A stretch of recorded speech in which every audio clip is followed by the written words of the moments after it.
Blackstone Audio presents Strangers, a Nameless Detective novel by Bill Pronzini. This book is read by Nick Sullivan. For all the friends who have become strangers. And how am I to face the odds of man's bedevilment and God's? I, a stranger and afraid, in a world I never made. A. E. Housman. Chapter 1. Mineral Springs, Nevada. Small town off Highway 80 in the heart of the state's northern gold mining district. Something of a desert boom town now, with the current price of gold at $1,250 per troy ounce and a dozen nearby working mines, large and small, producing millions of ounces per year. County seat of sparsely settled Bedrock County, population 4,300 at the last census, its nearest neighbor of any size, Battle Mountain, more than 30 miles distant. Blue-collar place, most of its residents involved in the mining industry or in cattle ranching and agriculture. 2 small casinos, 1 licensed brothel, and a clutch of motels on its 6-block-long main drag. Small businesses on side streets and in outskirt strip malls, and a big box-type mall under construction near the highway. Not much else to recommend it, unless you were into prospecting, off-road vehicle runs, exploring the crumbling ruins of old ghost towns, or yearned to have a fling at backcountry gambling. That was pretty much all I knew about Mineral Springs, courtesy of Tamara and the internet, when I pulled in there at 6:30 on a cold, clear Tuesday night in late autumn. The 450-mile drive from San Francisco had taken more than 8 hours, with a couple of rest and refueling stops along the way, and I was gritty-eyed, all over stiff, and pretty damn weary. Too old to be making long, straight-through drives like this. What my body craved now that it was over was something to eat and then 8 or 9 hours of uninterrupted sleep. But it would be a while before I crawled into bed for the night. Maybe a long while. I drove down Main Street, past the neon glitter of the casino signs, looking for the Gold Town Motel, Mineral Springs' best-rated hostelry, according to Tamara's searches. There were stop signs at the intersections, but no stoplights. No parking meters either that I could see. As early as it was, most of the side street storefronts were dark. The casinos, the motels, 3 or 4 restaurants and taverns, the brothel, a service station, they were the only businesses that seemed open behind bright winks and shimmers of neon and sodium vapor lighting. What would it be like to live in an isolated place like this? Not bad for some, but for a woman like Cheryl... I put the thought out of my head. Now that I was here, I could feel a thin edge of tension building in me that had nothing to do with the long hours behind the wheel, and I didn't need to ramp it up with idle speculation. The Gold Town was on the 4th block east, a Hail Mary passes distance from the state-sanctioned whorehouse called Mama Liz's. 2 stories built in an L shape around an asphalt parking area and shaded by a small oasis of trees. An oversized neon sign in front emblazoned its name on the night sky. Otherwise, there was nothing to distinguish it from a small-town motel anywhere in the country. The lobby was small and cramped, but they'd still found room for one of Nevada's ubiquitous one-armed bandits. A middle-aged woman with carrot-colored hair located the reservation Tamara had made for me and said effusively after I'd registered, "We have you in number 9, ground floor rear, one of our nicest rooms." Right. The accolade was accurate only if you considered a blandly decorated unit marred by a couple of wall dents, a somewhat threadbare carpet, and an armchair with a taped tear in the seat to be a nice room. It was clean, though, thanks to such liberal use of Lysol that the air seemed choked with its odor. In the bathroom, I doused my face with cold water, scrubbed my eyes free of grit. The tub and shower looked inviting, but I didn't give in to the lure just yet. The double bed turned out to be comfortable, if you liked sleeping on a mattress as hard as a brick bench.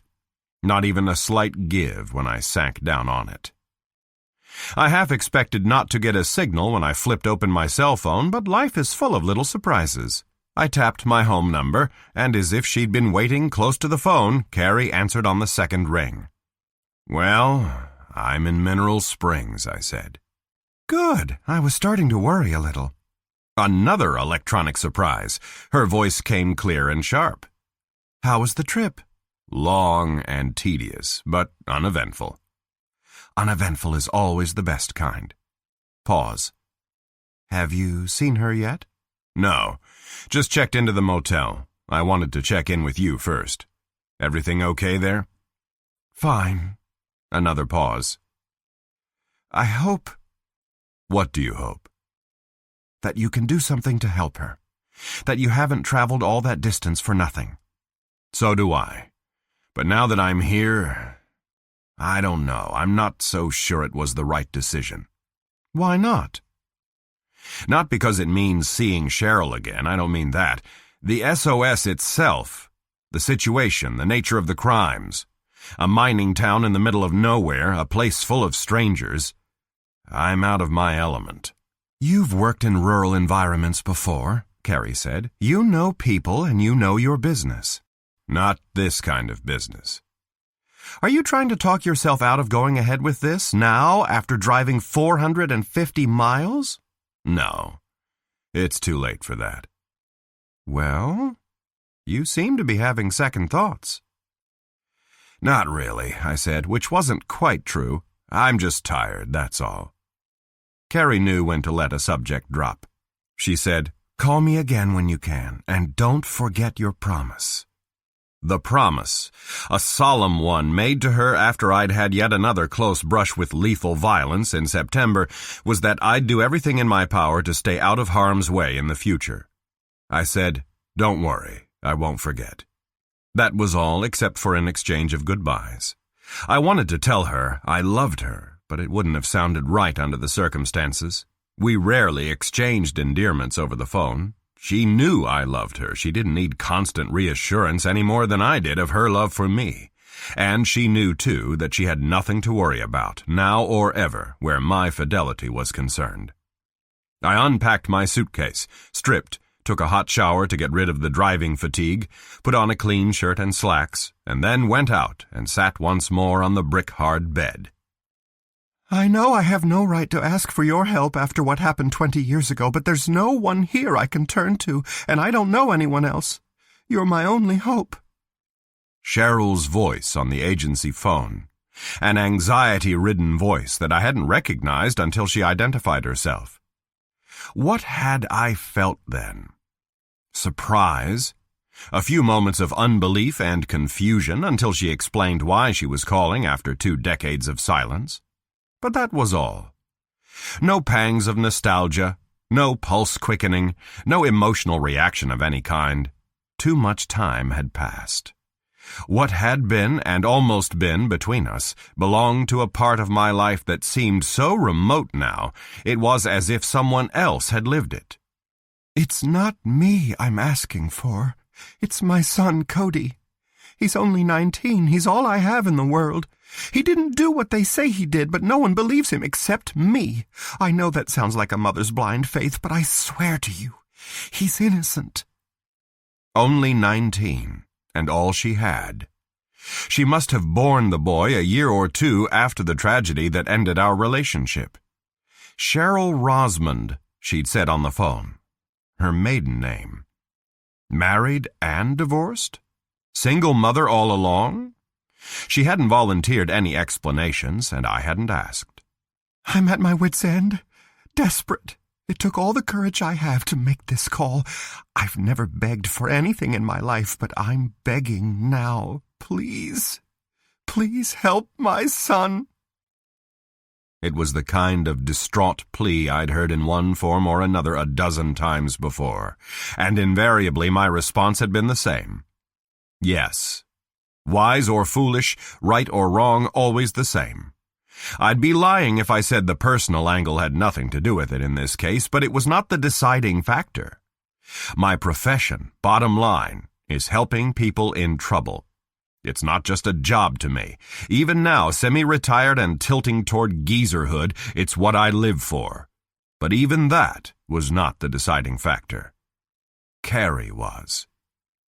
I hadn't given my yes to Cheryl immediately, put her off, saying I'd have to see about clearing my schedule and that I would call her back and let her know ASAP. I checked with Tamara to make sure the agency could do without me for a while. No problem there. I was only working part-time anyway, and then I called Carrie at Bates & Carpenter. I caught her at a not overly busy time, drove over there, and told her in the privacy of her office about Cheryl's call, dilemma, request. It was not that I was looking for her permission to help out an old lover. We don't have that kind of relationship. And she already knew about my brief affair with Cheryl because I'd told her. We do have that kind of relationship. No, the reason for the discussion was that I wanted to be sure leaving her for an extended period of time on an iffy, personal-angled investigation in another state was the right thing for her. It had been 4 months since her monstrous near-death experience in the Sierra foothills, an even more terrifying ordeal than her breast cancer, but her recovery had been difficult and her emotional state was still tender, if no longer fragile. Only recently had she been able to leave our condo on her own, resume her vice president's duties at the ad agency, rather than conducting them by computer and telephone. She said she was all right. Her actions and reactions indicated it. Both Emily and I thought so too, but Emily is only an ingenuous 14 and I didn't completely trust my feelings on the matter because I'd suffered through Carrie's ordeal myself. We talked things over. All the pros and cons of my leaving for an unknown length of time, revisiting a part of my past, taking on what promised to be a difficult and in all likelihood futile job. The trouble Cheryl's son was in was the nasty kind that arouses volatile emotions in a community. There seemed to be some pretty solid if circumstantial evidence against him, and my California investigator's license was not valid in Nevada. Was it worth the time and effort? Carrie knew before I said so that I felt I had to try, and that the only reason I was hesitating was my concern for her. Knew me so well. At the end of 20 minutes, convincingly supported and reassured, I went back to the office and called Cheryl and told her what she'd been hoping to hear. So here I was in Mineral Springs, a stranger in a strange land, no less committed despite the second thoughts. All right, then what the hell was I doing sitting here stalling instead of getting on with it? It was not that I was reluctant to come face to face with Cheryl again, or maybe it was, a little. Meeting again under these circumstances, spending necessary time together, was bound to be awkward for both of us. Cheryl Rosmond. One of 3 women I could honestly say I'd been in love with in my life. The first, Erica Coates, I'd asked to marry me, and been turned down because she hated my job. The relationship had shriveled away as a result. Cheryl was the second, our time together brief, emotional, and painful for both of us. I'd wanted her very much at the time, and been hurt by an abrupt but understandable end to the affair. Would it have worked out if our relationship had not been destroyed by circumstances? I thought at this far removed that it might have, but I didn't really want to know because now I had Carrie, my third and last and one true love. And she was more important to me than anyone else ever could have been.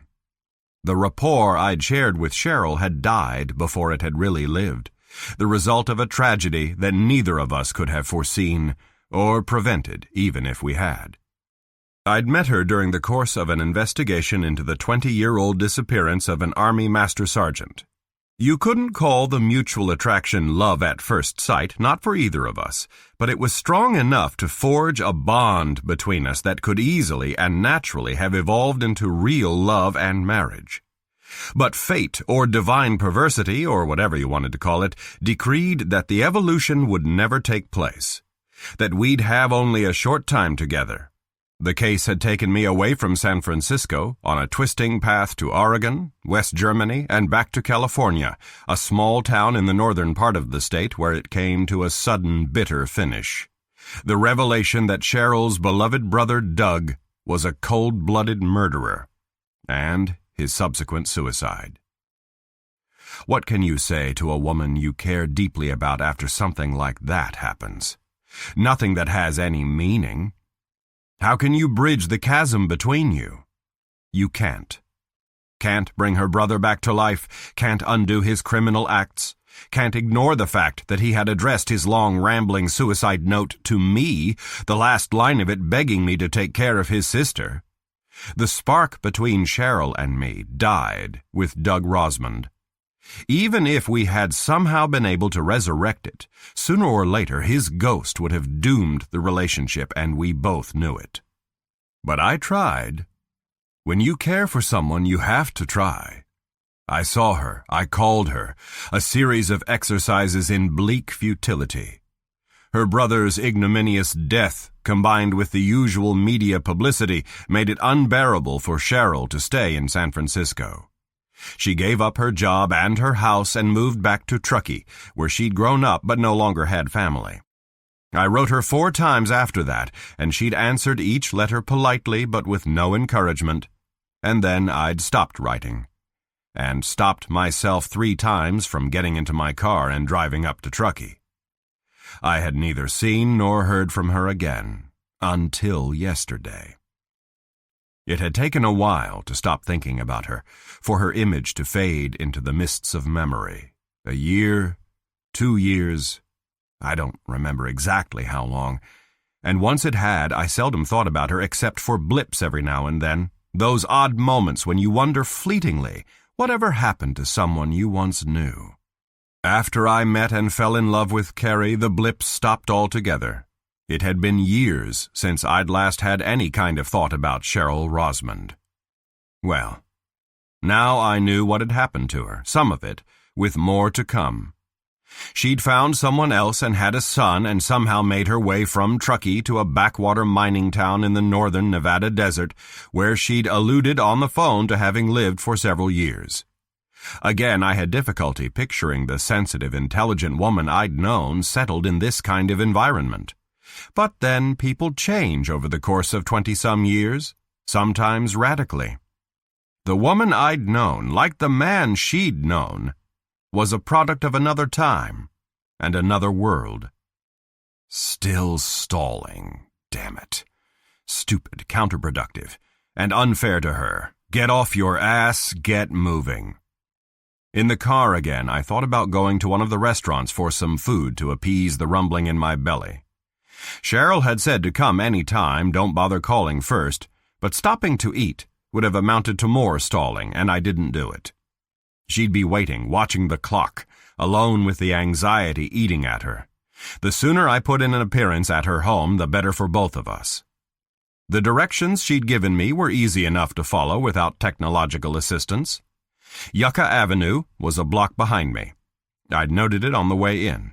Out Yucca, past the rodeo grounds and across the Union Pacific tracks to the last street, Northwest 10th, before Yucca continued on into the desert. Left turn past the Oasis Mobile Home Park, 4th house on the east side of the next block. Big prickly pear cactus in front. Easy. You couldn't miss it. And I didn't. Getting there took less than 5 minutes. Chapter 2. It was a small, boxy house in an older tract of small, boxy houses on the last street at the edge of open desert. No lawns and not much greenery in the yards. Despite the nearby river, water was at something of a premium in this country. The big prickly pear cactus in Cheryl's yard must have been 7 or 8 feet tall. Its jutting arms and flattened leaves had a grotesque appearance in the star-flecked darkness. The porch light was off. Drapes were drawn across the facing window, light leaking out around the edges. A dust-streaked Ford Ranger was parked in front, 2 other vehicles in heavy shadow under a side portico. I pulled up behind the Ranger, sat there for 10 or 15 seconds, still stalling a little, and then went up onto the narrow front porch. The reason the light there was off was because the metal fixture was broken. It hung at a twisted-off angle, the jagged remains of the bulb visible inside, as if somebody had thrown or swung something at it. If there was a bell button, I couldn't find it in the darkness, so I thumped on the door panel, not too sharply. It didn't take her long to open the door. The light that spilled into the foyer from the room behind her was not bright enough to give me a clear look at her face. Pale smile in a thin, pale oval, her eyes shadowed. Slender when I knew her, still slender now, but she seemed too thin, shorter somehow than I remembered her, as if the weight of her son's plight combined with the weight of years had bent and compressed her body. She put out her hand, it felt dry and rough in mine, and said my name, and, "Please come in," and, "I'm so glad you're here," in a voice that showed the strain she was under. When she stepped back and I was inside, I had a better look at her, and my stomach clenched up. Her age was 45 or so now, but she looked older, and so thin in a dark brown sweater and light brown skirt. Age lines slightly marred the elfin attractiveness of her face. The reddish-gold hair, worn short now, was shot through with gray, but her eyes... My God. 20 years ago, they'd had an almost mesmeric effect on me. Large, very green, very bright. Now they were squinty. The color dulled, the animation gone. The only thing about them that was the same was their pleading quality, back then like a child afraid of being hurt, now like an adult who'd been hurt too much. I tried to keep my expression neutral, but some of what I was thinking must have shown through. She said, "You look well. I wish I could say the same about myself." "You're under a lot of stress." "Yes, A man's voice said, "So, this is the big city detective. Lot older than you let on, Cheryl." I hadn't known he was there because I'd been looking at her, only at her, and I'd expected her to be alone. He was standing off to one side of a living room plainly furnished, except for a wall display of Native American craftwork, a bottle of beer in one meaty hand. Late 40s, short, compact, with a heavy beard-stubbled face burnt dark by the desert sun and patchy tufts of coarse black hair on a mottled scalp. Dressed in a work shirt and Levi's stretched tight across a broad chest and thick thighs. The rugged ugly type. Cheryl said wearily, "For God's sake, Matt." "You really think he's going to be able to do anything?" "He's going to try. That's more than you or anybody else is doing for Cody." I said to Cheryl, "Who's this?" "Matt Hatcher, my brother-in-law." "And about the only friend she's got left in Mineral Springs," Hatcher said. "Wrong. Now she has another." "You're an outsider, Pop." "We're not going to get along," I said, "if you keep making snotty remarks about my age. How old I am has no bearing on how well I do my job." "Suppose I don't care if we get along or not?" "Then you won't be acting in Ms. Rosmond's best interests." "Ms. Rosmond," Hatcher said with an edge of contempt. He took a swig from the bottle of beer. "Her name's Hatcher, not Rosmond. Glenn Hatcher's widow." Cheryl said, "Matt, please." "What's wrong with the Hatcher name? It was good enough for you for a lot of years, wasn't it?" Her wince suggested that the years with Glenn Hatcher had not been easy ones. Understandable if he'd been anything like his brother. Hatcher came over in an aggressive rolling gait to where we were. He said to me, "Just how do you figure you can prove Cody didn't rape those women?" "I can't answer that. I've only just gotten here and I don't know all the details yet." "Damn good chance he's guilty. You know that, don't you?" "I just told you I don't know anything yet." "He's not guilty," Cheryl said. "He's not." "I don't want him to be any more than you," Hatcher said, "but that don't mean he ain't. He's always been a wild kid." "Wild? What do you mean wild?" "You know what I mean. Driving like a lunatic, drinking, getting into fights." He added with what struck me as deliberate malice, "None of that would have happened if Glenn was still alive." You could tell that hurt her. "I hate it when you say things like that. Imply I didn't raise my son properly." "Well, woman alone when you don't have to be." "Oh, please, don't start that again." Ringing telephone. The sudden sound turned her rigid for 2 or 3 seconds. Then quickly she pivoted away from me and started toward where the instrument sat on a table next to the living room doorway. But Hatcher caught her arm on the way past, brought her up short. "Christ's sake," he said, "don't answer it." I can't just let it ring. All right, then let me. No. Cheryl pulled away from him, hurried over, and got the handset up to her ear on the third ring. She listened for maybe 5 seconds. Then her shoulders slumped, and she broke the connection, cradled the receiver. Except for hello, she hadn't said a word. Hatcher said disgustedly, "Another one. Why don't you stop putting yourself through that shit and leave the phone off the hook?" I told you before it might be Cody or Sam Parfrey. Joe Felix won't let the kid call, and Parfrey's got nothing to tell you he hasn't already. She came slowly back to where I was, making a little loop around Hatcher. On the way, she said, without looking at him, "Leave me be, Matt," the weariness heavy in her voice. "Please, just go away and leave me be." "So you can be alone with him." I'd had my fill, too. "Lay off, Hatcher. She's got enough troubles without you making them worse." "Why don't you mind your own business, Pop?" "This is my business now," I said with heat. "Cheryl made it mine by hiring me. One more crack about my age and you and I are going to have trouble." "Huh, look at me shaking."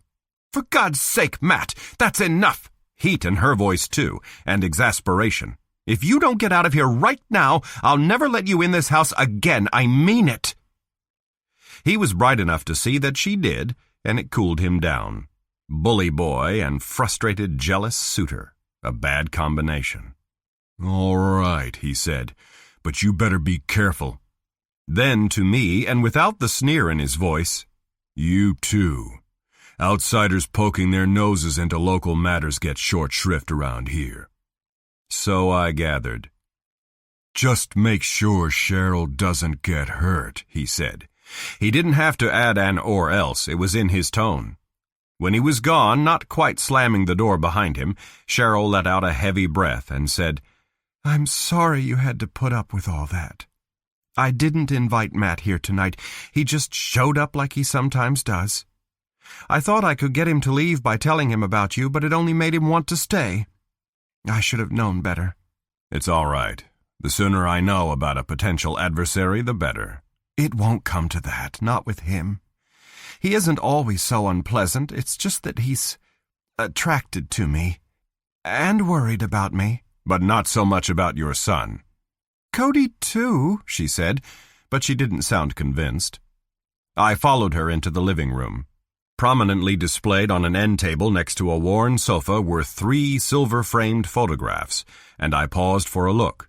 I didn't expect any of them to be of her dead brother, after all these years and the pain and grief his suicide had caused her, but it was a small relief not to see Doug Rosman's face among the trio. They were all of the same young man, the 2 smaller ones candid full-body snaps, at ages preteen and early teen, the third a posed head-and-shoulders portrait in a jacket and tie that he didn't look comfortable wearing. I said, "Cody," even though I knew it must be. He had a somewhat chunky body type inherited from his father, and his mother's eyes, facial bone structure, and reddish-gold hair. But he bore no resemblance to Doug Rosmond. I wondered fleetingly if Cheryl had told her son how and why his uncle had died. I wouldn't have in her place. "Yes. The largest was taken last year just before his high school graduation. He's good-looking, isn't he?" He was, if you discounted the straggly soul patch and chin whiskers, the spiky disarray of his hairstyle, and a faintly sullen cast to his mouth. I said, lying, "He favors you." The compliment got me a wan little smile. "I remember you like beer," she said, playing the good hostess even in these circumstances. "I don't usually keep any in the house, but Matt brought a 6-pack with him." "Thanks, no, nothing." She sat on the far end of the sofa, first switching off a fringe-shaded floor lamp, self-consciously concerned, maybe, that the bright light would be unflattering, and folded her hands together in her lap. I remembered that posture, not unlike that of a little girl, and it tugged at me. Seeing her again had been difficult after all, not because of any lingering personal feelings, but because of what she was now. Hurt, lost, afraid, edging toward the end of hope. The sofa was worn, and the lamp's shaft pitted. The rest of the furnishings had the same well-used look. Judging from that and the house itself and the fact that she was still living here in Mineral Springs, her late husband hadn't left her very well off. "I can't pay you much," she'd said on the phone, "at least not right away." My fee in this case didn't matter to me, but it did to her. I wanted to ask her what she did for a living, and how long she'd been a widow, and who her husband had been and how he'd died, and if Matt Hatcher had been pursuing her ever since. But all of that was curiosity and not germane to the matter at hand. There were much more important questions to ask. "Why didn't you tell me about the harassing phone calls?"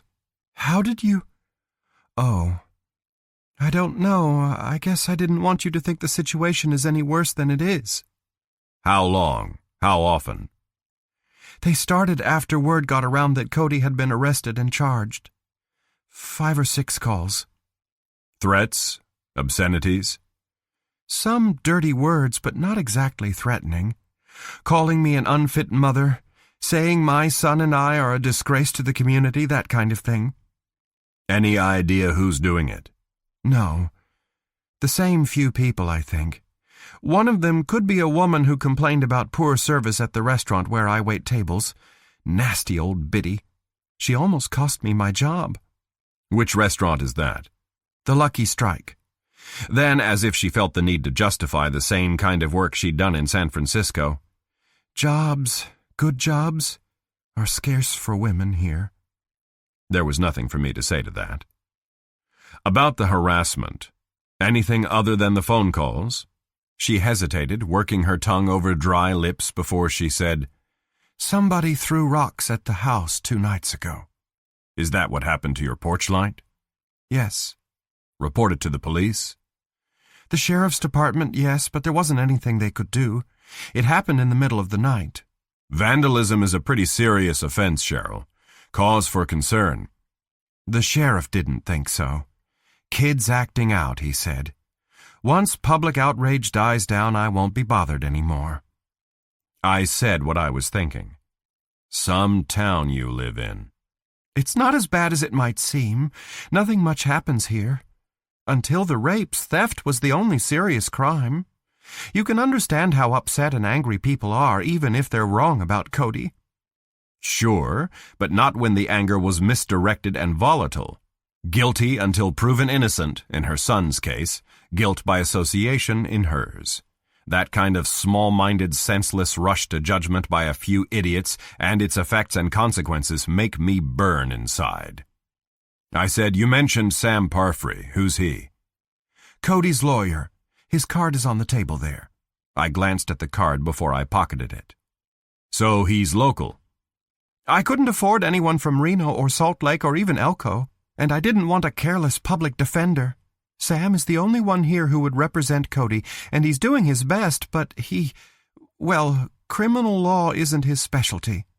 "Did you tell him about me?" "Yes, he'll give you as much help as he can." "Good. I'll talk to him first thing in the morning." "Joe Felix?" "The county sheriff. He's—" She broke off, lowered her eyes to her clasped hands. "Well, you'll meet him and you can judge for yourself." She was afraid of him, that was plain enough. Hard-nosed, probably, I thought, and hoped I was wrong, guilty of a rush to judgment of my own. Members of the despotic breed of rural law officer can be hell to deal with under the best of circumstances. As she'd said, meet him and then judge him. "Cody's being held here in Mineral Springs, then?" "In the jail at the county courthouse." "Arraigned? And a bail amount set?" "Arraigned, yes, but bail was denied." Her mouth twisted. "The heinousness of the crimes," the judge said. "Has Felix let you see him?" "Once, just after he was first arrested. That's all." "Talk to him on the phone?" "No." So, only his lawyer had access. It was possible, but not likely, that Parfrey could get me an interview with the kid, worth whatever effort he could put in to make that happen. The hard part now. I said, "The rapes. You said there were 3? "Yes, 3. "The first one how long ago?" "About 6 weeks. An Indian woman who lives alone at the edge of town, not much younger than I am. And my God, one of the other women is in her 50s. Why, any young man would want to—" Cheryl swallowed the rest of it, shook her head. "Rape isn't about sex," I said. "It's about power and control over the victim. Plus a deep-seated hatred of women, I thought, but didn't add. The rapist was masked?" "Yes. He broke in late at night, attacked her in her bed, threatened to kill her if she resisted. He had a knife." "Was the M.O., the method of operation, the same on the other 2 rapes? Women alone, late-night break-ins by a masked intruder with a knife?" "The same, yes." "I have to ask you this. Do you know if Cody knew any of the victims? Had any dealings with them prior to the attacks?" Cheryl hesitated and then sighed and said, "The third victim, yes, but only because she lives nearby and works in an auto parts store where he sometimes shops." "How close nearby?" "Close enough. Too close. The Oasis Mobile Home Park." "The one in the next block?" "Yes, but that doesn't have to mean anything, no matter what Sheriff Felix thinks. The woman's husband works nights in one of the mines. So does the second victim's husband, and none of the 3 has any children or other relatives living with them. That's how the rapist, whoever he is targeting them. He knows they're going to be alone. He could be someone who works in the mines, too, couldn't he?" "Yes, he could." I had my pen and notebook out and was taking notes in my own brand of shorthand. "Were any of the women able to provide a description beyond the fact that the attacker was young?" "No. All 3 assaults happened in the middle of the night with no lights on in the bedrooms. All the women could say was that he was young and strong and very angry." "What exactly led the law to focus on Cody?" She looked off into the middle distance for a time before she said bitterly, "A witness claimed to have seen him in the vicinity of the Oasis, running away from it supposedly right after the woman was attacked." "Reliable witness?" "Sheriff Felix thinks so." "But you don't agree?" "No. Sam Parfrey doesn't either. The witness is, well, strange." "Strange in what way? Who is he?" "His name is Stendryer. He lives in the desert, in what's left of an old ghost town. Keeps to himself mostly. There are rumors about him." "What sort of rumors?" "Oh, you know the kind, that he's crazy, that he is or was some sort of criminal, that he'd shoot you dead if you trespassed on his property." "If he lives in the desert, what was he doing in this neighborhood in the middle of the night?" "Passing through on his way home, he claims. He'd been in Elko for some reason and had just gotten back. That's possible. Yucca Street is the way to Lost Horse. But he's either mistaken or lying about seeing Cody. He has to be." "What does Cody say? Was he anywhere near the Oasis at the time?" "He swears he wasn't." "Here at home, then?" "That's just it. No. I'm a light sleeper. I always hear him when he comes in. No, he was driving in the desert alone. He does that sometimes when he's too restless to sleep. He'd been out with a friend earlier, but he took her home around midnight."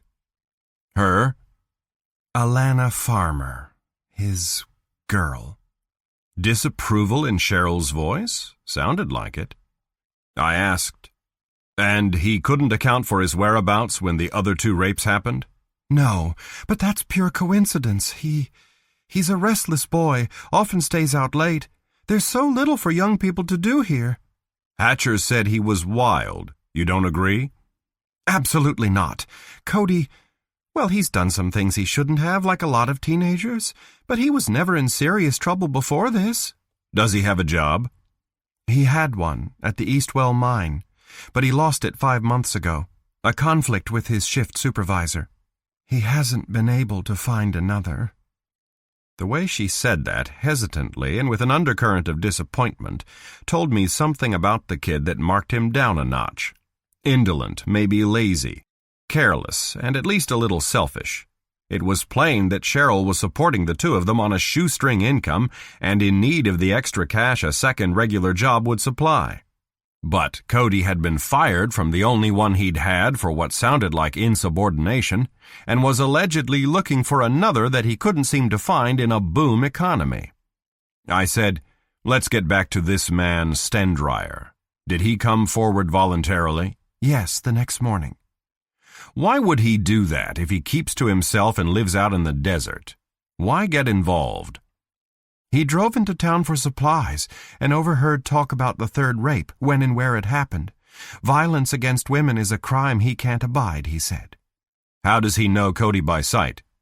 He claims to have seen him before driving in the desert.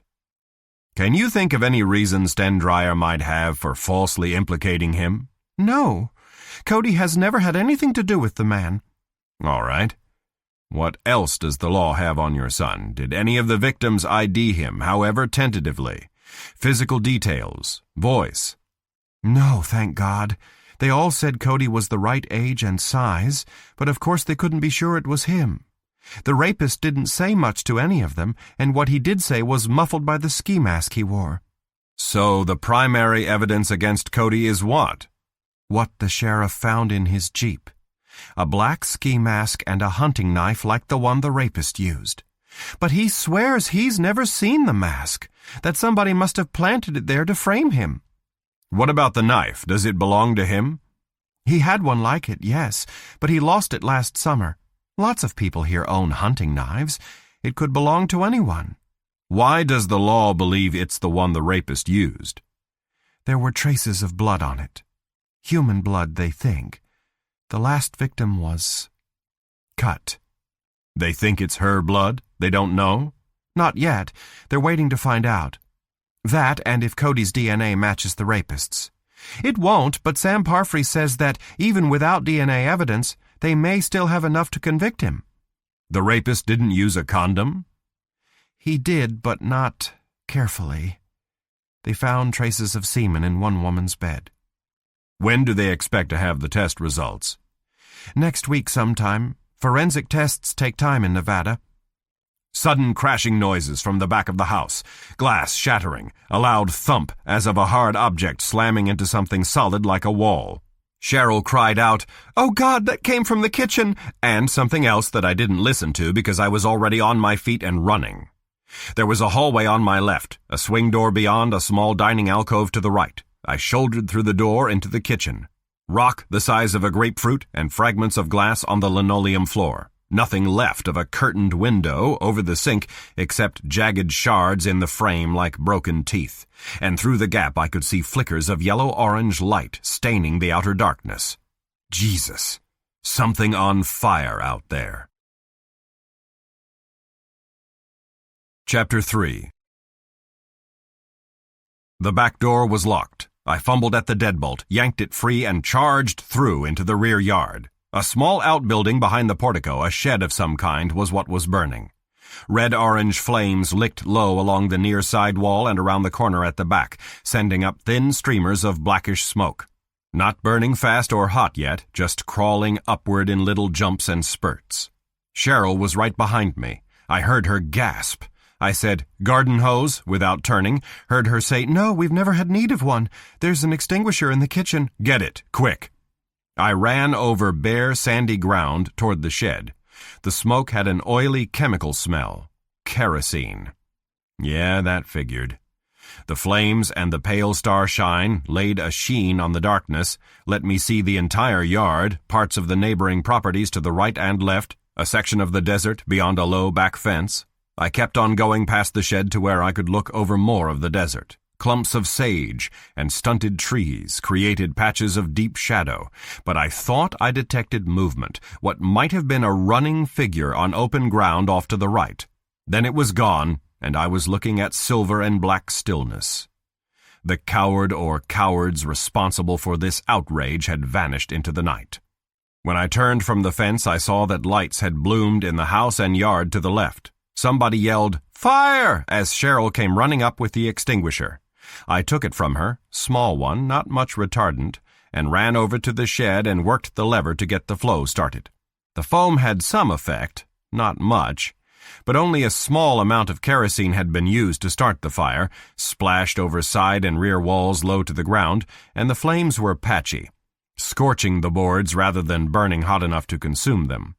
Childish mischief, this and the rock through the window, rather than a serious attempt at arson. A fat man in an undershirt appeared from somewhere lugging a much larger extinguisher. Half a minute later, 2 other men were there with shovels. It took the 4 of us working together, spraying foam and shoveling loose sand, no more than a couple of minutes to smother the last of the flames before a spark could set off the roof shingles. "What the hell happened here?" the fat guy asked me. "Stinks like kerosene. Deliberately set. Whoever did it broke the kitchen window with a rock, too." He scowled. "Who are you?" "Never seen you before." "A friend of the family." That ended the conversation. He aimed a look at where Cheryl was standing near the back door, shook his head, spat once on the ground, and waddled away with his empty extinguisher. In the distance, there were the ululations of approaching sirens. Firemen plus a sheriff's deputy or 2. One of the neighbors had called in a report. The men with the shovels beat it out of there when they heard the sirens, leaving Cheryl and me alone. She had her head tilted downward, hugging herself when I went up to her. "No damage to whatever's stored in the shed," I said. "Fire didn't burn through." "Nothing valuable in there anyway. Just little pieces of my past." Then, in a choked voice, "Damn them. Whoever they are, damn them." I took hold of her arm, felt her trembling as I steered her into the house. When I had her settled on the sofa again, I went back into the kitchen. The rock on the floor was just a hunk of limestone, nothing attached to it. I picked my way through the broken glass to the sink, found a tumbler in one of the cupboards, filled it from the tap. Cheryl shook her head when I extended the glass, but she accepted it anyway and drank a little like an obedient child. The sirens were dying out in a series of chirps out front now. 1, 2, 3 vehicles, the last of them coming up a few seconds after the first 2. I said to Cheryl, "Better let me handle this," and when she nodded jerkily, I went to the front door and stepped out onto the porch. A modest-sized fire truck was drawn up behind my car. A green and white sheriff's department cruiser slewed in at angle at the truck's rear, and another cruiser nosed up behind that one. The Ford Ranger was gone, Matt Hatcher's wheels evidently. A small knot of rubbernecking neighbors clogged the sidewalk alongside my car. One of them, the fat guy from next door, was talking to 2 red-hatted firemen and a pair of uniformed deputies. When he spotted me, he made jabbing motions in my direction. He'd have told them the fire was out, but the firemen hustled up the drive into the backyard to make sure. One of the deputies moved to disperse the crowd. The other came up the front walk and onto the porch. Only he wasn't a deputy, I saw as he drew closer. Not with a badge the size of a baseball pinned to his green and white tunic. Long and solid, 3 or 4 inches over 6 feet, a Western-style hat shading an angular face. A micro-communicating device clipped to one lapel. The big handgun in the holster of his Sam Brown belt looked to be a .357 Magnum. He gave me a long, slow, measuring look before he said, "Evening. Little trouble here, I understand." "More than a little, Sheriff. You are Sheriff Joe Felix?" "I am," he said. He didn't seem surprised that I knew his name, but he had one of these tightly controlled poker faces that would reveal only as much of what went on behind it as he wanted you to see. "Arson and a rock pitched through the kitchen window. Pretty serious, all right. You in a position to see who was responsible?" "I wish I had been, but no. 1, maybe 2 perps, gone by the time I got outside." One eyebrow lifted a fraction. "Perps." Then, when I didn't answer, "You the only other person here when it happened?" "Yes." "And who would you be?" "A friend of Cheryl Rosamond." "Haven't seen you before. Stranger in town? Just arrived tonight." "Hatcher," he said then. "Her last name's Hatcher, not Rosamond. How come a friend doesn't know that?" "It's been a long time since we've seen each other." "How long?" 20 years. I knew her in San Francisco before she married her son's father. I didn't know his name until tonight." "Uh-huh. And you just stopped in for a visit after all that time?" "No. She called and asked me to come." "Mind showing me some ID?" I took a step backward over the door sill to get into the light and fished out my wallet. I could have only let him see my driver's license, but word of my profession and what I was doing in Mineral Springs would get around soon enough, and it's always smart to be up front with the local law. I flipped the wallet open to the photostat of my investigator's license, extended it to him. He took it, studied the license for several seconds. "Well," he said. No other reaction. The angular poker face might have been chiseled from stone. He handed the wallet back. "You don't mind if I come inside, talk to Mrs. Hatcher?" It wasn't a question. He edged in past me, taking off the hat so he wouldn't have to bend to get through the doorway. He had fair hair cropped close on a broad, bony skull. His cheekbones were jutting knobs, his mouth a straight, humorless line. His eyes under sun-whitened brows, a cool gray-green webbed at the corners by a radiating network of fine lines. Hard man, all right, and all the more formidable for his quiet demeanor and his methodical way of speaking. A man you'd be wise to walk soft around. A man you wouldn't want to cross in his bailiwick. Cheryl was watching us from the sofa. She said dully, "Hello, Sheriff," as Felix approached her. "Mrs. Hatcher, sorry to hear about your latest trouble." She said nothing, only nodded. "More than likely the same kid or kids who broke your porch light," he said, "but attempted arson's a lot more serious. We'll find out. You been getting any more of those phone calls?" "Yes. Another one tonight." "My advice is the same as before. Contact the phone company and change your number."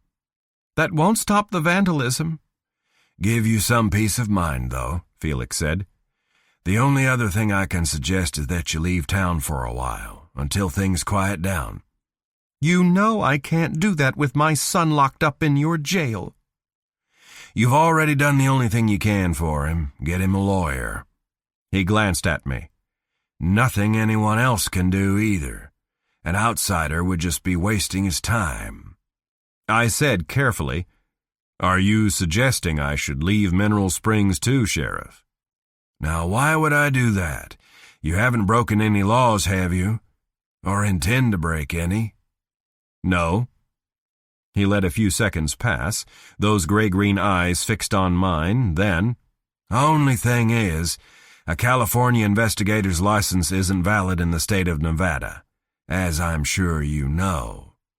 Have to be careful not to overstep your citizens' rights while you're here." "I have every intention of it." "Good. I wouldn't want you to get into any trouble while you're in this county." I said, "You have no objection to me talking to a few people? Asking a few questions, do you? Unofficially, of course." "Depends on the people and the questions." "And what I might find out?" "Nothing to find out," Felix said. "All due respect to Mrs. Hatcher here, we have the young man who committed those rapes in custody." "He's not guilty," Cheryl said. "My son is not a rapist."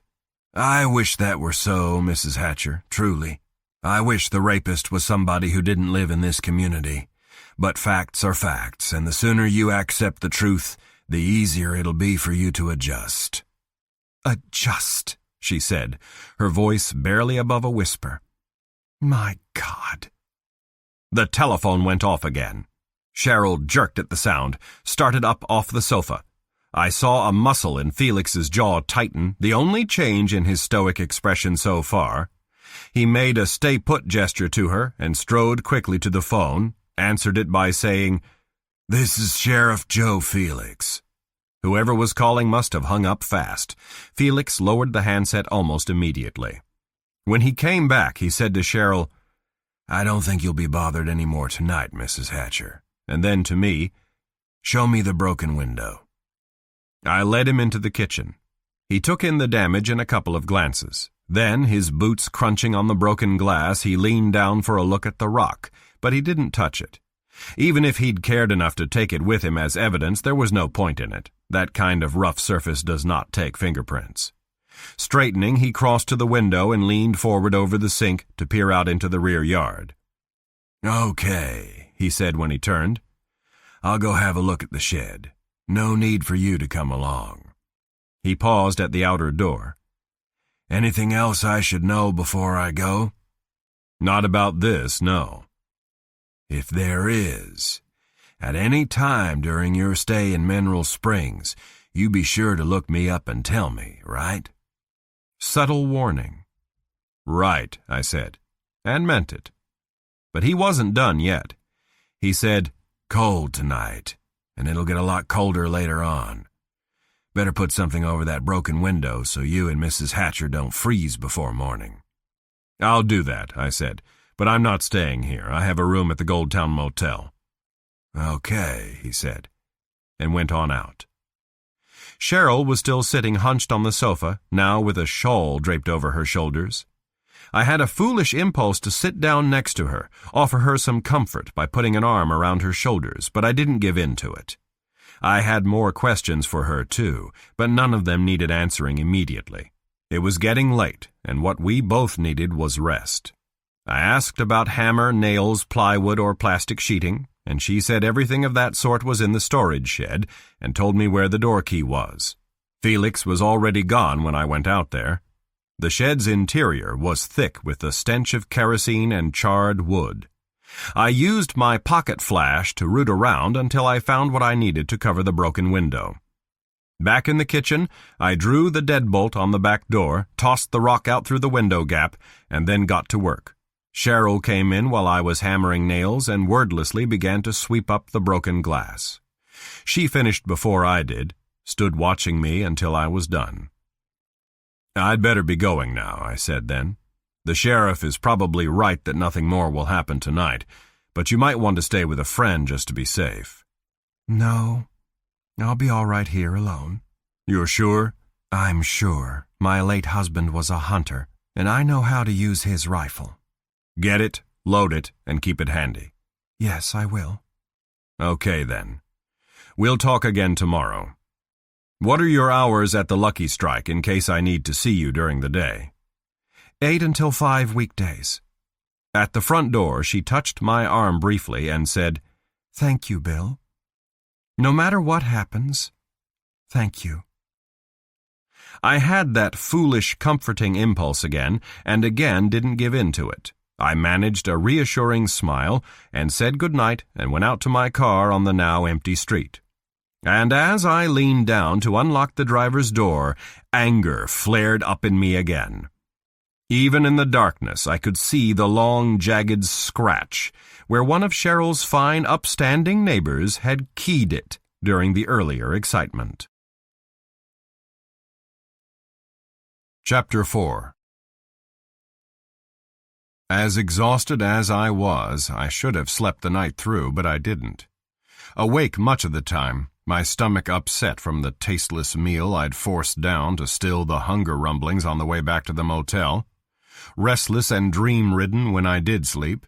Come morning, I felt logy and on edge. A long, hot shower took away most of the sluggish feeling, but not the tight-drawn edginess. Wednesday's weather, mostly cloudy and chilly, and the bland look of Mineral Springs by daylight did nothing to improve my mood. And the extended waiting period from dawn until business hours began and I could talk to Sam Parfrey made it worse. I killed an hour in a nearby coffee shop where 3 cups of strong black coffee and an English muffin upset my stomach again. I hoped nobody gave me any crap today. The mood I was in, I was liable to give it right back, and that was no way to begin a ticklish investigation in an already hostile environment. The address on Parfrey's card was 311 Juniper Street.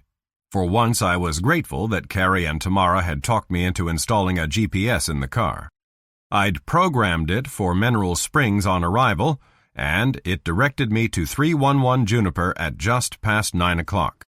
There seemed to be a lot of construction going on in town, testimony to the high price of gold and the prosperity it had brought. But the prosperity didn't seem to have extended to Sam Parfrey.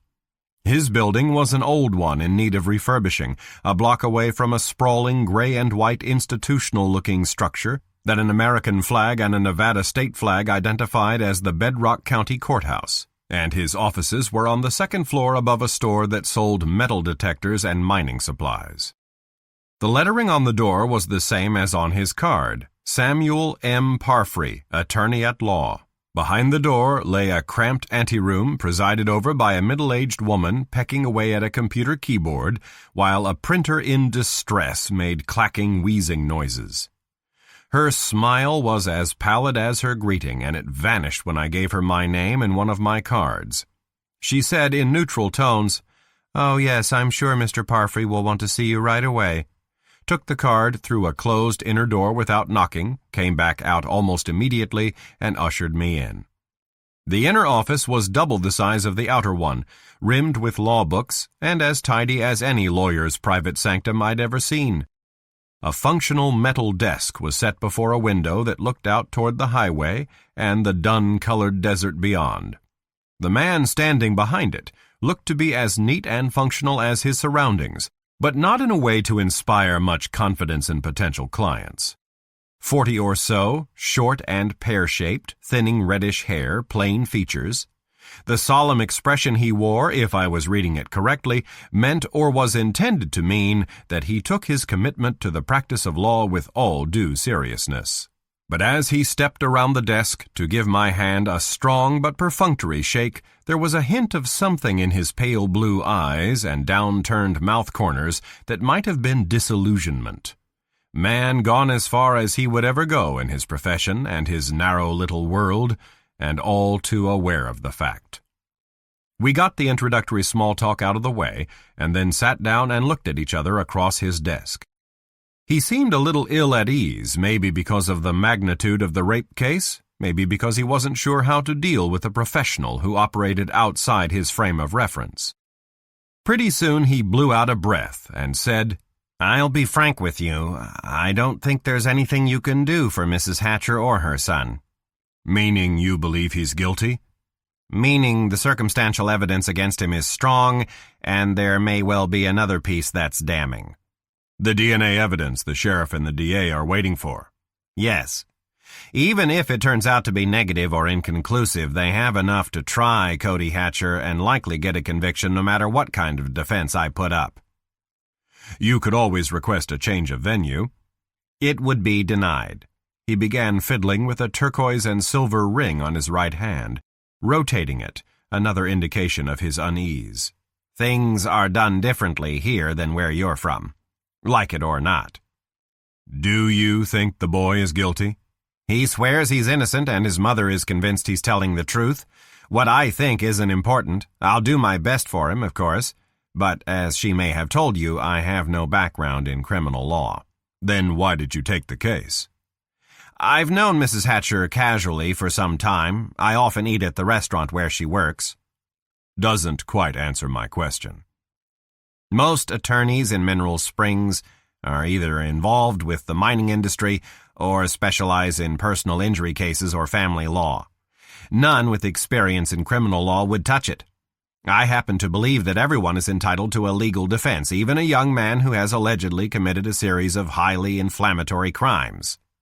Another blown breath. "Frankly, I'm working for Mrs. Hatcher more or less pro bono." "Good for him." "You're aware she's the victim of harassment?" "Anonymous phone calls and a rock-throwing incident, yes." "More than that. Last night somebody tossed a rock through her kitchen window and set fire to the shed in her backyard. Not much damage, but there could have been if the fire had spread." "My God, I never thought the harassment would go that far. That she was in any real danger." "The arson attempt change your mind? You know this town, I don't." Parfrey thought about it, pinching and rotating his ring again. "No, it's a cowardly act, like the phone calls. No one has any reason to do her deliberate physical harm. If she had cause to fear for her life, then so would I. Cody Hatcher's mother, Cody Hatcher's attorney." "Have you been hassled too?" "Verbally, a time or two, that's all. It hasn't made me think twice about representing her son, and won't. I'm not a quitter." "I'm glad to hear it. Neither am I." "I know. Your reputation precedes you." I raised an eyebrow, and he said, "When Mrs. Hatcher told me you were coming, naturally I wanted to know more about you. I had my assistant Google you and your agency." Good for him again. He might be in over his head, but he was apparently efficient as well as steadfast. He folded his hands, thick-fingered, the backs red-furred, on his neat desktop. "Well then, I imagine you have some questions." "Several. To begin with, what are my chances of a brief interview with Cody Hatcher?" Slim and none, I'm afraid. Mendoza and Sheriff Felix won't even allow his mother to see him. Mendoza being the district attorney? 2 terms now, yes. But that cholo has bigger political aspirations. He views this case as a stepping stone to a state office. Cholo. Derogative term with racist overtones. But it didn't necessarily make Parfrey a bigot. His obvious dislike of Frank Mendoza might be a matter of professional jealousy. His use of the slur, one of those stupid mouth farts that pop out without malicious intent. What about Felix? I asked. How would you categorize him? Another 2-termer, but not nearly as politically motivated. Happy right where he is, or seems to be. Dogmatic? Runs his department with an iron hand? What makes you think that? I met him last night. He responded to what happened at Mrs. Hatcher's home. And that was the impression he gave you? More or less. Not true? Well, he's a better man than Frank Mendoza, Parfrey said. Tough enough and uncompromising at times, but essentially competent and fair-minded. Can you get me an audience with Mendoza? I'm not sure. It might do more harm than good if he wants to make an issue of your unofficial status. Better to steer clear of him then, I said, at least for the time being. That would be my advice. Proceed with caution, no matter what you intend to do. I haven't made up my mind about a course of action yet. Still feeling my way along. I shifted position on the cushionless client's chair. The older I get, the more my butt muscles protest sitting on hard surfaces. Mrs. Hatcher had company when I went to see her last night before the trouble started. Her brother-in-law, Matt Hatcher. What can you tell me about him? Not very much. Works as a supervisor at the Eastwell mine. I made a note of that in my book. He seems to have pretty strong feelings for her that she doesn't reciprocate. Yes, now that you mention it. Aggressive and full of himself, if my brief acquaintance with him is any indication. A man who won't take no for an answer. Does he and his nephew get along? Didn't seem that way to me last night. I don't know for sure, but I doubt it. Since you're asking for my opinion, I'd say he hopes the boy is guilty. That's the impression I got, too. Views Cody as a rival, would like him out of the way, so Mrs. Hatcher would be all alone and he'd have a better chance of moving in. Exactly. How long has she been a widow? She didn't tell you? The subject of her late husband didn't come up. Oh? I had the impression that you and she were, well, very close at one time. For a short period more than 20 years ago. I haven't seen or spoken to her since we parted ways. But you came right away when she contacted you. My motives were and are professional, Mr. Parfrey, not personal. Yes, of course. He cleared his throat. Well, Glenn Hatcher, he died, 4 years ago last August. Heart attack caused by hypertension and overwork. Sad case. He was only 47. What was his job? Metallurgist. Also employed by Eastwell. And Cheryl has been alone ever since? Except for her son, yes. Not that she hasn't had other opportunities. She's a very attractive woman. But she doesn't seem interested in another permanent relationship. No surprise there. 2 marriages that ended painfully, tragically. The first to a Tom something she'd caught in bed with another woman, and who'd unintentionally killed himself and his girlfriend in a drunken accident 6 weeks after she threw him out. She'd been on the mend from that one when I met her in San Francisco. And the second to Glenn Hatcher, which apparently hadn't been a bed of roses either, except for the union having produced her only child. I said, the man who claims to have seen Cody running away from the Oasis mobile home park. Stendryer. What can you tell me about him? Well, he's a hermit who calls himself a prospector and a desert scavenger, but he evidently has another illegal source of income. And that is? Marijuana. Oh? Rumor, or has it been substantiated? Parfrey's mouth bent wryly at the corners. Cody admitted to me privately and under pressure that he's bought joints from the man. I have no reason to disbelieve him.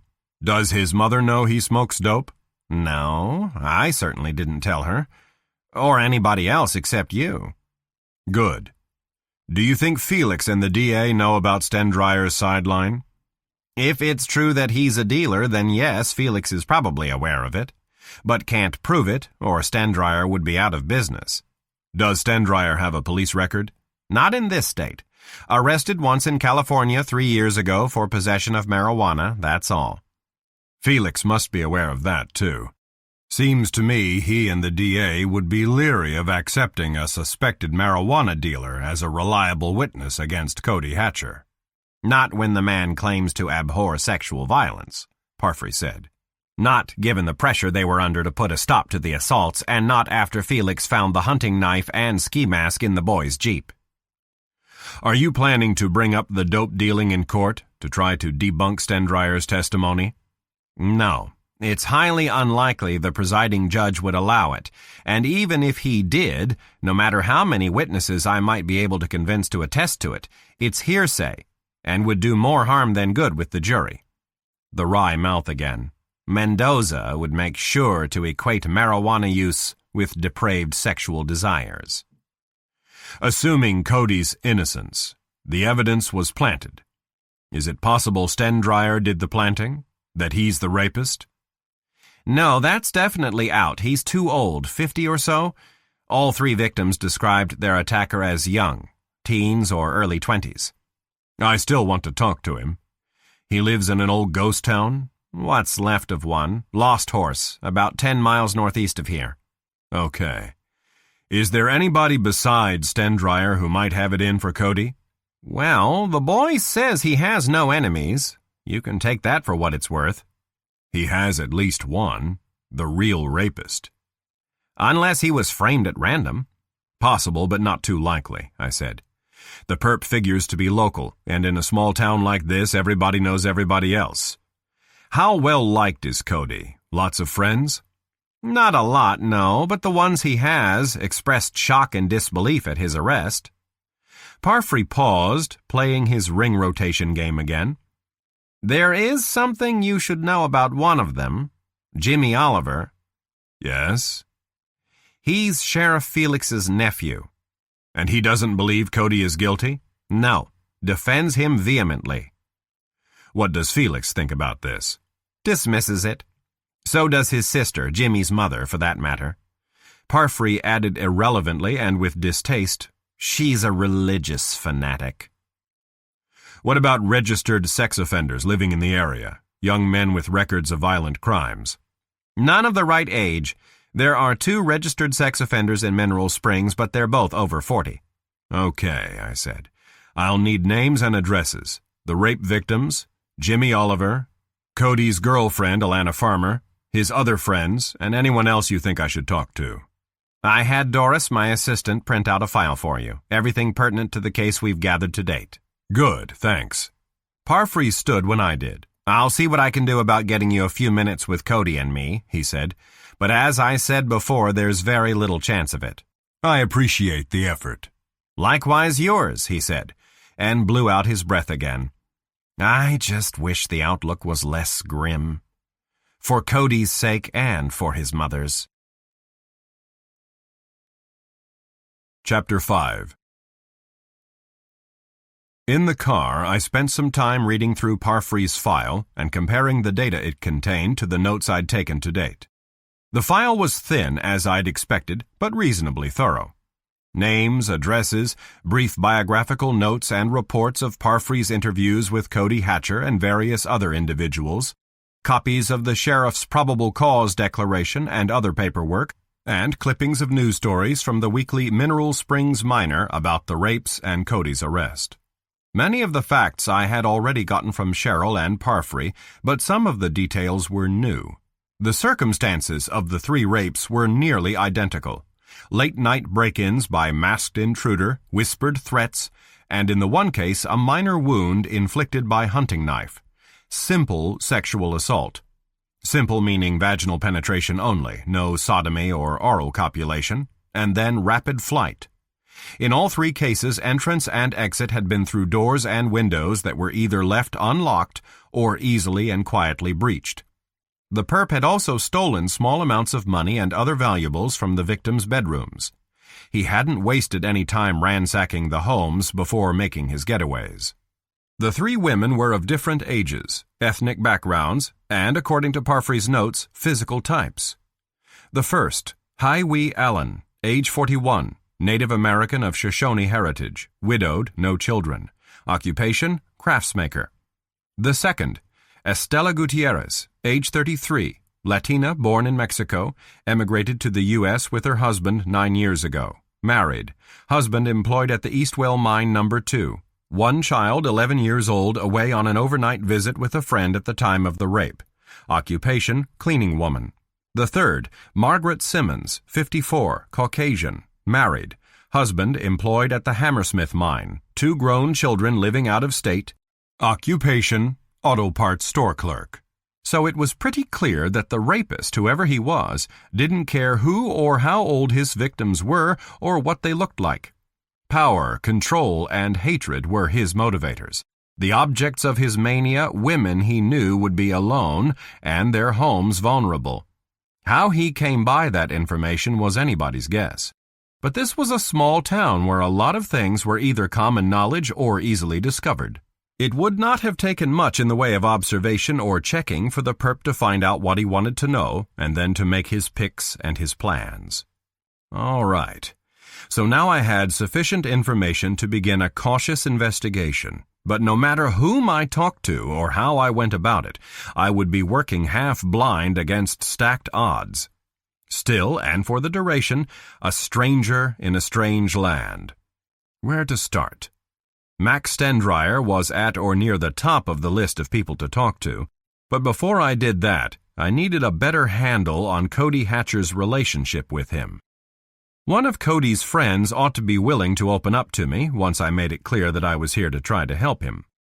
Start with the one closest to him, then. His 20-year-old girlfriend, Alana Farmer.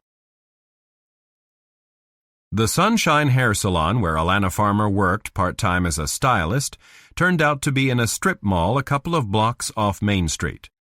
When I walked in there, I got an openly curious, slightly suspicious once-over from the 3 hairdressers and 2 customers present. All of them were women.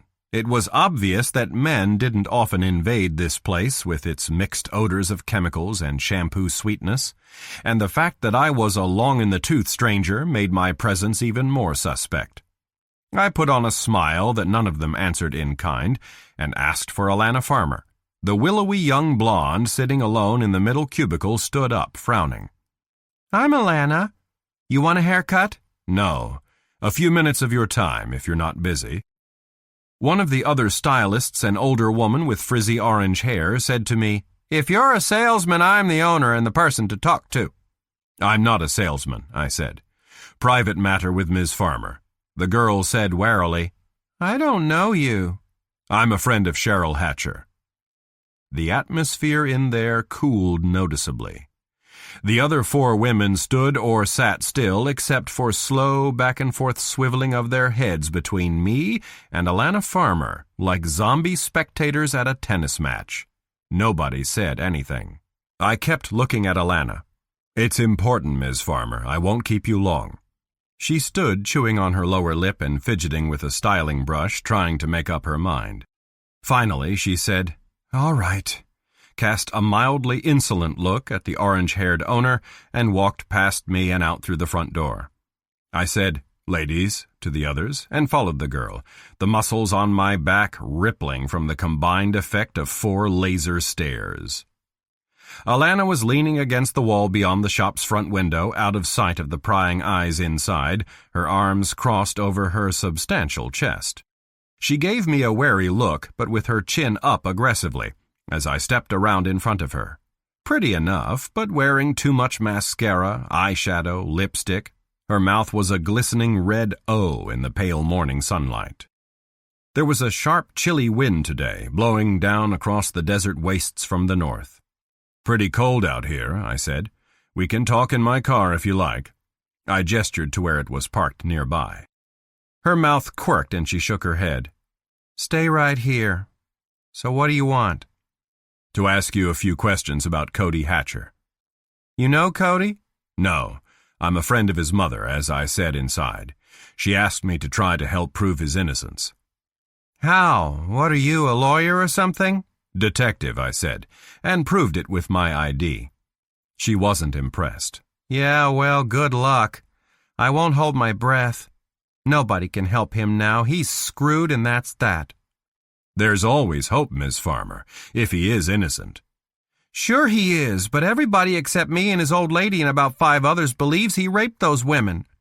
You're not going to find out anything to change anybody's mind, least of all our asshole sheriff. Why do you say that? Felix wants Cody to be guilty, that's why. He's had it in for him for a long time. I wouldn't be surprised if he's the one who put that knife and mask in Cody's Jeep. Why does the sheriff have it in for him? Cody wouldn't ever take any crap from him, and Felix didn't like him hanging out with his dumbass nephew, kept saying Cody was a bad influence. One time, when the 3 of us were together, he stopped Cody for speeding and thought he smelled dope in the Jeep. If he'd found any, he'd have arrested Cody and me and let Jimmy go. Were the 3 of you smoking dope? Alana gave me a wise look and didn't answer. The only reason I asked, I said, is Max Stendryer. That crazy old prick, she said with heavy contempt. If it weren't for him, Cody wouldn't be in jail right now. You think Stendryer lied about seeing him running away from the Oasis? Well, he must have. Why would he? Cody ever have trouble with him? No reason he would. I can think of one. Owing Stendryer money. Wrong. Why would he owe him money? We both know why. Cody admitted buying pot from the man. So what? Everybody smokes dope now and then. Sure, everybody. And pays for it in advance around here, she said.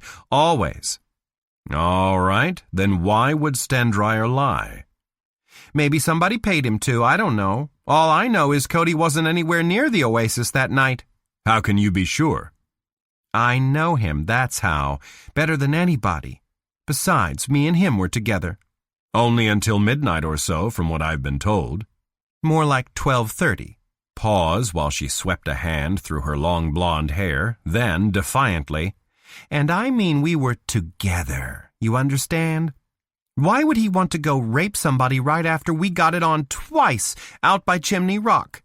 How could he? I mean, he's not Superman. I could have given her the rape is a crime of violence speech, but it would not have been worth the effort. At her age and with her mindset, sex would always be a primary motivator. She said, I told the sheriff that, but all he said was it didn't matter, and I'd better not go around announcing it if I didn't want to ruin my reputation, as if I care what people think. Were you and Cody alone together the entire evening? Yeah. Well, except for Rick Firestone.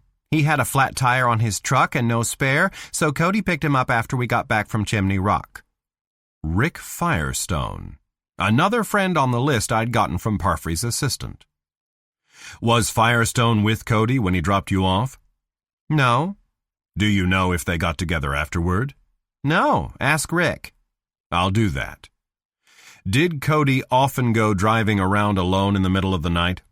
That's what he claims he was doing late that night. Sometimes. If he says he was out driving alone, that's what he was doing. He likes to race, see how fast he can buck his Jeep on some of the old mining roads around here. The door to the sunshine opened and the orange-haired proprietress stepped out. Alana, she called, you'd better get back in here. Mrs. Jackson is due for her 10:15. Coming. Then half to me and half to herself when the orange head disappeared inside. Bitch. Wonder she hasn't fired me yet for being Cody's girl. Probably will now if I don't get back inside. Thanks for your time, Miss Farmer, I said, and for being candid with me. She nodded, shrugged, started away, and then stopped and came back, close, to run her dark-eyed gaze over my face. You look like you've been a detective a long time. You really think you can prove Cody's not a rapist? I intend to give it my best shot. Then I might as well be straight with you. But you better not tell anybody about this. I'll call you a liar if you do. Anything you say is just between us. All right. Cody and me bought some grass from that asshole stand dryer a few times, but he won't sell on credit. You have to pay him cash in advance. Then what? Go out to Lost Horse to pick it up, or he delivers it? Delivers it. He doesn't let anybody go out to his place. There's this spot in the desert, never mind where. You want some grass, you leave a note telling him how much you want and the cash. Then you go back in a day or two and the grass is there. Where does he get it? Who knows? Cody says he buys it from somebody in Mexico, but that's just a guess. Anything else you can tell me about him? No. Do you know any of his other customers? No, she said again, too quickly. She glanced away from me toward my car. You going out to see Stand Dryer? Eventually, yes. Better be careful. And get yourself another set of wheels before you go. 4-wheel drive or all-terrain. Road out to a Lost Horse will tear up that city car of yours. I'll do that. Thanks. Okay, so that's it. I have to get back inside if I want to keep my crappy job. Can I talk to you again if necessary? If necessary, she said, and she was gone. High Desert Auto Repair and Towing, where Rick Firestone worked as a mechanic and tow truck driver, was on the western outskirts of town.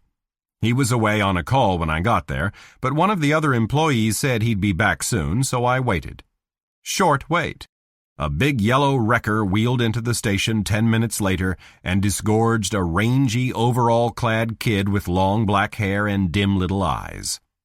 Firestone was wary of me at first, closed off the way a lot of young people are when confronted by an older authority figure. I had the feeling that letting him know I was a detective would close him off completely, so I said only that I was working with Cody Hatcher's lawyer. That was the right way to handle it. Firestone relaxed, admitted readily enough to being in Cody's corner, and agreed to talk to me. "But I gotta get back on the job," he said after a glance at an Omega chronograph on his wrist. "Talk while I'm working, okay?" I said okay, and followed him into the body shop, where he did some hammering on the undercarriage of an old hoist-raised pickup, his mouth open an inch or two the entire time, even when words weren't coming out of it. Like a Venus flytrap waiting to be fed, I thought, and with not many more brain cells. "Yeah, Cody gave me a ride the night that old woman in the Oasis got poked," he said. "I had a damn flat tire and my spare'd gone flat, too. Good thing Cody and Alana were around, or I'd have had to walk all the way home." "Where did that happen, the flat tire?" "Huh? Oh, out by El Dorado Park, edge of town." "And that's where they picked you up?" "Yeah. They just come back from Chimney Rock." Firestone grinned, a simpleton's grin with his mouth open the way it was. "Man, you could smell what they've been doing out there." "Smoking dope?" "Huh? No, not that." He made a back-and-forth pumping gesture with his arm. "You know, whap, whap, whap." I let that pass. "Did you see Cody again that night?" "No, I went straight to my place. I wish I'd have gone with him after he took Alana home. Then they couldn't say he done it." "Gone with him where? Did he say?" "Chew up some dirt on Salt Basin Road." "Chew up some dirt. Meaning?" "Racing, man. On and off road, you know." "He do that sort of thing often?" "Sure. Wild dude behind the wheel sometimes. Took some chances I never would, and I ain't no chicken." "How did he seem to you that night? Nervous? Excited?" "Nah." The idiot's grin again. "After being with Alana, wasn't no excitement left in him." "Just his usual self, then?" "Yeah, sure, his usual self." "You see him the nights of the other 2 rapes?" "Huh? I don't know. When were they?" I told him the dates and approximate times. Firestone stopped working, stood with his mouth open even wider while he struggled with his memory. At length he said, 3 weeks, 4 weeks. Nah, I can't remember that far back. Cody and me, we don't hang together that much anyhow."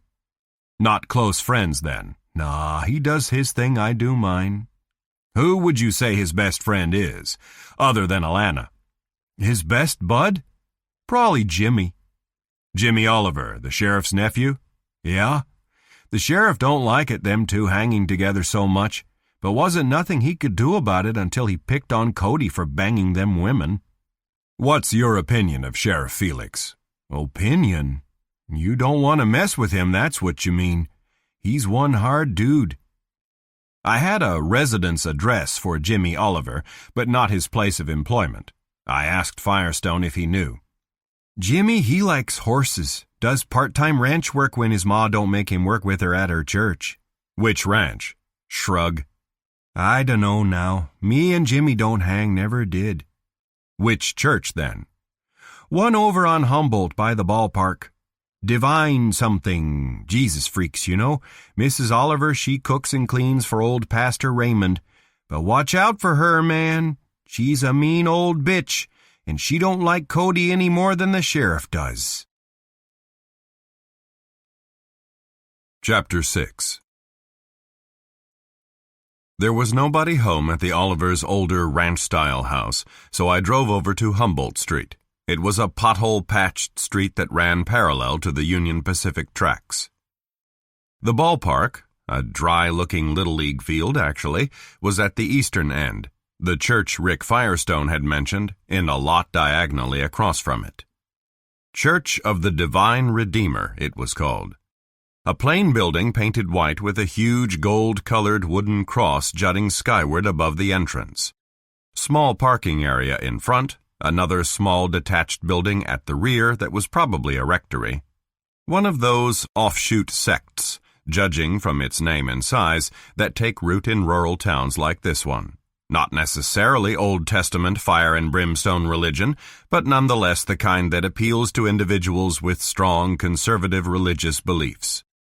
Its congregation would be small, loyal, and strict in its adherence to biblical teachings. Jesus freaks, in Firestone's offensive term. I pulled into the deserted parking area, past a signboard that gave the service hours and announced something called a prayer breakfast on the coming weekend, and parked and went first to the church. The unlocked door opened into a large, empty room about as austerely appointed as you could get. Rows of unpainted pews, a lectern in the middle of a raised platform, and an undersized pipe organ off to one side, and the wall behind the platform bare except for the 2-by-3-foot outline of a cross and a gold-painted wooden crucifix propped up below it. The crucifix was nearly twice the size of the outline and appeared to be newly made, the bas-relief Christ figure roughly but effectively carved, so it hadn't been the one that had hung on the wall. That was all there was to see. It struck me as a pretty grim place to worship, but then in no-nonsense churches like this, God would be considered more fearsome than benign, and devotion to him a pretty serious business. "Can I help you, brother?"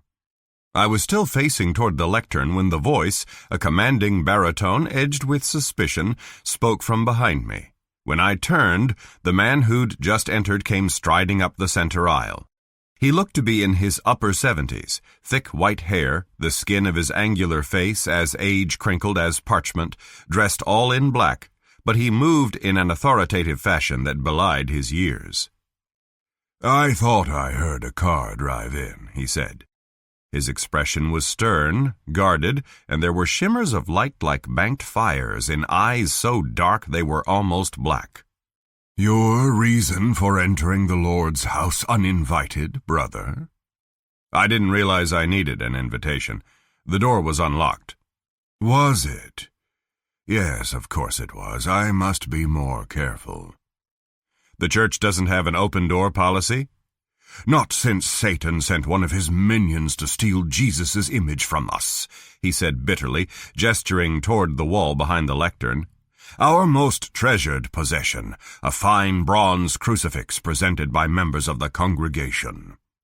"I'm sorry to hear it." "No sorrier than I, brother." "You're Pastor Raymond?" "Ah, you know my name." The parchment face wore a quizzical expression now, his head cocked bird-like to one side. He may have been elderly, but that powerful voice of his still resonated.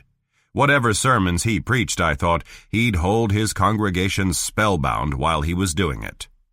Not acquainted, are we? No, sir. I've never been here before. You'll forgive me, I trust, for my suspicions in these trying times. In normal circumstances, Almighty God and the Church of the Divine Redeemer welcome all with open doors and open hearts. You've come seeking guidance, brother, the healing hand of our Lord Jesus Christ. Actually, I came to speak to Jimmy Oliver, if he's here. Young James? No, he isn't. Not until Saturday, to mount the new crucifix he created for us in time for Sunday's services. Would you happen to know where I can find him now? No, I wouldn't. The zealous earnestness in Pastor Raymond's voice had evaporated. If I was neither a thief nor a potential new member of his flock, he was no longer interested in me. Jimmy's mother, then, I said. I understand Mrs. Oliver works for you. Is she here? Mrs. Oliver works for the Lord, but yes, she's in the rectory. Very busy, I'm sure, but I'll ask if she'll speak with you. Your name? I told him, adding, but it won't mean anything to her. She doesn't know me. Just tell her I'm looking for her son. Pastor Raymond turned abruptly and walked out of the church. I followed him onto a cracked concrete path that led around to the building at the rear. At the door, he said, "Wait here," and disappeared inside. I waited. 3 or 4 minutes passed before the door opened again to frame a middle-aged, graying woman, tall and thin and stern-faced. One glance would have been enough to tell that she was Joe Felix's sister. The family resemblance was striking. Yes? What is it you want with my son?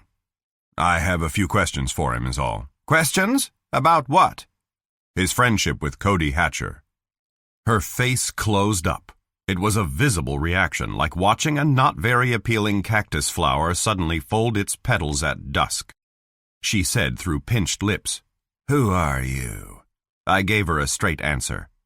A detective working with the Hatcher boy's attorney and a friend of his mother. Them? Come to give aid and comfort to the wicked. Hold on now, Mrs. Oliver. Cody Hatcher is innocent until proven guilty. The soul who sins shall die. God is not mocked, for whatever one sows, that will he also reap. Now she had me bristling.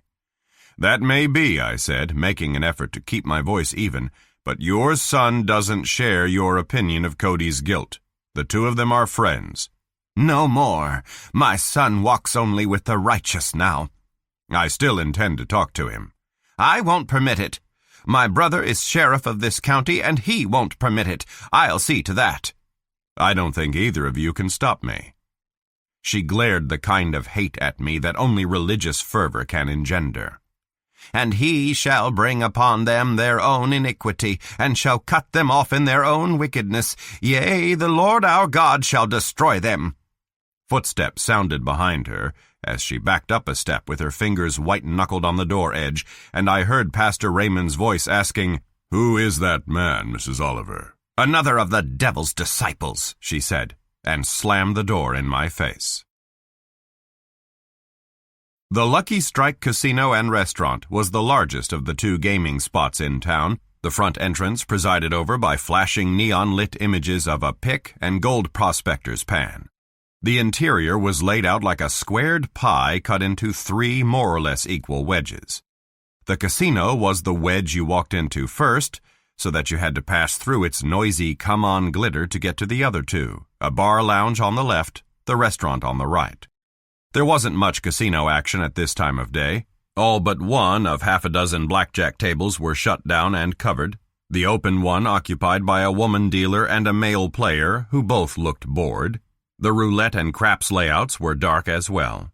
A handful of individuals were throwing their money away among the banks of modern electronic bandits. Progressive slots, Video 21, Joker is Wild Video Poker. The usual thin pall of tobacco smoke hung over the room, forcing me to breathe through my mouth as I made my way into the restaurant. There was a move afoot in Nevada to ban smoking in all casinos, I'd heard, and some places in Vegas and Reno had established non-smoking sections in gaming rooms as well as where food was served. But in rural areas like Mineral Springs, where a large percentage of the population still poisoned their bodies with carcinogens, the old ways still ruled. Gold was the dominant color in the Lucky Strike, naturally. The employees, including Cheryl and the others working the restaurant, were all dressed in bright amber yellow tunics. It being the tag end of the lunch hour, the place was moderately crowded, with what appeared to be a mix of locals and travelers on a rest stop. Main Street out front and a nearby parking lot were lined with cars, pickups, motorhomes, and long-haul trucks. One of the back wall booths in Cheryl's station was free. I caught her eye on the way to it, and she hurried over with a glass of water as soon as she finished delivering food to a couple at a window table. The tiredness that showed in her face and her movements tugged at me. She hadn't slept much last night either. By the time she finished her shift, she'd be half dead on her feet. "Something to tell me?" she asked, but the hope in her voice was threadbare. She didn't need my headshake to know it was too soon. "Couple of things to ask. I won't keep you long." I had a menu in my hands, pretending to read it as I spoke. "Do you know where I can find Jimmy Oliver? Which ranch employs him?" She thought about it. "You might try the Nielsen Ranch, the X-Bar, about 5 miles out River Road. I think Cody said that's where Jimmy usually works." "My car's no good for desert driving. Is what you drive an all-terrain vehicle?" "No, plain station wagon. But you're welcome to borrow Cody's Jeep. It's in the driveway at the house." "You have the keys with you?" "No, they're inside on the hook with the shed key by the kitchen door. The red button on the chain is for the alarm, the black one for the door locks. I'll give you my house key, and you can leave it under the bottom step in the carport." She broke off as one of the other waitresses approached. Then, "You'd better order something so I'll have time to get to my purse." "Ham and cheese sandwich and coffee." I sipped water, waiting. It didn't take long for her to come back with the food. She slipped the key under the sandwich plate when she set it down, and I palmed it as she straightened. One of the other waitresses must have been nearby because she said in a louder voice than she'd been using, "Will there be anything else?" "Not right now, thanks." "I'll bring your check." I made short work of the coffee and the sandwich. Cheryl gave me a brief, wan smile as I passed her on the way out. I parked where I had the night before on the street in front of Cheryl's house. I didn't relish the idea of leaving the car there for a lengthy period, with my laptop in the trunk and the GPS unit and the .38 bodyguard clipped in a compartment under the dash inside, all 3 of which I'd taken into the motel room in my briefcase last night, and would every night for the duration of my stay. Unlike the Jeep, my car had no alarm system. I'd had a struggle with myself as to the advisability of bringing the handgun into Nevada in the first place, where I had no vehicle carry permit for it, but I was glad now that I had, in spite of my solemn promise to carry. The way things were in Mineral Springs, I was better off hazarding a gun violation charge than being without means of self-defense if things got hinky. But I'd be a fool to carry a loaded weapon without good cause, and the risk of leaving it in the locked car in broad daylight was pretty small. Even if some idiot did break in, it was safe enough. The dash compartment was well hidden, and you had to know it was there and where its spring catch was located, far down beneath the wheel, to pop it open. Plus, there was the fact that vandals, like vampires, are creatures of the darkness. For that reason, probably Cheryl's house and property hadn't been targeted again since last night. I took a turn around it to make sure. In pale sunshine, the fire damage to the shed seemed minimal enough. Scorched boards, mainly, though several would need replacing. The Jeep Cherokee parked under the portico was a 4-door, 5 or 6 years old, its fire engine red paint job pitted and dulled by streaks of dirt and dust. There were some scrapes along the passenger side and a couple of hood dents, but they had been there a while, apparently the result of careless driving. Small miracle Mineral Springs lunatic fringe hadn't attacked the Jeep in their nocturnal prowlings. In the kitchen, I plucked the keys off the hook. I intended to leave right away, but there was something, an aura of dark melancholy in the empty stillness that kept me standing there. It wasn't my imagination. Strong emotions, such as pain, suffering, fear, have a way of imparting a mood to a place, and I'd always been sensitive to such vibes. Cheryl's emotions alone? Or some of Cody's, too. I knew so little about him, and all of what I did know was hearsay colored by personal feelings. What kind of young man was he? An unfiltered opinion of my own was what I needed. But if Sam Parfrey couldn't arrange even a brief meeting with him... Well, I thought then, he lives here, doesn't he? Snooping without permission is not something I normally do. I respect people's right to privacy, but these were special circumstances. And here I was already inside the house by invitation. What Cheryl didn't know wouldn't hurt either of us, and it might help me. The bedrooms were on the north side of the house, 2 of them, the door to one open and to the other closed. The open one was Cheryl's room, the bed neatly made, a nightgown folded on the counterpane. I bypassed it without entering. The closed door was not locked. I took a long look around from the doorway before I stepped inside. It was both a boy's room and a man's room. Shelves containing model cars, a miniature Nerf basketball hoop attached to the closet door, stacks of well-thumbed comic books, old, and automotive racing magazines, recent. A small desk with an equally small Dell computer on it, something in one corner that looked like a heavy-duty electric winch, the kind that can be mounted on a Jeep Cherokee, a Le Mans racing poster on one wall, and over the bed, a fairly large Playboy centerfold-type photograph of a nude blonde woman. Joe Felix and one or more of his deputies would have been in here. I had a pretty good idea what they'd made of the nude photo. But Cheryl? What did she think of it? The bed was neatly made in here, too, clothing all put away and everything in its place. Cheryl's doing. The law wouldn't have left it like this. So no way of telling whether Cody was the tidy type or as sloppy as the majority of 19-year-old males. I went in and began searching. Impressions, a sense of Cody Hatcher, were all I was after. If there had been anything here even remotely pertaining to the 3 rapes, Felix would have confiscated it. That included the computer, but I booted it up anyway, long enough to determine that it was password protected. I thought that it was a good thing Cody hadn't been into viewing hardcore porn. If he had been, Frank Mendoza would have used the fact to further stack the case against him. There was nothing to hold my interest in the 2 drawers in the desk, nor in the dresser or nightstand drawers. But inside the closet, I found a waxed canvas rifle case tucked in behind a rolled-up sleeping bag. I drew the case out, unfastened Velcro straps, withdrew the weapon inside, a Marlin lever-action .30-30 Winchester, new or nearly so. There were no marks of use on the stock or barrel. Several $100s worth of firepower. I slid the rifle back in the case, closed the straps, and laid the case down where I'd found it. When I closed the closet door and turned, I was facing the heavy-duty electric winch. A closer inspection showed that it, too, was brand new, all its components shiny and unmarked, never installed or used. I had no idea what something like this would cost, but it wouldn't come a whole lot cheaper than that Marlin .30-30. The rifle and the winch. 2 new, expensive non-necessities.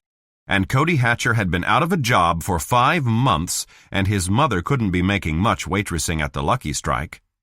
Presents from somebody other than Cheryl? Matt Hatcher, maybe? Or did Cody have a source of income that she wasn't aware of? Out in the hallway, I hesitated before the open door to Cheryl's bedroom. I did not like the idea of invading her privacy too, but I did it anyway. Just long enough to determine that there was nothing new or expensive anywhere in her room.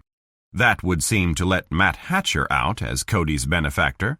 If Hatcher was going to lavish presents on somebody, it would be the object of his passion, not her son. So, who had paid for the rifle and the winch? And for that matter, the 5-year-old Jeep? Even second-hand, those babies don't come cheap.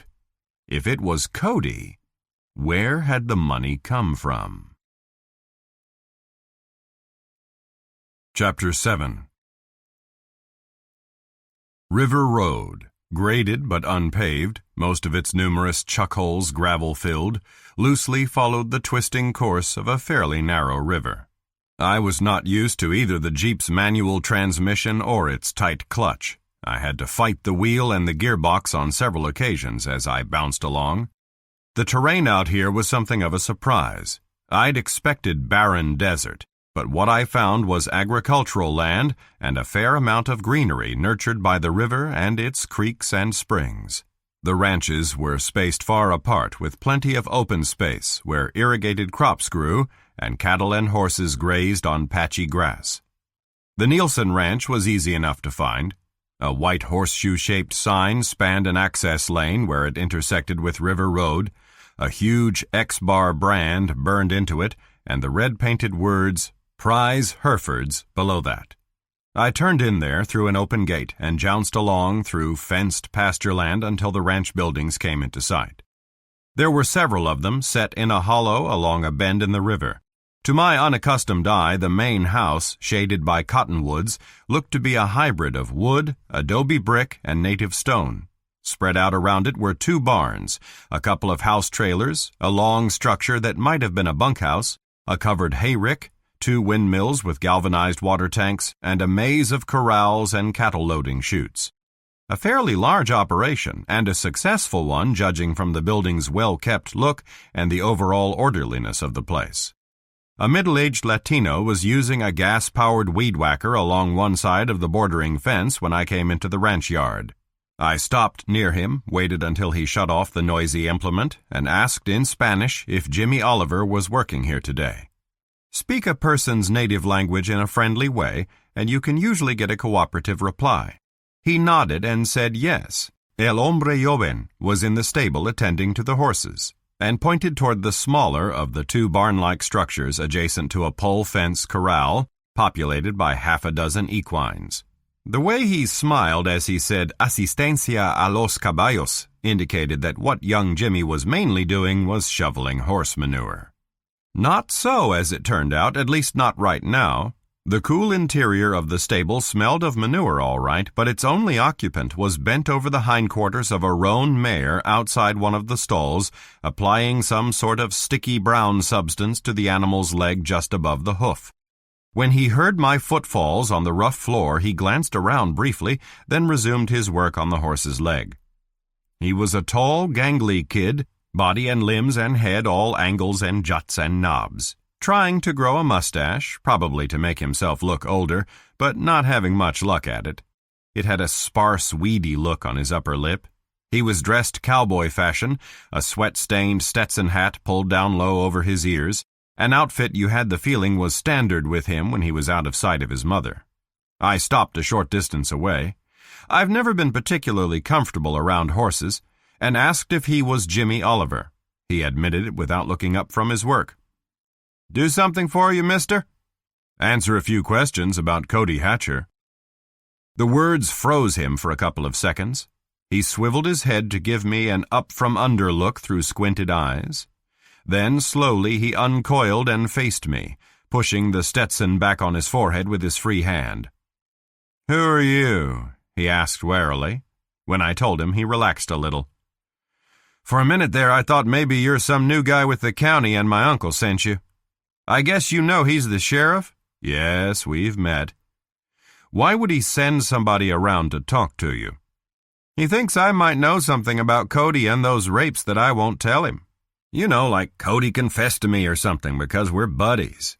"Why doesn't he approve of Cody?" Jimmy Oliver's mouth pinched in at the corners. "Him and my mother, they're always telling me what a bad influence he was, how I'd get into trouble if I hung around with him. Now it's I told you so and a lot of praying and trying to make me forget I ever knew him." "You don't believe he's guilty?" "No way. He wouldn't attack a woman, wouldn't hurt anybody. He just likes to have a good time, that's all. I told my uncle who I think did the rapes and framed Cody, but he wouldn't listen to me." "Who would that be?" "Derek Zastroy. That jerk-off's had it in for Cody ever since Cody and Alana got together." "Why? Jealousy?" "Yeah. Zastroy used to go with Alana. He'd attack a woman all right, real bad temper. Smacked Alana around a couple of times. That's why she wouldn't have anything more to do with him. Cody and this Zastroy had trouble then? What kind? Name-calling, shoves, a couple of punches. Did Cody tell you about this, or did you see it happen? Both. I was there the time they got into it at a community dance. Did Zastroy threaten Cody in your hearing? Said he'd get him, yeah. I wasn't the only one heard him say it. Alana, too? Sure, she was right there. So why hadn't she told me about the bad blood between Cody and Derek Zastroy? Why hadn't anybody else mentioned it? Why wouldn't your uncle listen when you told him about Zastroy's threats, I asked. He said he talked to him like he talked to a lot of other guys after the rape started, but Zastroy couldn't have done it because he had an alibi for the first one. What sort of alibi? He wouldn't say, just that he was satisfied with it. What does Zastroy do for a living? Bartender at the Horseshoe. Day or night? Both, I think. You know, whenever they need him. The roan horse made a snorting sound and shuffled its feet. Jimmy Oliver reached over to rub the animal's muzzle, murmured something to it, and it calmed immediately. "I've got to finish up with the cut heel," he said to me. I must have looked blank because he added, "Cut heel medicine. Red's got a rock cut on her right fetlock." I watched him apply more brown gum to the horse's leg, cap the bottle, then lead the animal into one of the stalls and talk to it for a few seconds before shutting the gate door. When he turned back my way, I said, "Cody's mother said he lost his job at the Eastwell mine a while back and hadn't been able to find work since." "Yeah, that's right." "Not even ranch work like you're doing?" Jimmy Oliver hesitated before he said, "Well, Cody's not into horses and ranching the way I am." "What is he into? Not mining?" "Not so much, I guess. What he'd really like to do is race, off-road or stock cars. He had these plans about leaving here, going to Reno or California somewhere, getting into the racing scene." "You think he'd have done that if he hadn't been arrested?" "Probably. Come spring or sooner." "Alone or with Alana?" "I think maybe alone." "So their relationship isn't all that serious?" "Well, he didn't want to get married, I know that." "And Alana did?" "Most girls do," he said, and shrugged. "Cody being out of work, what did he do for spending money? His mother doesn't seem to have a lot." "She does okay. I mean, she's got a good job and they're not starving or anything." "But what about Cody? Gas isn't cheap, especially when you spend a lot of time racing around in the desert. And he has a new Marlin rifle and a new electric winch for his Jeep. He tell you about those?" "Well, the rifle, yeah. He said Gene Eastwell gave him a real good deal on it." Gene Eastwell. That name wasn't on Parfrey's list either. Another friend of Cody's? "No way." Oliver's lip curled slightly. "Eastwell's too important to hang with guys like us, or thinks he is." "Member of the family that owns the mining company?" "Son of one of the bosses." "Works at the mine, does he?" "Sometimes there, sometimes at their office in town." "So he gave Cody a good deal on the rifle. When was that?" "Couple of weeks ago." "And Cody paid cash for it?" "I guess so." "How much?" Shrug. "He didn't say." I said, 5 months since he lost his job at the mine. Where'd he get the money? He have a little something going, maybe, that he didn't tell his mother about?" "I don't know what you mean." But Oliver knew all right. The downward shift of his gaze told me that. "Something to do with Max Stendryer." Shot in the dark. And a dud. The only reaction was another slight lip curl. "Cody wouldn't have nothing to do with a desert rat like Stendryer." "Bought some weed from him now and then, didn't he?" "I don't know nothing about that." Then, defensively, as if I had accused him instead of Cody, "I'd be crazy to smoke dope with my uncle, the county sheriff." Alana had intimated otherwise, but then maybe Jimmy Oliver had abstained the night Felix smelled marijuana in Cody's Jeep. Give him the benefit of the doubt. None of my business anyway, unless it had some direct bearing on my investigation. "How about Derek Zastroy?" I asked. "Does he use drugs?" "Wouldn't surprise me." Oliver shuffled his feet, tucked the Stetson down over his forehead again. "Look, I've got work to do. Mr. Nielsen comes in here and finds me wasting time talking, it's my butt. Wasting time, Jimmy? When what we've been talking about is helping prove your buddy's innocence? I didn't mean it like that. I want to help Cody, sure, but I told you everything I know, who I think hurt those women. Anything more I can do, you just ask, but right now... Okay, then. Thanks. He moved past me by half a dozen steps, paused, half-turned toward me again. I better give you my cell phone number. I mean, you shouldn't just show up out here again when I'm working. Or stop by your house unannounced. Yeah, that too. My mother. He shook his head, recited the number, and hurried away while I was writing it down in my notebook. I was almost back to Highway 80 when the green and white sheriff's cruiser passed me, heading in the opposite direction. I had the impression that the hard, chiseled face of the driver belonged to Joe Felix, and a few seconds later I was sure of it. In the rear-view mirror I saw brake lights flare, the cruiser swing into a fast U-turn, the bar flasher on its roof beginning to pulse as it came speeding after me. I slowed immediately, pulled over to the side of the road. The cruiser slid up close on the Jeep's tail, and out came Felix. I watched him pause for 3 or 4 seconds before he approached, looking at the rear license plate, I thought. I had the side window down, but he didn't walk up close. Instead, he stood off a few paces and gestured for me to step out. The look of him was neither hostile nor friendly. He said in neutral tones, "Cody Hatcher's Jeep." It wasn't a question. Borrowed, yes, with Mrs. Hatcher's permission. "Why?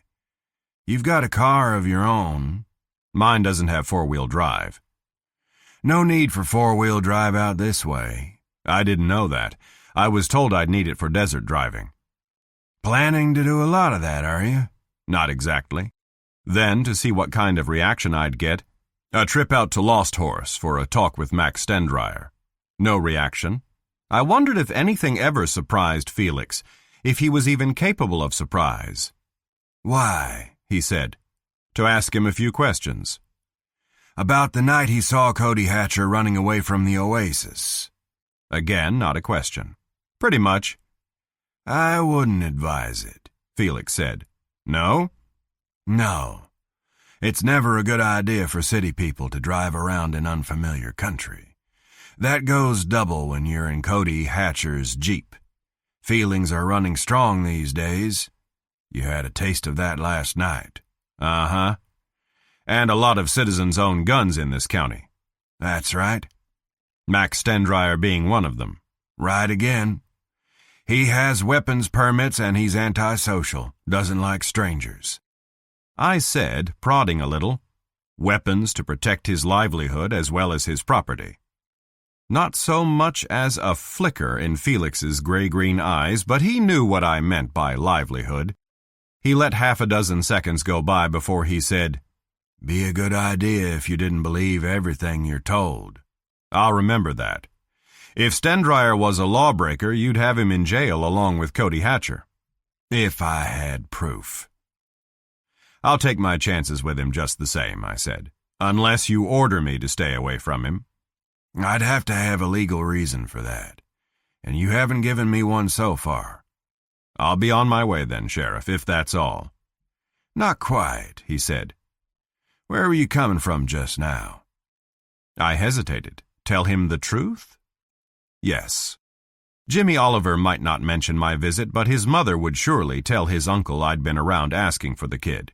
And with a hard man like Felix, the wise thing was to always be straightforward. He was tolerant enough now, but he could make my stay miserable or terminate it any time he felt like it. I said, "The Nielsen Ranch, to see your nephew." Still the poker face. Felix stood stolidly with thumbs hooked into the sides of his Sam Brown belt. Pretty soon he said, "Why?" "He's a friend of Cody Hatcher's." "Not anymore, he isn't. What did you expect him to tell you?" "Just what he did, that he believes Cody is innocent." "He's wrong. Anything else?" "The name of a man he thinks might be guilty, Derek Zastroy." "He's wrong about that, too. I questioned Zastroy not once but twice. He has alibis for 2 of the assaults. Your nephew said for only 1. 3rd time wrong. 2. Okay, I said, so it's not Zastroy. No, it's Cody Hatcher. What anybody says or thinks isn't going to change that. You're wasting your time. My time, though, isn't it?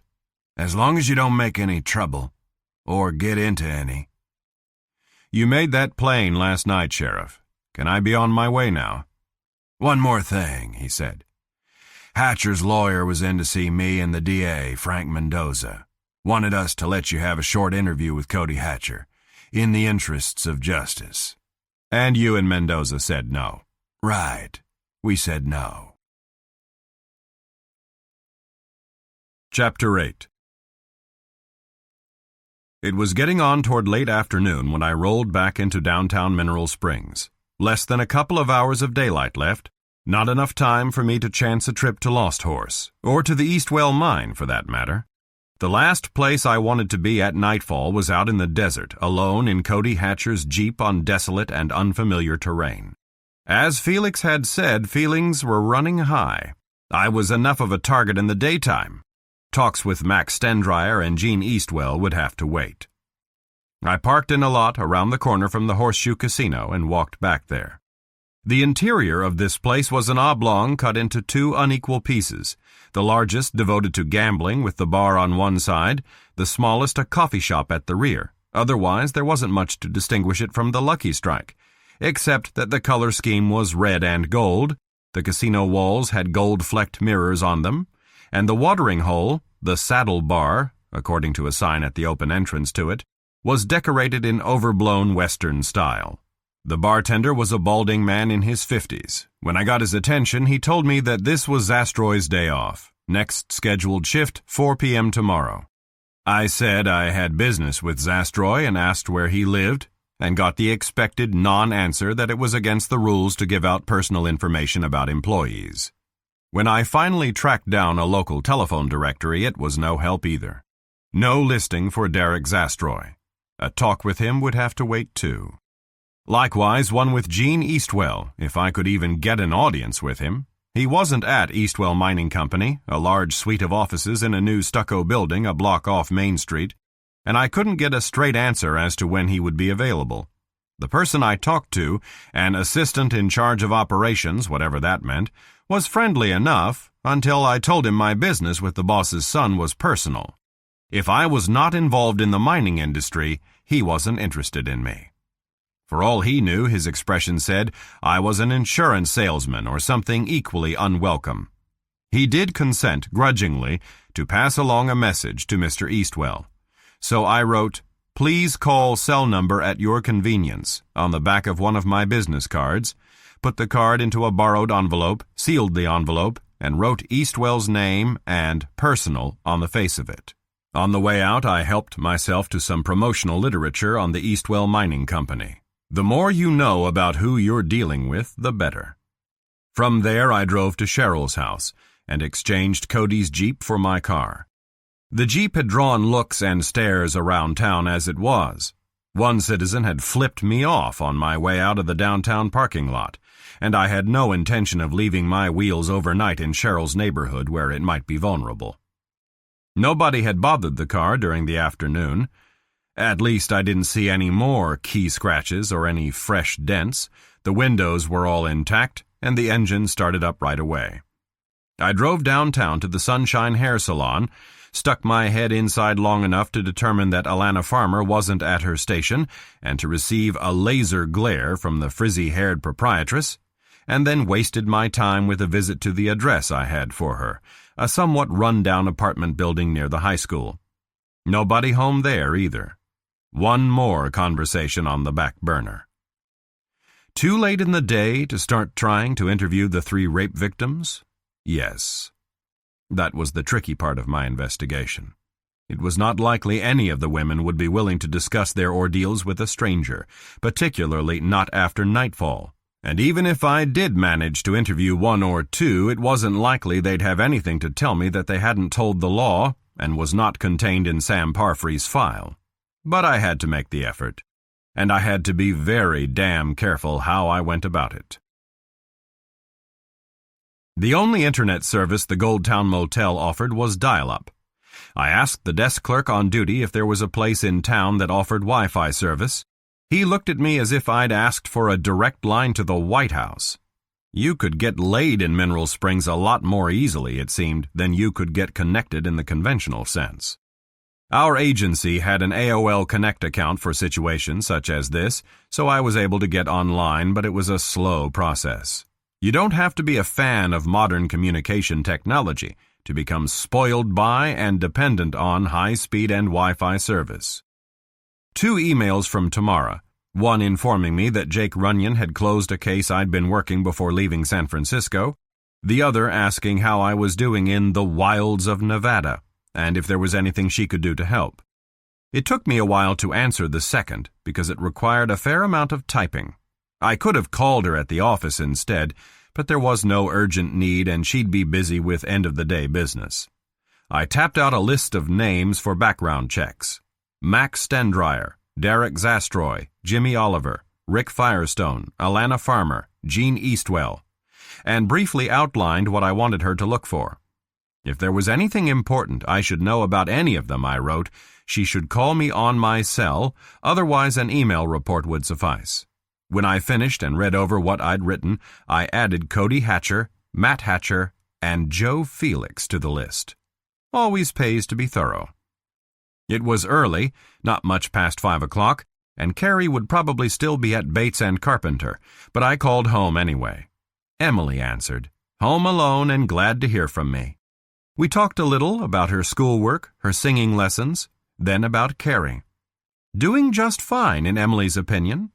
Did I want Mom to call me when she got home? No, because I might be working part of the evening. Just tell her I said that the reunion with Cheryl Hatcher had gone pretty much as anticipated, and my investigation was progressing. After I cleaned up, I went out to get something to eat. But not in either of the casino restaurants with their palls of death smoke. On a side street, I found a Mexican restaurant that had a separate non-smoking room and took my time filling up on pretty good chicken tostada and a bottle of Dos Equis. I kept the cell phone switched on, something I don't usually do in restaurants, but it stayed silent. If Gene Eastwell had gotten my message, he'd either ignored it or was taking his time about responding. Back in my room, I debated whether to call Cheryl or go out to see her in person. I had more questions for her, but I didn't want to pose them prematurely, without a better understanding of what her son had or had not been up to. Too much personal contact was not a good idea either. Our past history was probably common knowledge among the locals now, and it would be foolish to give the gossips and the wackos any additional information. So I settled for calling her, only she didn't answer her cell or her landline. Working late, maybe, though it was close to 8 o'clock. I sat in the armchair with the repaired rip in the seat and read over the material I'd taken from the mining company's offices. Eastwell was a large and thriving outfit, all right. They owned 3 operating gold mines in the general area, the largest of them an underground operation in which such equipment as jackleg drills, dynamite, scaling bars, muck machines, and slushers were used to get the ore out of the veins and up to the surface for processing by means of ball mills and jigging machines. Right. That was evidently the mine where Cody Hatcher had been employed, and Gene Eastwell and Matt Hatcher still worked. Over the 14 years it had been in operation, it had yielded an average of 1 million ounces of gold per annum. The company's other 2 smaller mines were of the open pit variety. This type utilized a chemical process, in addition to the mechanical task of removing gold-bearing rock, something that had to do with the ore being pressed through carbon pillars and then interacting with caustic soda and cyanide to leach out the gold. More technical stuff that I didn't completely understand, not that it really mattered. Those 2 mines produced a combined total of just under 1 million ounces annually. There was a profile of the Eastwell family, 3 brothers who had learned the business from their deceased father and built it into the multi-million-dollar force it was today. Gene Eastwell's name was mentioned, but without anything in the way of biographical information. Educational reading, all in all, but none of it germane to the job I was trying to do here. And still no callback from Eastwell. I tried Cheryl's phone numbers again, still no answer at either one.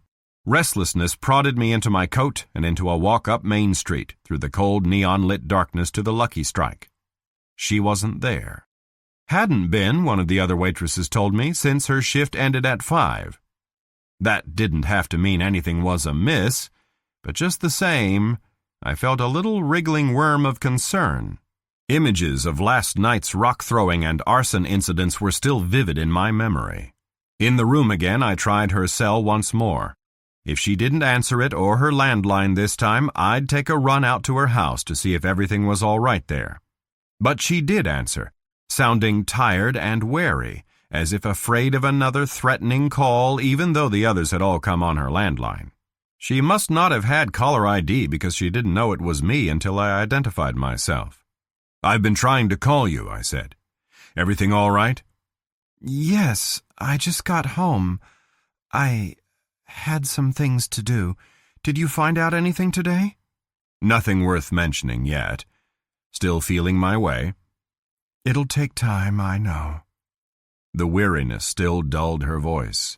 A touch of apathy, too, that hadn't been there last night or this afternoon at the restaurant. Stress-related, I thought. "I see that you brought the Jeep back." "Yes, but I kept the keys. I'll need it again tomorrow, if that's all right." "Of course. Did you see Max Stendryer?" "Not yet. Saving him until I have more information." "Jimmy Oliver?" "Yes, a couple of others, too, from Sam Parfrey's list." "What did you think of him?" she asked after a short pause. "Parfrey? He seems competent enough." "Competent enough to get Cody acquitted if there's a trial?" I said carefully, "That's hard to say based on a single meeting." "But it's not likely, is it?" in that same dull voice. "I wish to God there was somebody else, a lawyer I could have afforded, but there isn't. There's only Sam Parfrey. And you. You're Cody's and my only real hope." There was nothing I could say to that hadn't already been said. I kept silent. I heard her sigh. Then, tentatively, "Do you want to come over tonight? I'd like the company." Something in her voice made me ask, "There haven't been any more incidents?" "No. Well, another phone call." Damn all the vicious, self-righteous hypocrites in the world. If there is a hell, a special hot corner ought to be reserved for them. "I'm not so sure it's a good idea for you to be there alone at night. You really should think about staying with a friend." "I can't, even if I wanted to. There's no one I could ask." "No one? No close woman friend?" "No. The last one I had moved away 3 years ago." "You could get a room here at the Gold Town," I said, "or one of the other motels." "I can't afford it." "I'll loan you the money." "No, I'm going to owe you enough as it is." Her voice sounded stronger now. "But if you're really worried, well, you could always give up your motel room and stay with me while you're here. You could sleep in Cody's room, or I could make up the couch for you." "Cheryl, no, I'm sorry, but that would only be inviting more trouble for both of us." Another sigh. "Yes, of course, you're right. A bad idea. Good night, Bill." "Good night." I went to bed, and to sleep pretty soon, even with Cheryl's problems on my mind, and even though it was still early. I function best when I've had at least 8 uninterrupted hours of sack time. I'd gotten 8 the previous night, and I was going to need 8 or better this night as well. Tomorrow promised to be another long and anything but stress-free day for me, too. Chapter 9. Thursday morning was a bust. For whatever reason, I still couldn't find Alana Farmer. She wasn't at or expected at the Sunshine Hair Salon, nor did anybody answer the door at her apartment.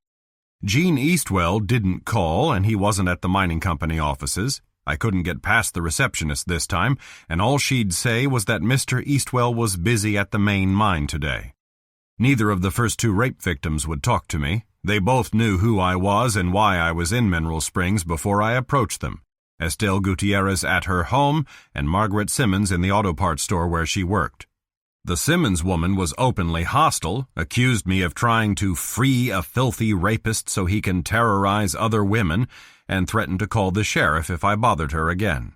The third victim, the widowed Shoshone craftsmaker, Highwee Allen, wasn't home. I'd skipped breakfast, so I went to the Horseshoe restaurant for a hot and not very good lunch. No sense in intruding on Cheryl at her job and causing any more tongue-wagging. Afterward, I made another pass into Highwee Allen's neighborhood. Still nobody home at her trailer. Out to Cheryl's house then, and another exchange of my car for Cody's Jeep. It was nearly 1:30 by then. Lost Horse and Max Stendryer? A run out to the Eastwell mine? Try to track down Derek Zastroy? Stendryer was the most tempting prospect, but I still didn't know enough about him and his relationship with Cody to make bracing him feasible just yet. Zastroy was due at the Saddle Bar at 4 o'clock. Trying to chase him down before that would only add more frustration to the day if I couldn't find him. The same was true of Eastwell, but at least I could have a look at the mine and either get in to see him or find out if he was ducking me. The 2-lane road out there was paved all the way, though the asphalt was pocked and broken in places from the passage of ore trucks and other heavy equipment. I passed one of the trucks on the way, a massive vehicle that roared like a beast and made the Jeep shudder as it came lumbering by. There was no other traffic on the road, and the only thing I saw moving on the lumpy, serrated desert flanking it was a jackrabbit bounding through big clumps of gray-green sage. After about 8 miles, I came on a fork. The left one, paved, leading into low foothills, bore a sign that said Eastwell Mining Company in big black letters, and below that, private road authorized vehicles only. The section I was on became what appeared to be a little used dirt track that curved off to the right and petered out in the desert flats. I took the left fork, climbed up and down for a ways, and then up again and over a rise, and from there I had my first look at the mining operation. Not that there was much to see. The road ran up through a wide cut between 2 large hills where it was blocked by a guardhouse and bar gate. Beyond, you could make out portions of what was an even larger operation than I'd expected. A huge mill, at least 2 other buildings, ore dumps, men and equipment moving on a network of roads and narrow-gauge rail tracks, the top of a towering gallows frame that would contain the hoist mechanism for raising and lowering miners' cages into the depths of the mine. The mine openings themselves were invisible from this vantage point. The closer you got to the gate, the more warning signs there were. Private property, authorized admittance only. Trespassers will be prosecuted to the fullest extent of the law. As I rolled up, a brace of uniformed men came out of the guardhouse and stood side by side like soldiers on sentry duty. Both wore holstered sidearms and carried 2-way radios. There'd be more armed guards inside the grounds. Security was bound to be tight for any large gold mining operation, particularly one that produced 1 million ounces per year. When I stopped and lowered the side window, one of the guards came over and asked if I had a pass. I could barely hear him for the loud machinery noises coming from inside and outside the mill. I said no, I was there to see Gene Eastwell on a private matter, and no, he wasn't expecting me. The negatives didn't sit well with the guard. He demanded ID, studied my California driver's license for a good minute before he returned it, and then demanded to know why I wanted to see Mr. Eastwell. I said it was in regard to a Marlin rifle he'd sold a couple of weeks ago, and the person he'd sold it to. The guard obviously thought Mr. Eastwell would not want to be bothered with something like that while working, but he couldn't be sure, and he was not about to risk his job. He told me to pull off onto the side of the road, and when I did that, he went into the guardhouse to contact the mine office. The other guard stayed where he was to keep an eye on me. As I sat there waiting, there was the distant hollow boom of an underground dynamite charge. The ground literally shuddered when it went off, the way it does in the first few seconds of an earthquake. A minute or so after that, a massive ore truck appeared on the other side of the gate. The watching guard opened up just long enough for the truck to come rumbling through. The first guard came back pretty soon and confirmed that I'd wasted my time driving out here. As if reciting from memory, he said, "Mr. Eastwell says to tell you he sold the rifle through a newspaper ad and has nothing to say about the person he sold it to, now or at any time. He doesn't want to be bothered again. Clear?" Clear enough. The guard offered up a parting shot as I started the engine, maybe original with him, but more like quoting Gene Eastwell again. "Have a nice trip back to where you came from," he said. The offices of the Mineral Springs Miner, appropriately enough, were on Quartz Street, downtown.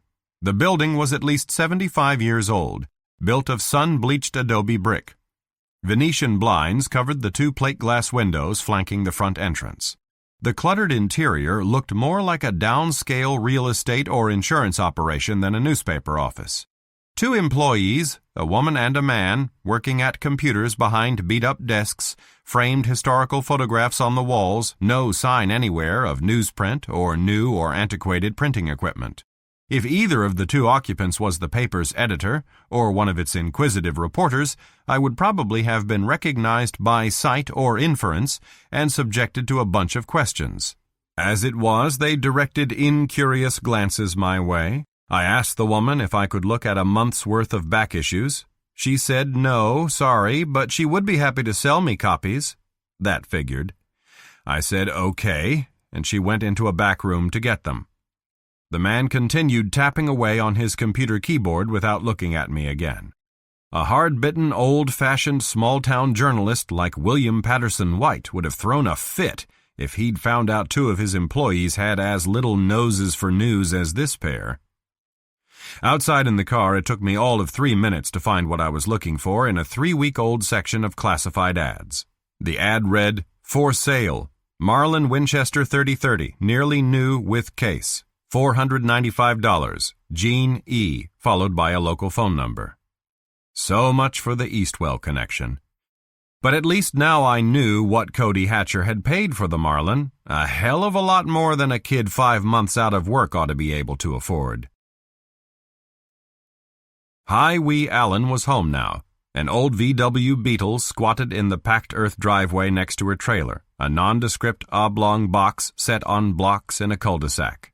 Poor neighborhood. Empty lot on one side, a boarded-up ramshackle house that ought to have worn a condemned sign on the other. The fenced-in back end of a pipe yard across the street. The closest occupied residence was almost a full block distant. Perfect setup for a violent male with rape on his mind. Even if Mrs. Allen had had time to scream before or during the attack, nobody would have been close enough to hear her. There was a small outbuilding to one side and behind the trailer. At first, I took it to be a single-car garage with one of its double doors standing open. As I walked up the drive past the VW Beetle, I could hear faint sounds from inside the building.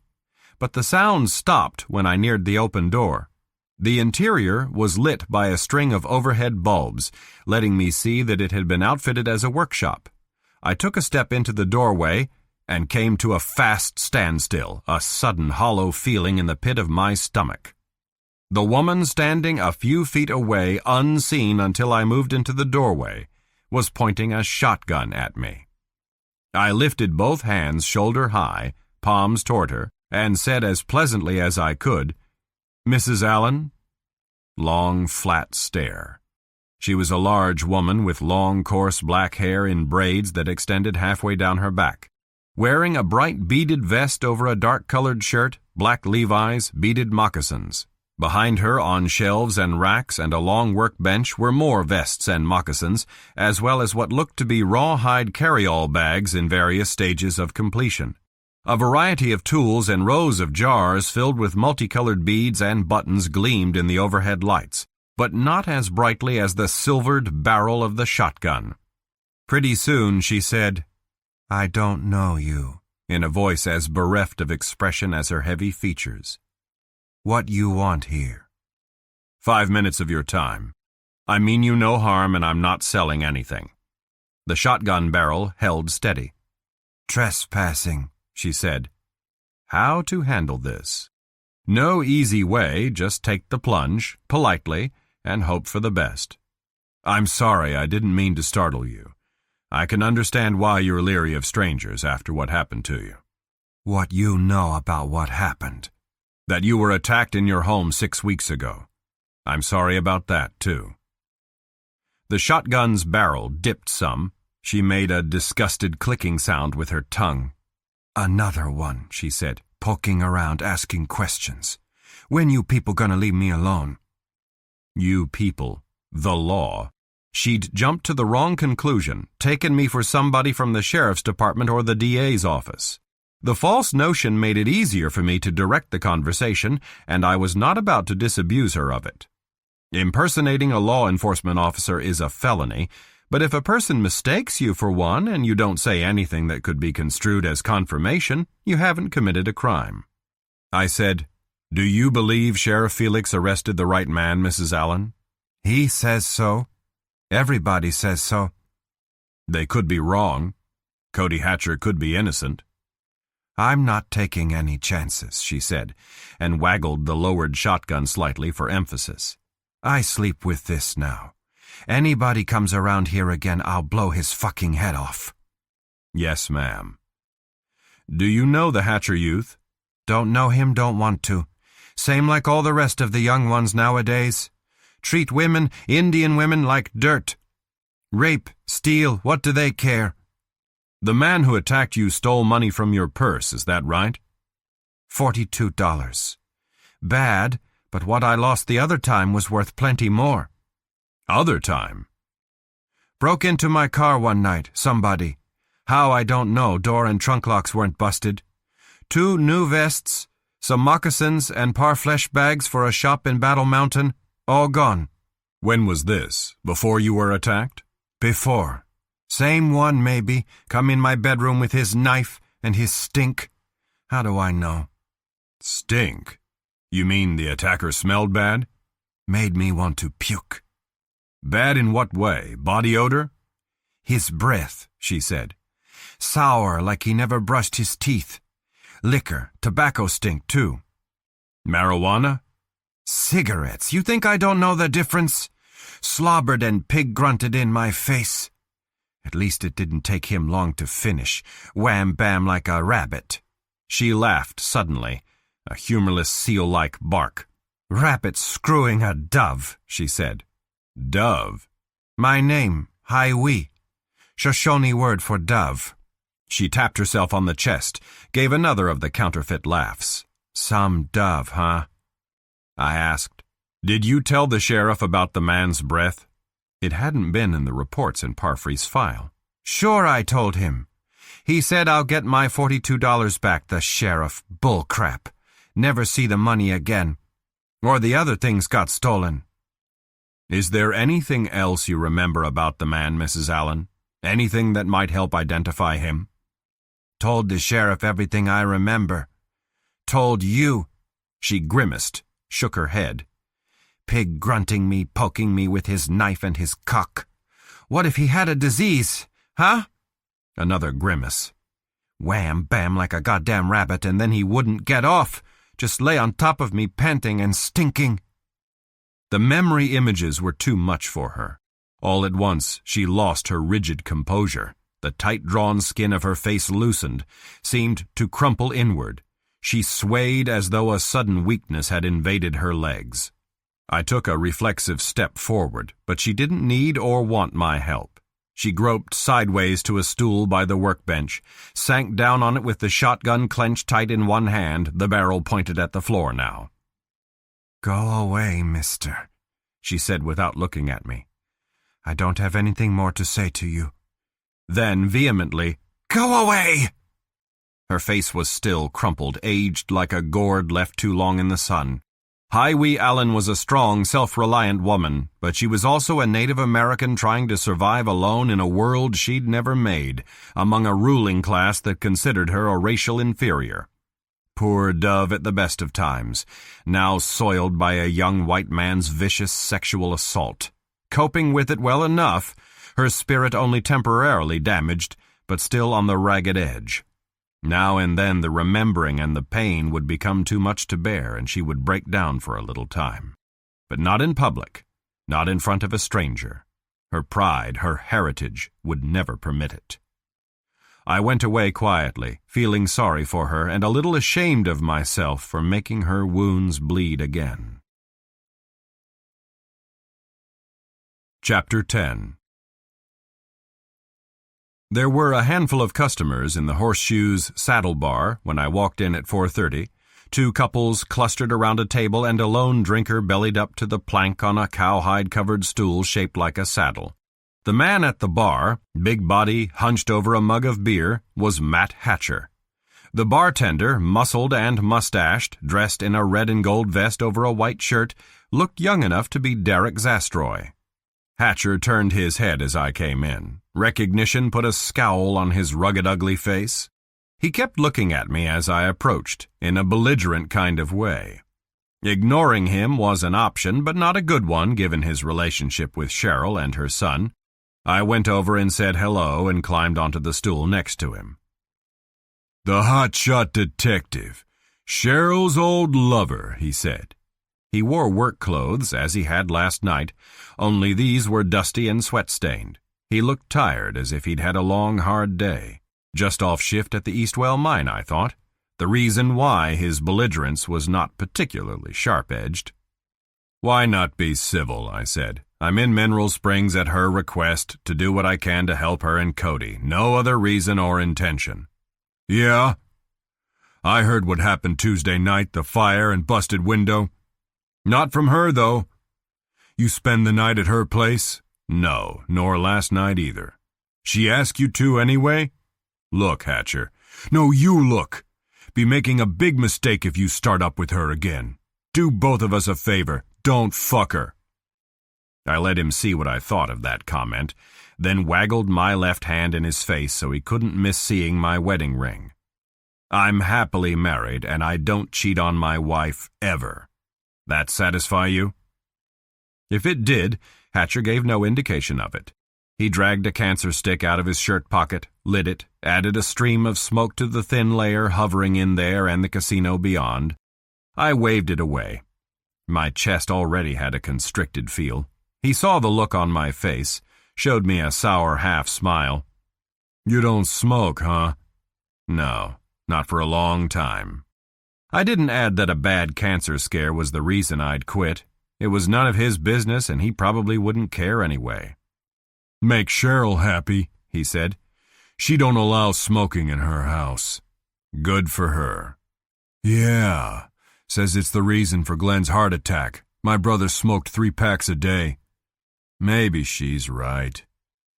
"I ought to quit too, I guess," he said, and gave lie to the words by taking a deep drag and blowing more smoke my way. Then, "But she's wrong about you finding out anything that'll save the kid. Just wasting your time." "People keep telling me that." "And you don't believe it." "I'm keeping an open mind. Yours seems to be closed."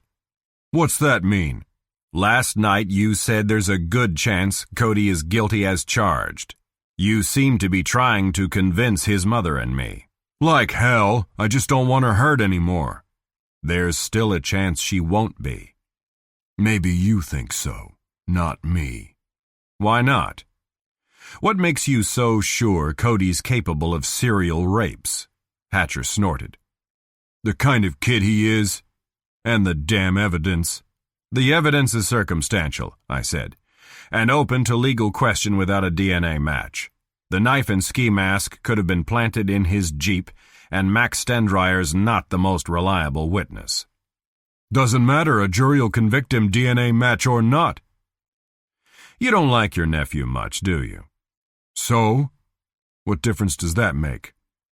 "I'm just curious as to why." "You heard me say it last night.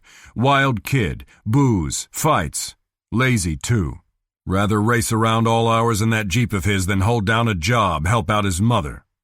"No job in some time. Where does he get his spending money?" "From her, where else? She'll do anything for that ungrateful little pissant." Hatcher jabbed out his cigarette, stared at his image in the back bar mirror for a few seconds before he said bitterly and a little forlornly, "But she won't take any help from me. Other guys, you and that loser Parfrey, but not me." Maybe because you come on too strong with her. Too strong? What the hell do you know about it? What did she tell you? Nothing I couldn't see with my own eyes. Yeah, smart guy. He had it bad for Cheryl, all right. Any male close to her, including her son and an old flame 20-some years removed, was a perceived threat. Jealousy and unrequited passion, those were the reasons he wanted Cody to be guilty. With his nephew in prison and her alone, he'd have, by his reckoning, a better chance with her. We were talking about Cody, I said. You ever have words with him about his behavior? Couple of times, yeah. He told me to go screw myself, smart ass. No respect. So the two of you have never gotten along? Hell no. I tried on account of Cheryl, but he didn't like me coming around to see her. Thought I was trying to take his old man's place. I didn't say anything. Hatcher said through a scowl, That's what you think too, right? When I still didn't answer, he grabbed up his mug, drained it, slammed it down on the bar, and swung off his stool. Remember what I said about starting up with her again. Don't do it, no matter what. He went stomping out. I stayed put, swiveling toward where the young bartender was standing with his arms folded at the other end of the bar. He'd ignored me the whole time I was sitting there with Hatcher. He kept right on ignoring me until I called out, loud enough for the other customers to hear, How about some service here? That stirred him in my direction, but indolently, in slow motion. He stopped a few feet away and looked at me without speaking. IPA, I said. Draft, if you have it. No IPA. Draft or bottles. What do you have on tap, then? Bud Light, Coors Light. Yeah, that figured. Bottled beer, Heineken, Dos Equis? They had Dos Equis. He opened one, slop-poured it so that the glass was about half full of overflowing foam when he said it, and the bottle down in front of me. No napkin, no coaster, no wipe-up of the spill. And the price he quoted struck me as too high, as if he'd artificially inflated it. Service deluxe in the saddle bar. I put money down and he let it sit. Stood with his arms folded across a broad chest, watching me. He was big enough to double as the house bouncer, which was probably the case, and the brushy mustache, along with shaggy black hair and a thin-lipped, aggressive mouth, gave him a don't-mess-with-me look, one that he probably worked at cultivating. He said, I know who you are, mister. I figured you did. And why you're here. Frisco detective. Since long before you were born. Derek Zastroy, right? He took his time answering. Who gave you my name? I've been given a lot of names the past 24 hours. Talked to several, and now here I am talking to you. Won't do you any good. Nobody's got anything to tell you. You'd be surprised, I said, at what I've been told so far. A half sneer said he didn't believe it, so I added, the trouble you had with Cody Hatcher, for instance. Wrong. No trouble between Hatcher and me. Over a Lana farmer, the way I hear it. Whoever told you that's a liar? She used to be your girlfriend before she hooked up with Cody, didn't she? So what? So you didn't like the fact that he took her away from you and you let Cody know it. Threatened to get him for it. Zastroy unfolded his arms, let them hang fisted at his sides, muscles wriggled and knotted along his jawline, working hard at keeping his cool. He never took her away from me. Nobody ever took anything away from me. Then how did Alana end up with him? Her and me busted up, but not over Hatcher. She's stupid. That's why she hooked up with a punk like him. And you don't hold any grudge? Not me. Alana's not the only piece around. Then why did you fight with Cody? Threaten him? Who says I did? Alana? Not important. True or not that you threatened him? I might have told him I'd kick his ass if he messed with me, so what? I don't take shit from anybody and I let people know it. He left me alone after that, I left him alone. Zastroy's mind churned up a belated thought that made his jaw muscles knot again. What's all this about, old man? You trying to make out I had something to do with those rapes? Well, I'd had enough of the old man crap. Popeye had it right. You can stand so much, you can't stands no more. I said hard and fast, if I ever have any cause to accuse you of anything, sonny boy, it'll be straight out in no uncertain terms. What did you call me? The opposite of what you called me. You want to prove you're a man, come on over the bar and start pushing me around. You'd win out, but not before I gave you a hell of a scrap. And then you and the owners of this place would have an assault charge and a personal injury lawsuit to deal with. His hands opened and closed, but he didn't move, didn't speak, just glared at me. Well, I said. Tough guy, he said, and damned if there wasn't a faint, grudging respect in his tone. When the situation calls for it. Make yourself some bad enemies that way. You being one of them? Not if you don't hassle me. Zastroy leaned forward. I'll tell you this, and it's all I have to say. I don't like Cody Hatcher worth a damn. He's a prick and a smartass, and plenty of others around here feel the same way. He's the lousy raper, all right, guilty as hell, and you'll never prove different. I slid off the saddle stool. We'll see about that. Better watch yourself, Zastroy said as I started away. You and me were not the only tough guys in this town. Chapter 11. In my room at the Gold Town, I hooked up the laptop and had a look at my email. Longish one from Tamara, giving me the background data I'd asked for. A few items of interest, though nothing particularly eye-opening. Cody Hatcher. No arrest record prior to the rape charges. 2 tickets issued by the Nevada Highway Patrol for excessive speeding. Max Stendryer, the one arrest for marijuana possession, as Sam Parfrey had told me, that had gotten him nothing more than a fine because the law couldn't prove intent to sell. Matt Hatcher, 3 DUIs, the most recent 4 years ago that had resulted in a 6-month suspension of his driver's license. Derek Zastroy, 2 arrests for aggravated assault, 1 complaint from a Horseshoe patron last year, the other from a woman in Winnemucca 2 years ago. Both complaints withdrawn before charges were filed. The one in Winnemucca might have demonstrated a propensity for sexual violence against women, except that there was apparently some question as to its validity. The woman had dropped the complaint pretty quickly, claiming she'd overreacted to acts performed during consensual rough sex. Nothing on Alana Farmer, Rick Firestone, Jimmy Oliver, Gene Eastwell. Tamara, ever thorough, had also done searches on Cheryl, no police record of any kind, her late husband, ditto, and Sheriff Joe Felix. Felix had an exemplary record, 4 years in the Marine Corps with distinguished service in the Persian Gulf, 3 years as a Bedrock County deputy after his discharge, 2 years as sheriff, wide margins of victory in both elections, generally regarded by state and county politicos as tough but fair. The only blemish, if you could call it that, was a divorce 8 years ago filed for by his wife on the grounds of mental cruelty.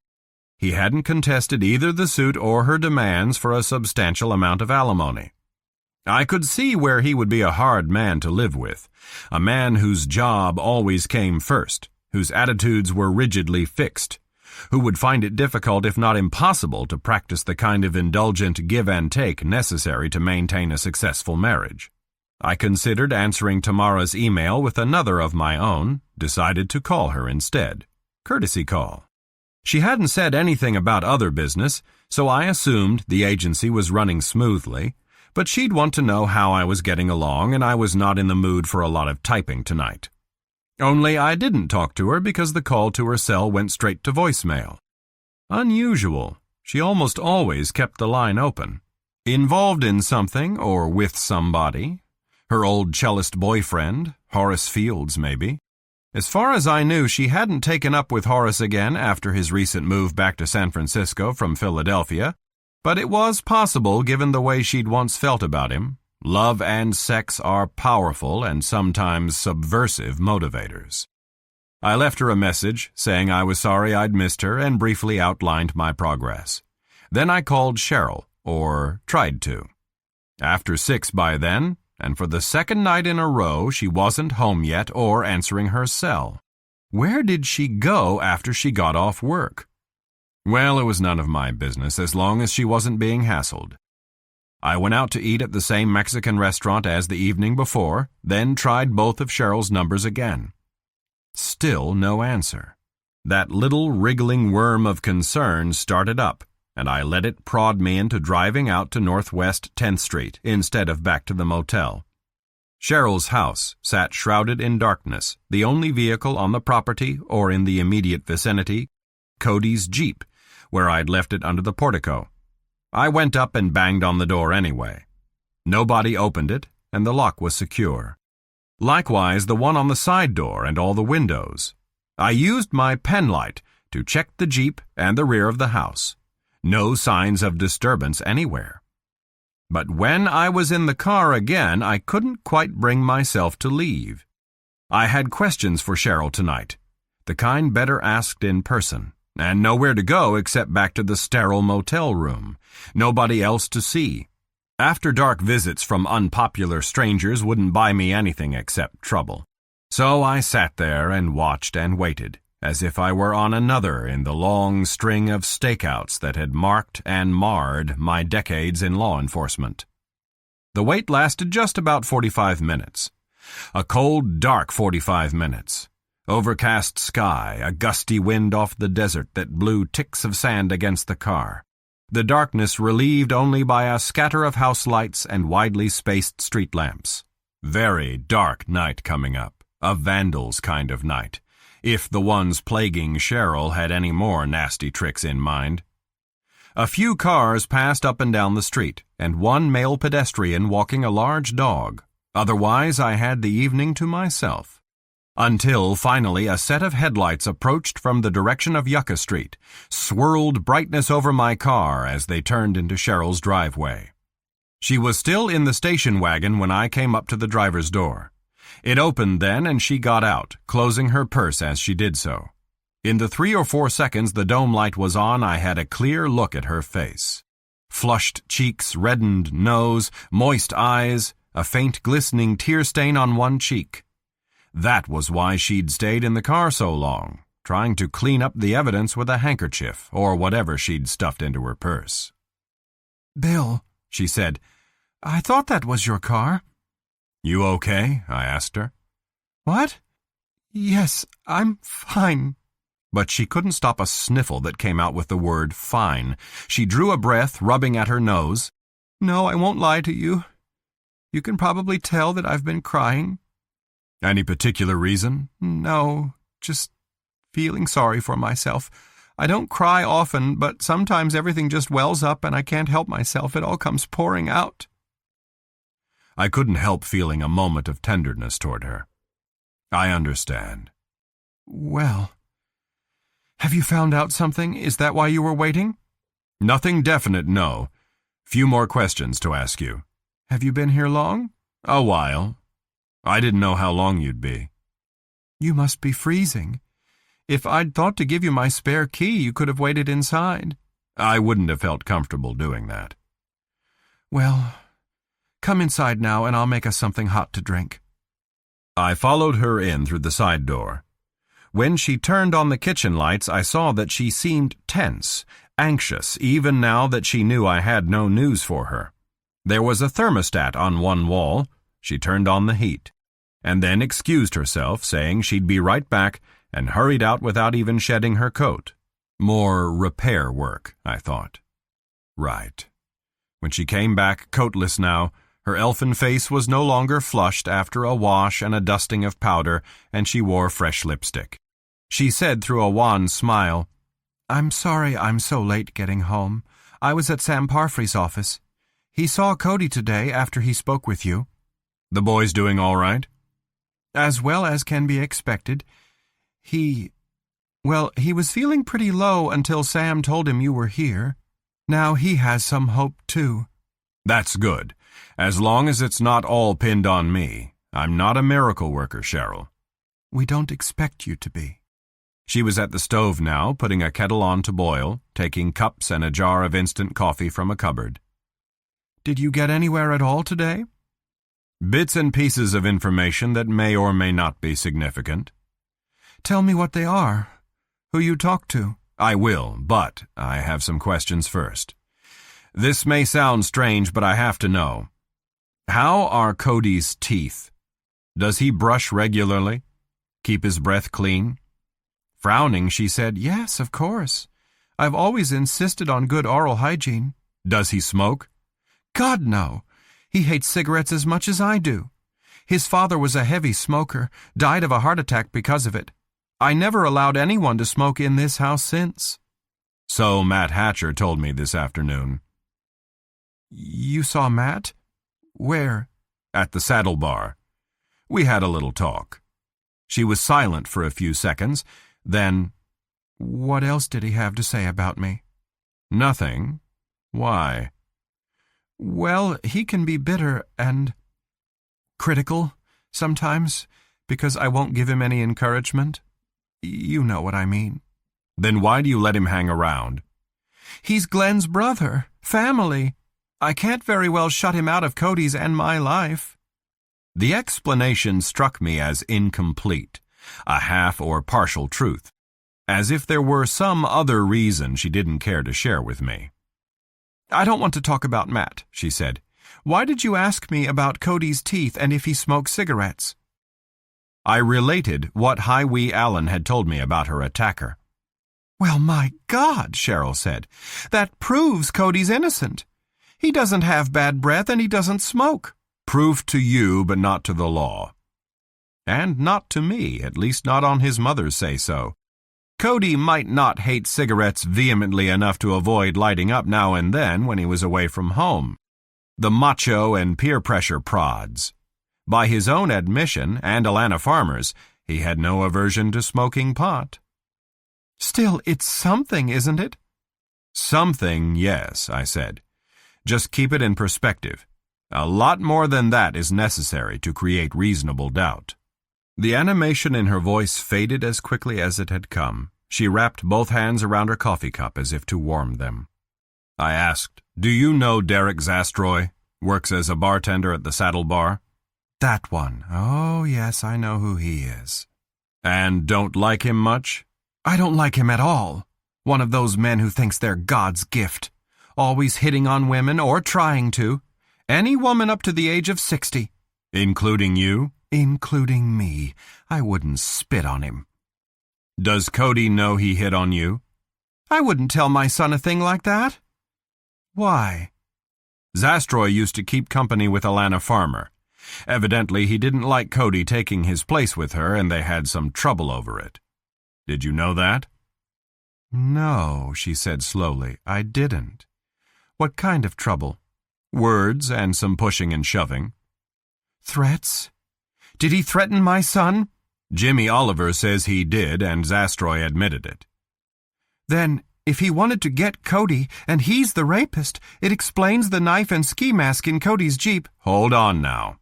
The threat is meaningless by itself, and apparently he has alibis for 2 of the rapes that satisfy the sheriff." "Alibis can be faked, can't they?" "They can, depending on the circumstances. I don't know yet what Zastroy's are. Does his reputation with women extend to physical abuse?" She thought about it. "Not as far as I know." "I'll see what Alana has to say. What's your opinion of her, by the way?" "She's all right, I guess. Not very bright." "She seems to care for Cody. Believes he's innocent." "I know, she told me that at the restaurant after he was arrested, but I haven't seen or spoken to her since." "How serious is their relationship?" "Not very. At least I hope not." "Why do you say that?" "He's too young to get seriously involved with a woman, any woman. 19. Cheryl shook her head. "It's all hormones at that age. You think you know so much about life and love, but you don't. I didn't, God knows. I wish—" Another headshake, and she lapsed into silence. To break it, I filled her in on the rest of my day. She listened quietly without interruption. When I was done, she asked, "You didn't try to see Max Stendryer?" "Not today. Tomorrow. I'll need to borrow the Jeep again for the run out to Lost Horse." "Yes, of course. Keep the keys as long as you need them." Cody seems to have been pretty hard on the Jeep, I said. All the dings and scratches. Too much fast driving on the desert roads, she said. I've told him to be more careful, and he says he will, but... But he likes to race. Wants to be a race car driver. A wince, a sigh. She'd set the coffee cup down, and now her hands moved restlessly in her lap. It's a foolish notion, but he seems to have his heart set on that kind of life. After this madness is finished and he's home again, maybe he'll listen to reason. But probably he wouldn't. If he came home again and if Jimmy Oliver was right about his future plans, Cheryl wouldn't have him around for long. It's a pretty nice model, the Jeep, I said. Has he had it long? Ever since he was old enough to drive. Did you buy it for him? No, it was his father's. Oh. Glenn took better care of it. Cody, well, the engine wasn't hot enough for him, so he had some things done to it. That racing nonsense again.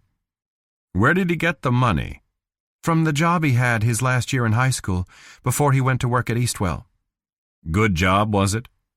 Warehouse and delivery work for the feed and grain company. Why did he give it up? He thought he could make more money at Eastwell. His uncle get him the job there, or was it Gene Eastwell? Matt did. Gene Eastwell? Why would you think Cody knows him that well? His name came up. They're not friends? Hardly. They're not socially compatible. The Eastwell boy is at least 5 years older and as snobbish as the rest of his family. Big fishes in a little pond. Yes, exactly. To redirect the conversation, I said, So, you've been sole support of the household since Cody was let go at the mine. Must be hard on you. I'm used to it. Glenn's life insurance money helped for a while, but it really wasn't very much. Well, anyhow, we get along all right. I make enough to pay the bills. Including gas, oil, and tires for the Jeep? Cody uses my credit card, yes. Did he also charge the new electric winch he bought recently? Winch? You didn't know about that? No. This month's card statement just came and there was nothing like that on it. I suppose... I don't know, she said vaguely. One of his friends may have loaned him the money. Or Matt did. I doubted that. I considered saying something about the Marlin rifle, decided against it, and let the subject drop and the conversation end. Cheryl looked bewildered, forlorn, sitting there with her hands clasping and unclasping in that little girl way of hers. I felt sorry for her again, sorry for having to question her the way I had been, but not as sorry as I would be if it turned out her son was guilty after all. Chapter 12. It was late Friday morning when I gassed up the Jeep and then went to look up Max Stendryer. You got to Lost Horse by heading out Yucca Street onto the Eastwell Mine Road, then veering off on a secondary road to the northeast that was unpaved but in fairly good repair. The Jeep's GPS was not much good out here. I was relying on a pair of maps I'd gotten from the local Chamber of Commerce, a topographical and a tourist guide to ghost towns and other points of interest in the area. On the latter, Lost Horse was described as having nothing to recommend a visit. It had had a short life, born 1903, died 1909, and its century-old remains consisted primarily of mine dumps and rubble. By the time I reached the second of the dirt roads I needed to take, I had the feeling of being in the middle of nowhere. Rolling, sage and brush-covered hills, rocky and cactus-strewn flats, dry washes, cinnamon-colored hills, and the shadow of a mountain in the far distance, and no sign of life anywhere. An overcast sky gave the emptiness a gloomy, even more desolate aspect. Now and then gusts of a cold wind kicked up little sand devils and shredded the grainy plumes of dust raised by the Jeep's passage.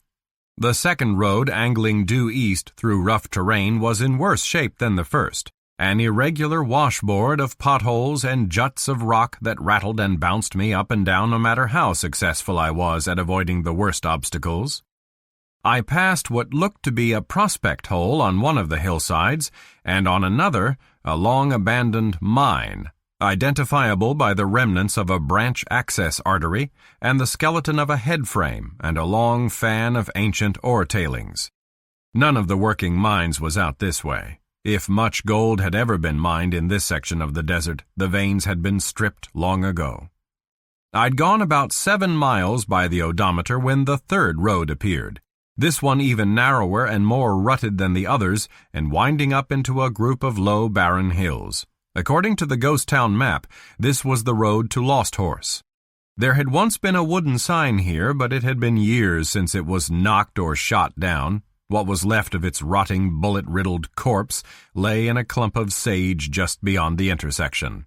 The road wound upward on a steady incline around the shoulder of one of the hills, then dipped down into a section of tableland about the size of 3 or 4 city blocks. On the descent, you could see where the town of Lost Horse, if you could call it a town, had been laid out toward the far end. It had apparently consisted of 2 short rows of buildings flanking the roadway. All that was left now were a half-collapsed shack on one side, the front wall of a stone and mortar structure on the other. Otherwise, as the guide map had stated, there was nothing but rubble, scattered piles of stones and decaying boards, rust-eaten pieces of sheet metal, the bleached bones of some kind of wagon. Above where the town had been on the largest of the hillsides was a section of ore tailings and the sagging mouth of a mine. More rubble indicated where long-collapsed mine buildings had stood, and I could make out an up-ended ore cart and the bent, rusted remains of rails extending out of the mine entrance like a diseased tongue. The rest of the tableland was dun-colored rock and sandy loam strewn with patches of sage and scattered tumbleweeds. I didn't see any sign of habitation until the roadway leveled out. Then, a short, narrow, uphill track that was little more than a scar on the landscape appeared beyond a low hill on my right. Stretched across the foot of it was a heavy chain, and on a flat rock bench at its upper end I saw as I drew abreast was an ancient Airstream trailer. I wondered if Max Stendryer had wanted to live in this kind of isolation badly enough to tow that trailer out here, over the bone-jarring roads I'd just traveled, then maneuver it into place on the bench, or if someone else had done the job long ago, abandoned it here for some reason, and Stendryer had claimed squatter's rights. The chain was padlocked to a pair of iron stanchions cemented into the ground, an effective barrier arrangement. You couldn't drive a vehicle around it because the rocky earth was irregularly humped on either side. Wired to one of the stanchions was a hand-lettered metal sign, flecked with rust but free of bullet holes. Private property. No trespassing. Keep out or else. I pulled the Jeep up just beyond the scar, shut off the engine, and stepped out. Despite the sighs and moans of the sage-scented wind, I had an impression of vast stillness. On windless days, I thought, without machinery in operation, living out here would be like existing in a vacuum of sound. From where I stood, I could see most of the area surrounding Stendryer's home. No vehicle up there, unless it was drawn in close behind the trailer. I stepped over the chain and climbed the scar slowly, with my hands up in plain sight, just in case Stendryer was home after all. No sounds came from the trailer. The only sign of life was a hawk wheeling in thermal updrafts high overhead. As I neared the airstream, I could see piles of scrap iron and other junk along one side. Stendryer's desert scavengings. In a hollow beyond, a wood and galvanized metal cistern stood in hill shadow. Another scavenged item, probably. I was still alone when I reached the door, and still alone after I knocked on it a couple of times. On impulse, I tried the latch. Locked, naturally, and the curtains were drawn tight over the windows. So then I circled behind the trailer and found nothing there except more junk. All the way out here, and he was away someplace. Maybe he'd return soon, maybe he wouldn't. Wait a while longer and see. I went back down, moved the Jeep 30 yards or so farther away from the track, then walked on into what was left of Lost Horse. No reason for the wandering except restlessness. There was nothing much to see up close that I hadn't seen from a distance. The half-collapsed shack and the stone wall had both been used for target practice on numerous occasions, and behind the shack was the carcass of a small animal, its bones picked clean by carrion birds. That was all there was to see on level ground. I picked my way upward through fractured rock, past the tailings to the mine entrance. Another lead-riddled sign was propped up there, this one machine-made and probably installed by the Bureau of Land Management. Danger, do not enter. It wasn't really necessary. One look at the bent, splintered, sagging support timbers was enough to keep any sane person from stepping through that yawning hole into the blackness inside. Still no sign of Stendryer. The eerie stillness, the lifelessness of the place had begun to have a depressing effect on me, and I was chilled now from the wind. Back to the Jeep, hurrying. I sat inside, thawing, giving it a few more minutes, wasting them because he still didn't show. Getting on toward 3 o'clock by then, most of the day wasted. But I might still be able to salvage some of it back in Mineral Springs. I jounced my way back to the intersection with the 2nd County Road, then along there at as fast a clip as I deemed safe. The desert landscape ahead and behind remained empty.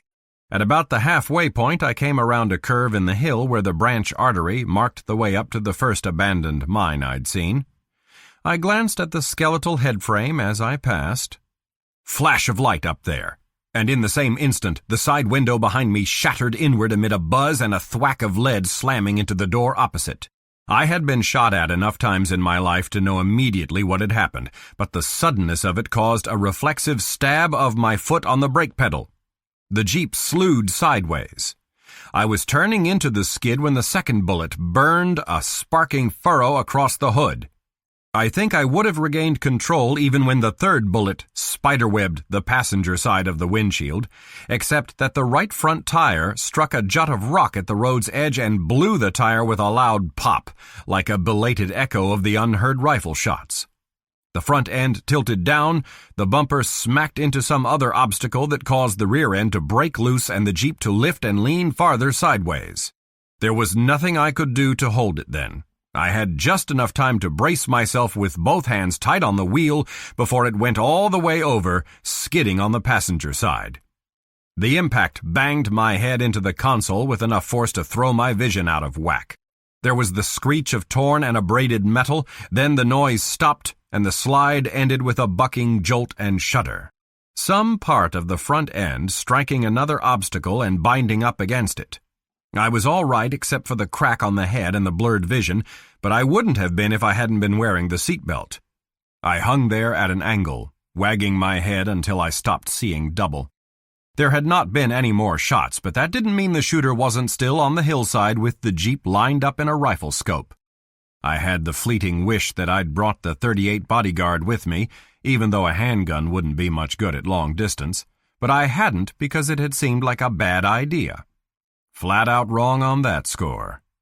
I fumbled the keys out of the ignition, then unbuckled and twisted around and raised my head high enough for a cautious look through the tilted driver's side window. Nothing to see anywhere near the abandoned mine, and no more shooting. I stayed put for a time anyway, letting my rage cool and my pulse rate steady. Then I got the door open, lifted it part way, and held it there like that for a few seconds. Nothing happened. I poked my head out briefly. Still nothing. Gone, I thought. Well, damn it, I couldn't stay here like this all day. I shoved the door all the way up, braced it with my shoulder, and hauled myself up and out in a fast scramble.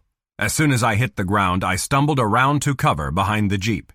Dead silence, and no movement anywhere that I could see. Yeah, he was gone. All right. Either he was a lousy shot, or more likely, he'd put those 3 bullets exactly where he wanted them to go. The Jeep the target, not me. But I didn't believe it had been a random act of violence. The shooter had to have known who was driving, and that indicated a deliberate warning. Quit digging around in the local manure pile or suffer the consequences. Max Stendryer? Or somebody else? Straightening, I took a long look at the Jeep. What I could see of the right side was badly crumpled, with major damage to the blown tire and front wheel rim and axle. Undrivable, even if I could manage to shove it upright. Maybe even totaled. Those 3 bullets kill shots after all. And me stranded here in the middle of nowhere. My cell phone was in my jacket pocket. If it had been damaged or if I couldn't pick up a signal out here, it was a hell of a long walk back to Mineral Springs. But it didn't come to that. The phone worked all right and the signal was clear enough when I called the sheriff's department number I'd written down in my notebook. I asked for Joe Felix, but he wasn't there, so I told the deputy who answered what had happened and where. He said he'd send somebody out right away. Make it the sheriff if possible, I said, but he either ignored me or was already in the process of breaking the connection. I walked around a little, working out some stiffness caused by the crash, keeping a watchful eye on the hillside just in case. Only a short clutch of minutes had ticked away when I spotted a cloud of wind-blown dust, churned up by an oncoming vehicle. Pretty soon, the vehicle itself came into sight. Pickup truck, not a sheriff's department 4x4. The driver slowed as he neared where I was standing next to the wrecked Jeep, drew up and stopped abreast. The pickup was a newish Ford, one of those big high-suspension jobs, its dark red paint job dirt and dust streaked. When the man behind the wheel lowered his side window, I was looking at 50 years or so of hard living. Sun-darkened, hollow-cheeked, beard-stubbled face, yellowed teeth inside an almost lipless mouth, long hair rubber-banded into a ponytail. A kind of feral suspicion lurked in deep-sunk eyes that gleamed as black as polished agates in the cold gray daylight. I also had a clear look into the cab behind him. Below the rear window were 2 weapons mounted on gun racks, a scope-sighted rifle and a pump shotgun. He said, "What happened, man?" in a rust-scraped voice, but not as if he cared. "Somebody blew me off the road a few minutes ago." "Huh? What you mean?" 3 shots from a high-powered rifle. I gestured at the abandoned mine on the hillside. "From up there." "Hell you say. You see who it was?" "No. I don't suppose you spotted anybody in the vicinity?" "Not since I left town. Still up there, maybe." "I don't think so. You're Max Stendryer, right?" The black feral eyes narrowed. "What if I am?" "That's what I've been doing out here," I said. "Looking for you." "Yeah? Why? What you want with me?" "Some conversation."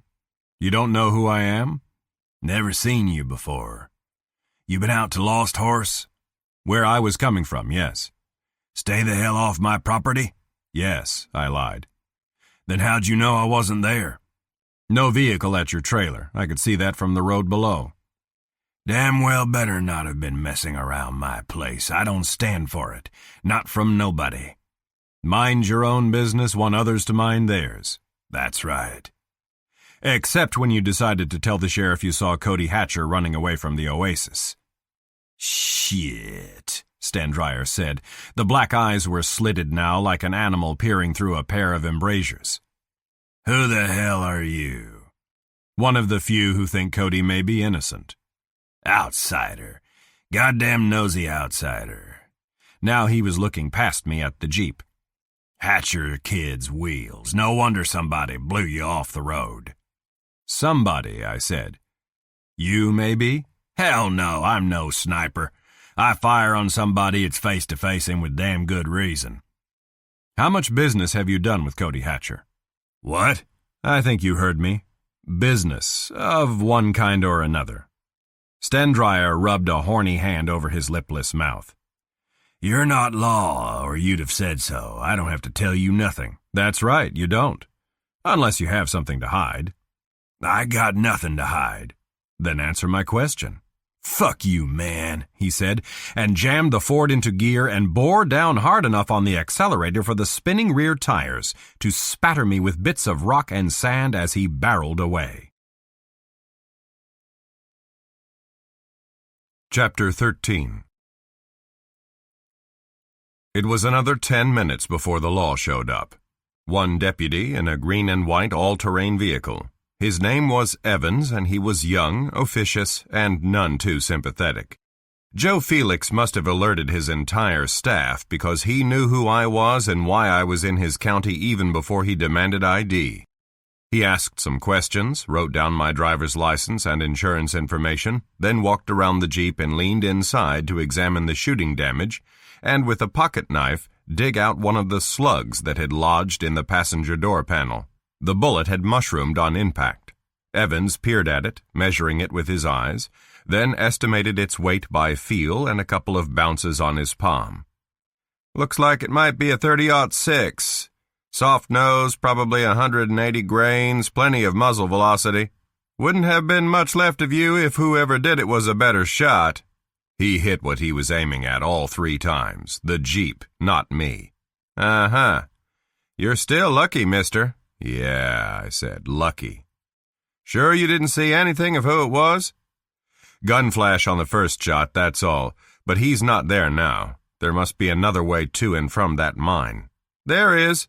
Second snake track leads down through the flats and connects with this road a mile or so back toward town." So the shooter could have been Stendryer. The timing was about right, and he might have been lying when he said he hadn't seen another vehicle. You can see a long way across desert flats, and you couldn't miss dust clouds even on a wind-lashed day like this. If he hadn't done the shooting himself, it seemed likely he knew or had a pretty good idea who had. But I didn't say any of this to Evans. Accusation without proof was not going to buy me anything except more grief. I said, "You going to take a look around the mine?" "When we're done here. Doubt if I'll find anything." So did I. "What about the Jeep?" "Call went out for a tow truck. Should be here by now." Another 10 minutes passed before the truck showed. The bright yellow job from High Desert Auto Repair and Towing. Rick Firestone was at the wheel. When he stepped out, the deputy said, "It's about time." Firestone glanced at the chronograph on his wrist. "Only been, 40 minutes since I got the call?" "Anyhow, I was out on another one when it come in." He let out a low whistle when he'd had a close-up look at the Jeep. "Wow, she's about totaled." Then, to me, "You're real lucky you didn't get banged up yourself." "That's what I told him," Evans said. "Who done it? Shot her up like this?" "We don't know yet. Might never find out." "Huh. Well, both rear tires look okay. Should be an easy tow once we get her straightened up."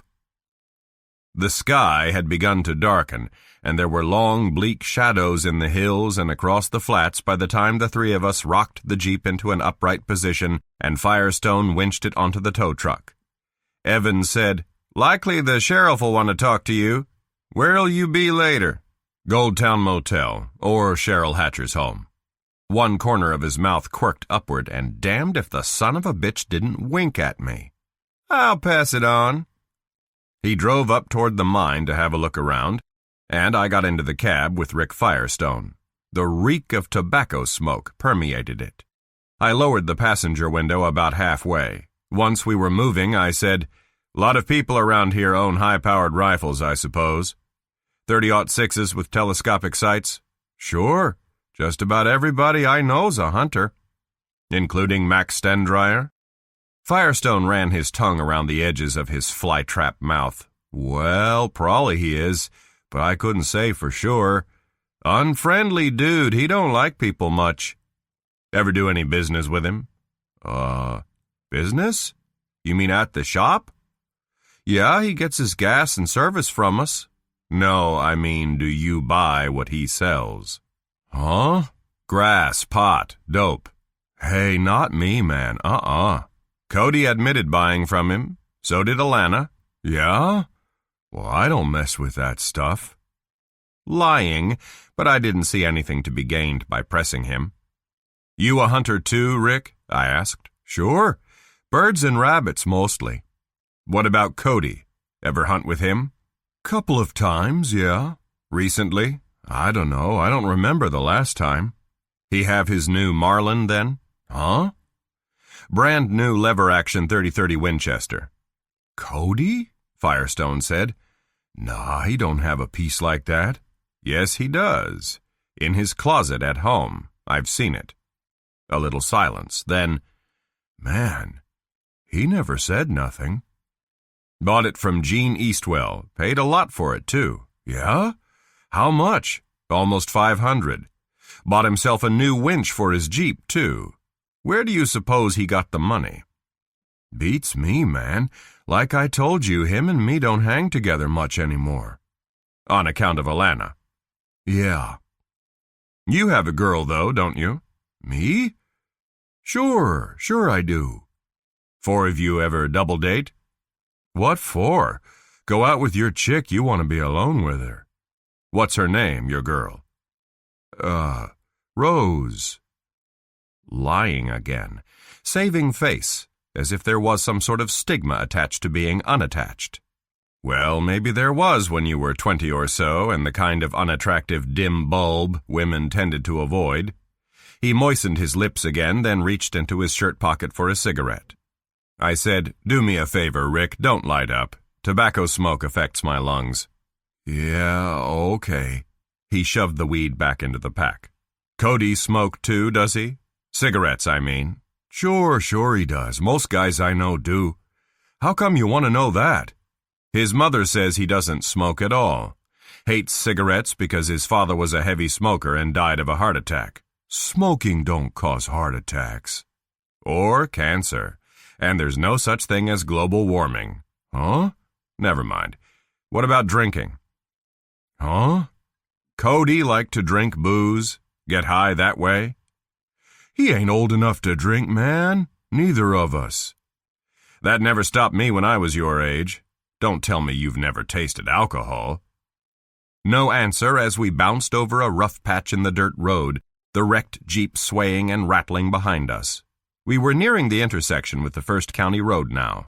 Around us the desert had begun to darken perceptibly, an even more desolate landscape with the long dusky shadows crawling over its rumpled expanse. Okay, Firestone said then, so maybe I have a few beers sometimes, maybe Cody does. What's that matter anyhow? Jimmy Oliver, does he smoke and drink? Probably not. That Jesus freak mother of his would go batshit. Sheriff, too. But you don't know for sure. Nah, told you we don't hang together. Derek Zastroy, I said. What can you tell me about him? Who? Bartends at the Saddle Bar. You know him, don't you?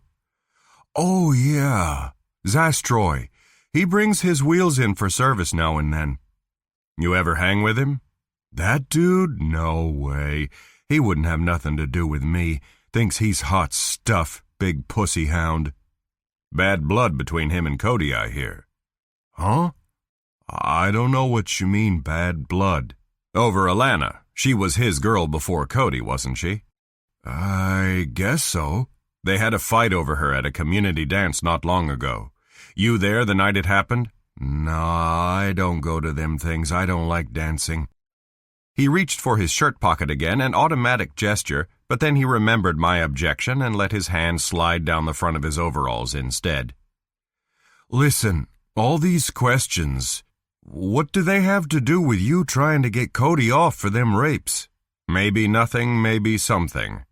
The more questions I ask, the more I find out. You never know what might be important. Yeah, well, good luck. But I don't know nothing that'll help Cody, or I'd have told you straight out. That put an end to the Q&A. Firestone kept his eyes fixed on the road and nothing more came out of the flytrap mouth the rest of the way back to Mineral Springs. When we got there, I asked him to drop me at Cheryl's house so I could pick up my car. He didn't want to do it. A $10 bill changed his mind. But I had to wait until after he'd unloaded the Jeep at High Desert, so that it was nearly dark by the time we headed back out Yucca Avenue. And I had to tell him where to turn off because he said he didn't know the address. You've never been to Cody's home? No, Firestone said. We always joined up at my place or somewheres else. How come? He never invited me. He drove off the instant I was out of the cab, barely giving me enough time to shut the door. I stood watching the wrecker's taillights diminish to red dots in the gathering darkness. Options. Wait here for Cheryl again? But I wasn't ready to bring her more bad news, the shooting death of the Jeep, or to ask her any more questions just yet. Hole up in my room at the Gold Town for a while, find out what, if anything, Tamara had for me? Go on another hunt for Alana Farmer? have another talk with Sam Parfrey if he was still in his office. I made up my mind, satisfied myself that the car was in the condition I'd left it, and then drove over to Juniper Street. Lights glowed in the second-floor windows of Parfrey's law office. Somebody was still there. It turned out to be Parfrey. The door to his private office was open, and he was seated behind his functional desk, pouring a couple of fingers of Jim Beam from a pint bottle into a small glass. He had to have heard me enter the outer office, and to his credit he didn't try to hide any of the liquor when I walked in on him. "Happy hour," he said in morose tones. His plump face was drawn, the pale blue eyes a little red-rimmed. "It's been a long day. There ought to be another glass here somewhere if you want to join me." "No, thanks." "You may change your mind. I did as you asked, tried to convince Felix and that Cholo Mendoza to let you see Cody Hatcher, but they refused, as expected." Cholo again. Once could have been a mouth fart, twice indicated prejudice, and lowered my opinion of Parfrey. "I know, Felix told me yesterday." "I don't suppose you're here because you have good news?" "News, yes, but not good. Not yet, anyway." He listened to me tell him what had happened in the desert this afternoon, playing his little ring rotation game and not touching the drink until I finished. Then he tossed off half the amount he'd poured, made a face, and said, "I don't know why I drink this stuff. I've never much cared for the taste of whiskey. Have you told Mrs. Hatcher yet?" "No, I'm just back in town."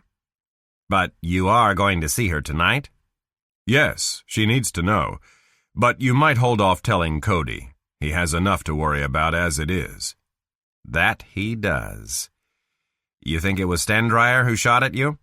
"It could have been. If it wasn't, he knows or has a pretty good idea who did." "But why? What was the point of it?" "Good question," I said. "Whoever it was had to be lying in wait at the abandoned mine, which means I was seen driving out to Lost Horse." "Shooting at the Jeep, then, not at you, because he recognized it as belonging to Cody. He wouldn't know who was driving." "He would with a high-powered rifle scope." "But you'd never met Stendryer until he drove up afterward." "If it was Stendryer. I've been pretty visible the past couple of days and word gets around fast here. It's not unlikely whoever fired those shots knew in advance who was behind the wheel." "A warning, then? Stop what you're doing or else?" "Seems likely." "Are you going to heed it?" I showed him a crooked half-smile. "What do you think?" "That you're not a man who scares easily." Parfrey sighed, lowered the contents of the glass by another half, grimaced again. "What else have you been doing to stir the pot?" "Talking to various people, finding out a few things." "Anything worthwhile?" "Could be." "Tell me, Mr. Parfrey, Sam, have there been a large number of thefts in this area recently?" "Thefts?" "Nighttime burglaries of one kind or another. Homes, businesses, vehicles." "As a matter of fact, yes. Several over the past year or so. What makes you ask?" "Two people I've spoken to mentioned having had items of value stolen. Highwee Allen and Pastor Raymond at the Church of the Divine Redeemer.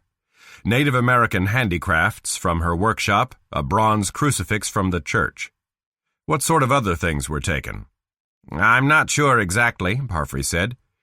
"Tools and copper wire from construction sites, I think. Electronic equipment, personal belongings, small amounts of money.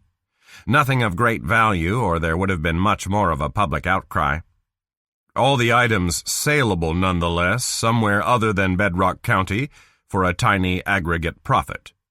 "Yes, I suppose so." "The auto parts store in town, is that one of the businesses that was hit?" "Not that I recall." "How about a gunsmith or sporting goods store?" "No, I don't think so." Well, that didn't prove anything one way or another.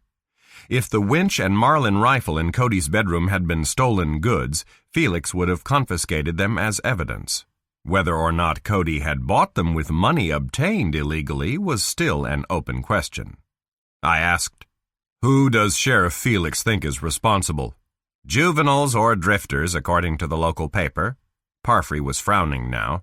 "Why? Are you thinking it's the same person who committed the criminal assaults?" I hope not, I thought. Same M.O., I said. Late-night burglaries, late-night home invasion rapes, small amounts of money and valuable items stolen. If I can connect the dots in just 2 days, Felix and the county prosecutor ought to have been able to do the same. Parfrey was silent for a time. I wonder if they have. If so, and they believe Cody Hatcher is responsible for all those crimes, they've been careful not to let me in on their suspicions. Saving it for the trial in that case, damn them. Withholding information from the defense. I didn't say anything. He was a smart man, if an ineffectual one. He'd come to the same bleak conclusion I had without any prodding from me. It took him about 10 seconds, while the turquoise and silver ring went round and round some more. Then he smacked the desk hard with the flat of his hand, a sudden display of temper he hadn't shown before. "But I don't dare call them on it," he said. "If they haven't made the connection, I'd be handing them a second smoking gun." Chapter 14. The Bedrock County Courthouse was right up the street from Parfrey's offices, so I made it my next stop in the hope that Felix was there. The shooting business, after his warning against driving around the desert in Cody Hatcher's Jeep, wouldn't have made my presence in his bailiwick any more tolerable. I did not want him to have to go looking for me if it could be avoided. You entered the sheriff's department by way of a half-circle of driveway and sidewalk cut into one side of the building, like the ones at hotel entrances. I parked in a visitor's section outside and walked in, past a couple of parked green and white all-terrain cruisers. Inside, there was a waiting area with chairs and slat-backed benches that took up 1/3 of a big room. The other 2/3, behind a bulletproof glass partition with a heavy metal security door at one end, contained a dispatcher's station, some desks, and a rack of rifles and shotguns along one wall. The law wasn't taking any chances in the Old West gun culture that flourished here. There was a sound-magnified communicator in the glass partition.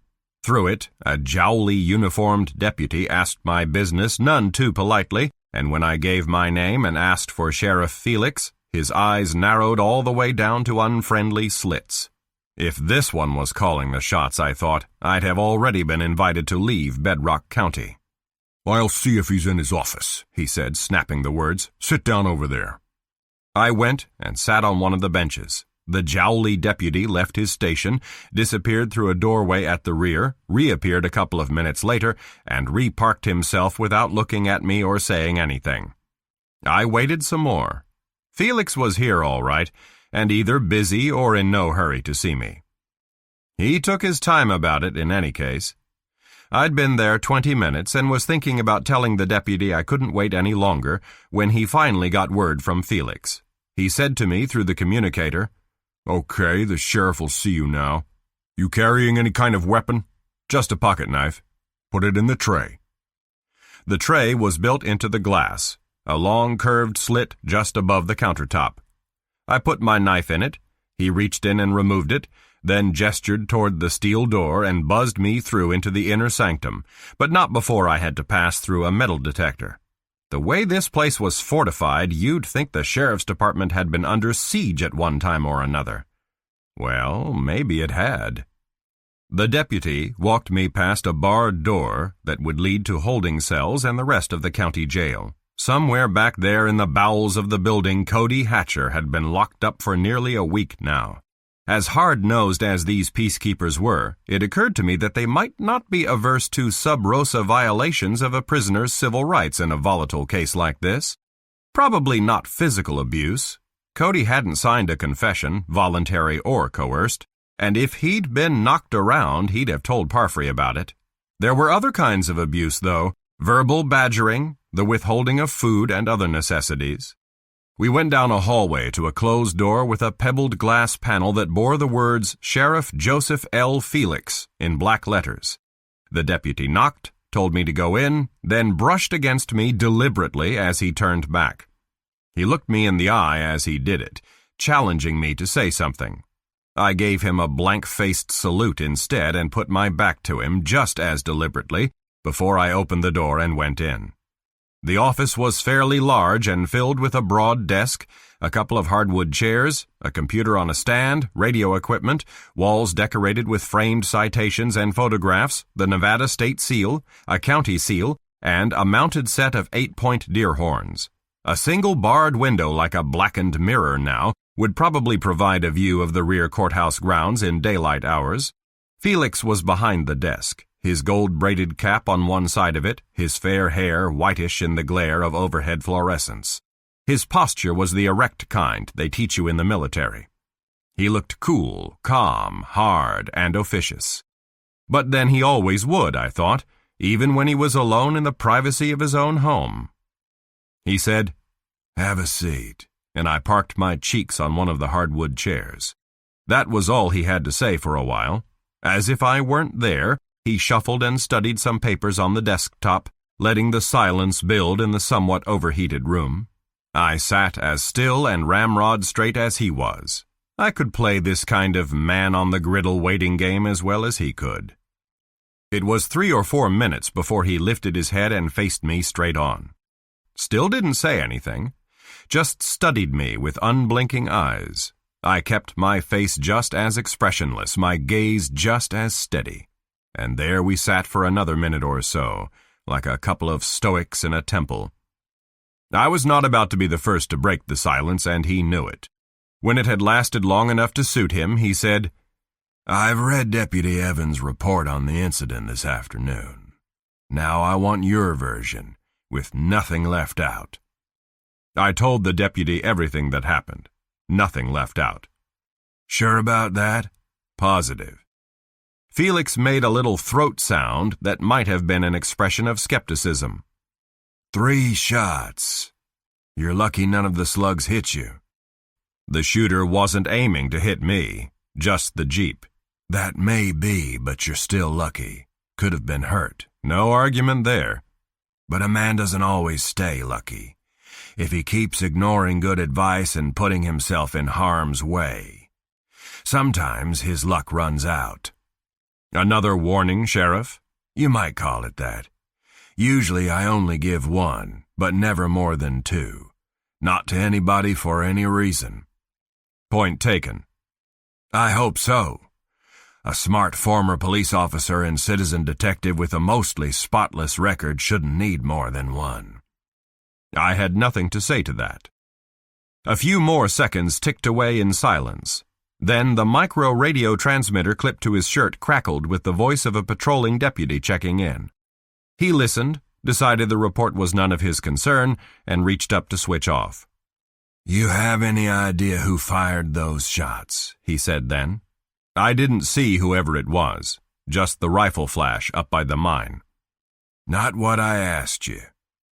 I said carefully, "The only person I saw out there, before Deputy Evans responded to my call, was Max Stendryer." "And that was after the shooting?"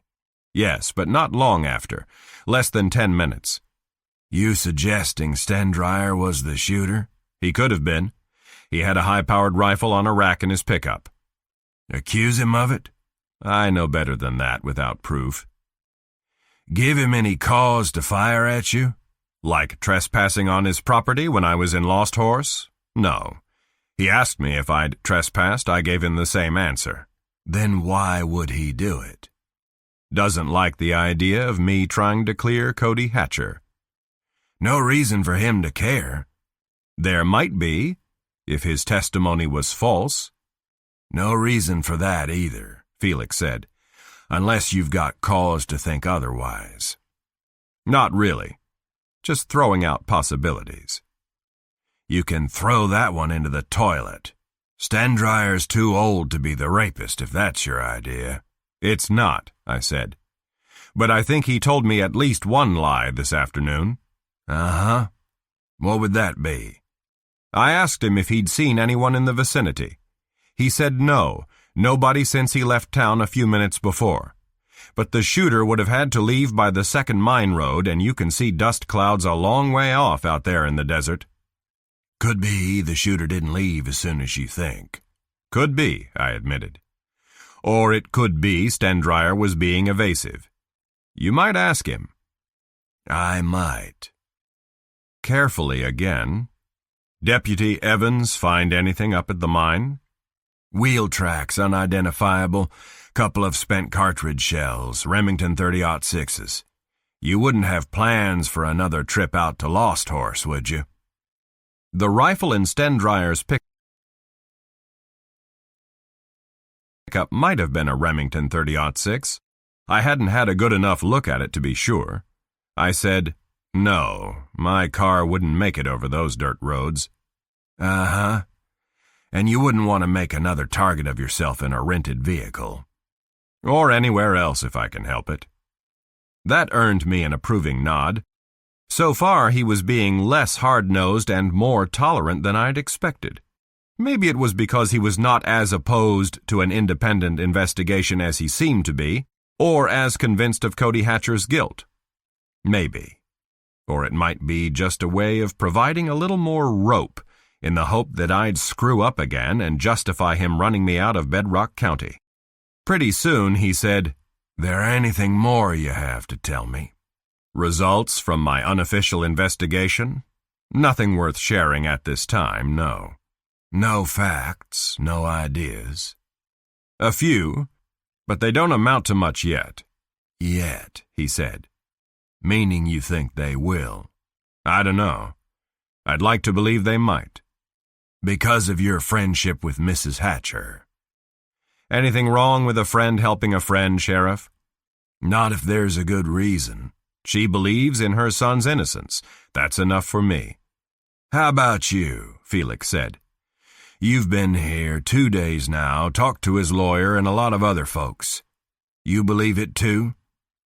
"Doesn't matter if I do or not. I'm like a lawyer in that respect. Do the job I've been trained to do without prejudice. Same with you, isn't it?" He didn't answer immediately, trying to gauge if I was casting aspersions on his integrity or just continuing to play his verbal cat-and-mouse game. He must have decided to take my question at face value because he said, "Same with any good law officer. It's evidence, hard evidence, that determines whether a man is guilty of a crime or not." "And the DA has enough to convict Cody Hatcher in a court of law even without a confession." "More than enough when the DNA results come in." "If they come in positive," I said. "How's the kid doing, by the way? Any chance he might confess?" "Go easier on him if he did." Felix let a few seconds run off before he added, "We don't try to coerce prisoners in my county, in case you're wondering." "I never thought you did," I lied, and then told another. "His mother's worried that he might need some things he's not being allowed. Cigarettes, for instance." "If he'd asked for cigarettes, he'd have them." "Meaning he hasn't asked?" "Not that I know of. He hasn't asked for anything." A mark in Cody's favor, if true. Not even a few minutes in person or on the phone with his mother? "He's not permitted visits or phone calls," Felix said. "But then you already know that from her and Sam Parfrey, don't you?" "And you won't make any exceptions?" "I won't and the county prosecutor won't. Rules are rules." He waited to see if I'd press the matter. When I didn't, he said, "Anything else you want to know or discuss? If not, you can be on your way." "Just one question. Have you or your deputies told Cody Hatcher what happened to his Jeep?" "No reason to." "I agree. He doesn't need to know. I asked Parfrey not to mention it to him, and he said he wouldn't. Can I ask the same of you?" "You can." Felix stood up when I did, walked out with me into the main office. He even clapped me on the shoulder in a friendly sort of way, but a little harder than was necessary, before the jowly deputy buzzed me through the steel door. Chapter 15. It was after 6 o'clock by the time I turned back onto Northwest 10th Street. Cheryl was home, her station wagon in the driveway, and light making a shaded frame of the front window, but she had company. Matt Hatcher's Ford Ranger was parked on the street in front. I pulled up behind the Ranger, sat with the engine running while I made up my mind whether or not to see her now, with Hatcher there, or come back later. I didn't particularly want to trade more barbs with him, and what I had to say to her was better said alone. But I was here. It had already been a long day, and I might as well get it over with. I had no intention of staying long anyhow. The two of them were in the midst of a loud argument. Halfway up the front walk I could hear the rumble of their voices, and when I got to the door I could make out most of what they were saying. They must have been standing fairly close on the other side. Hatcher. Damn it, if you'd just give me a chance. Cheryl. You know why I can't. Hatcher. 4 years, for God's sake. 4 years. Why can't you get over it? Cheryl. I can't.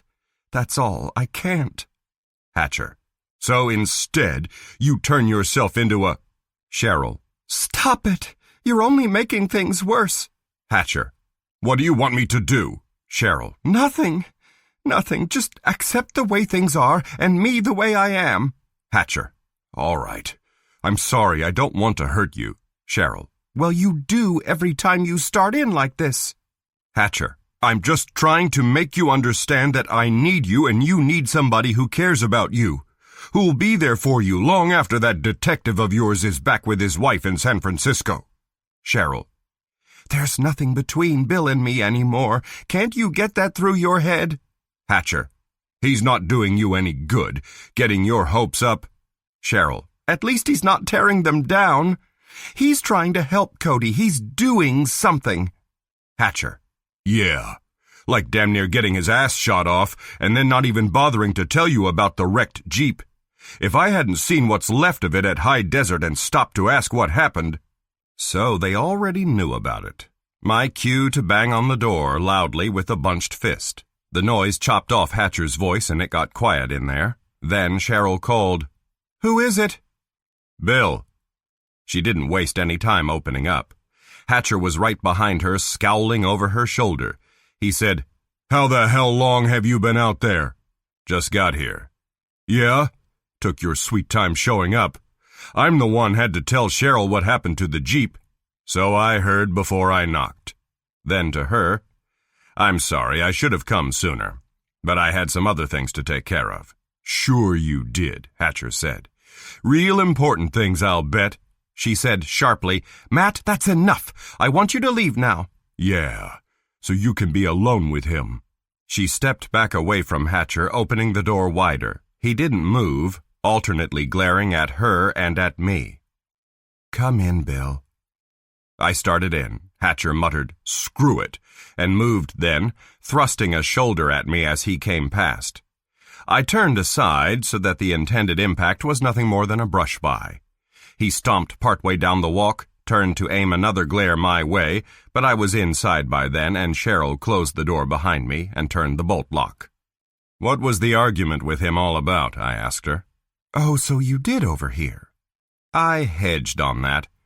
"Not much. Pretty obvious from the loud voices that you were arguing about something." "What we always argue about. It doesn't matter." But it did. She sighed heavily. God, he can be infuriating sometimes. "You don't have to let him in next time he comes around." "I won't." She peered up at me. "You're all right? You weren't hurt this afternoon?" "Shaken up a little, that's all." "My God, you could have been killed."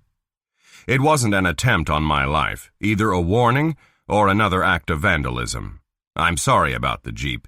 I shouldn't have been driving it in the first place." "It's not your fault. Cody will be upset when he finds out, at me for loaning it to you, but that's all right. I'll file a claim with the insurance company tomorrow. They'll replace it when he comes home." When he comes home. I kept the obvious cautionary disclaimer to myself as we went into the living room where the light was stronger. She said, peering at me again, "You look tired. Sit down, I'll get you a beer." I started to decline, but she was already on her way to the kitchen. I didn't feel like sitting. I wandered around the room instead. There was a gilt-framed mirror on one wall, and I caught a glimpse of myself as I passed by. Tired, all right. Gray, truffle-skinned image framed in glass. But I was not the only one showing the telltale signs of age tonight. The lines in Cheryl's face seemed deeper. her skin pale and dark-shadowed under the eyes themselves glassy from stress and lack of sleep. Even the red-gold hair seemed stringy and lifeless, crumbling slowly from within. She came back with 2 beers poured foaming into tall glasses. I sat down when she did, the 2 of us at opposite ends of the worn sofa, the drinks on a chipped chrome and glass coffee table, drank a little beer when she did, and then we talked, or rather I did, giving her a watered-down version of the shooting and the rest of the day's events.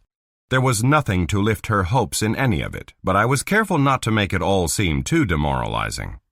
10 minutes of that and a little more conversation, and I swallowed the last of my beer, not because I wanted it, but because she'd finished hers, and then said I'd better be on my way, and got up on my feet. "No, please don't go yet. There's more beer in the fridge." "One's my limit tonight." She was still seated, dry-washing her hands in that way she had. "You haven't eaten supper yet, have you?" "No, not yet." "I'll cook something for us. It won't take long." "That's not necessary, Cheryl. You've been on your feet all day." The telephone rang. She stood immediately, stayed motionless through a second ring, looked at me on the third and said, "I have to answer it," and went to pick up on the fourth. I watched her listen for maybe 10 seconds, then quickly break the connection. I said, "Another one of those calls?" "Yes." "What did he say this time?" "She." I'm not going to repeat it. Cheryl came back to where I stood, and her uplifted gaze was imploring. "Bill, please stay for dinner. I don't want to be alone right now." I couldn't refuse her, not after another of those damn vicious calls. My intention had been to see if I could track down Alana Farmer before going back to the motel to find out what, if anything, Tamara had for me, but that could wait. Clients' needs always come first. I sat at a dinette table in the small kitchen while she fried bacon and cooked cheese omelets and made toast. "I'm sorry there's nothing else. With Cody away, I don't keep much in the house." Neither of us had much to say. I felt a little uncomfortable in this kind of domestic situation with a former lover, I suppose because of what it might have been if our long-ago relationship had become permanent. If she felt the same awkwardness, she didn't show it. She was a good cook. All those years in the restaurant business. I didn't think I was hungry, but the cooking odors changed my mind, and I polished off everything she set in front of me. When I was done and offered up the usual compliment, she said, "I could tell. You know I like to see a man enjoy his food." "My problem has always been enjoying mine too much." "You're not heavy. You haven't put on weight since we knew each other before." "Put some on more than once. Took it off again. Thanks to my wife and daughter, I've managed to keep it off the past few years." "Oh, you didn't tell me you had a child. How old?" "Adopted. She's 14, smart as a whip. Her name's Emily." "And your wife? How long have you been married?" 8 years. Carrie's vice president of an advertising agency. Smart, too, then. And then some. Cheryl had poured herself a second beer with her dinner. She took a long swallow, brushed foam off her upper lip. A kind of pensiveness had come into her expression. At length she said, "You must be very happy.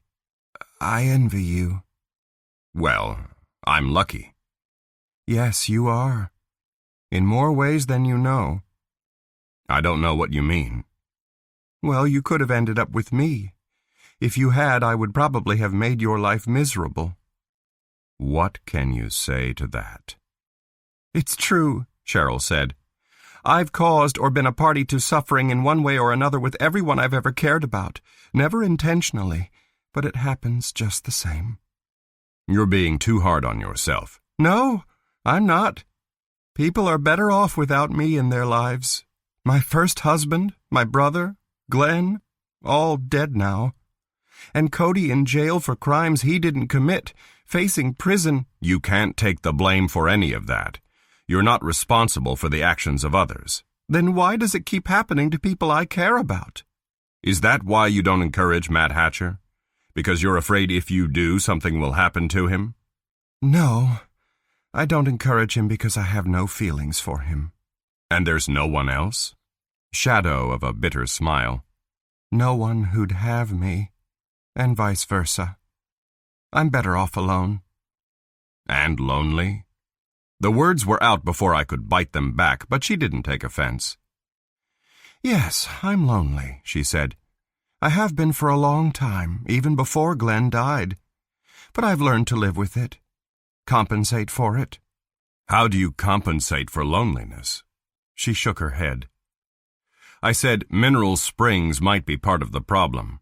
You must have considered starting over somewhere else. Thought about it, yes. But I have nowhere to go. It's a big world, Cheryl. Too big.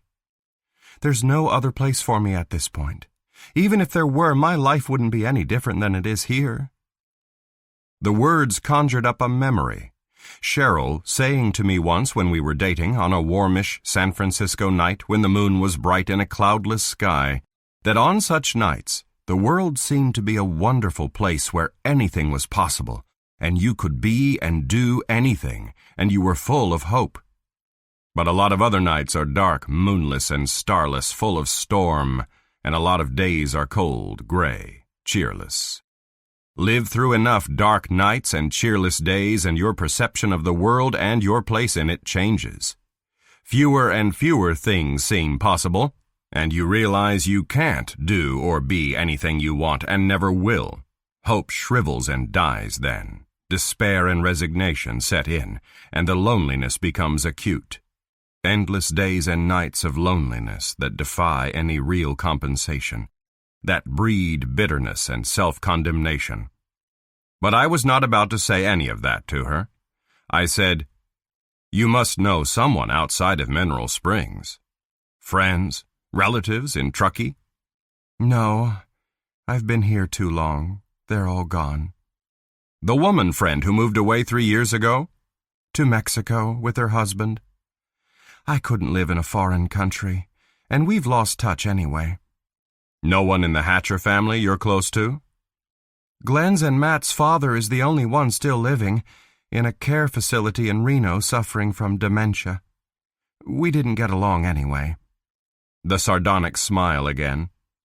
The Hatchers aren't exactly a nurturing family, even among themselves.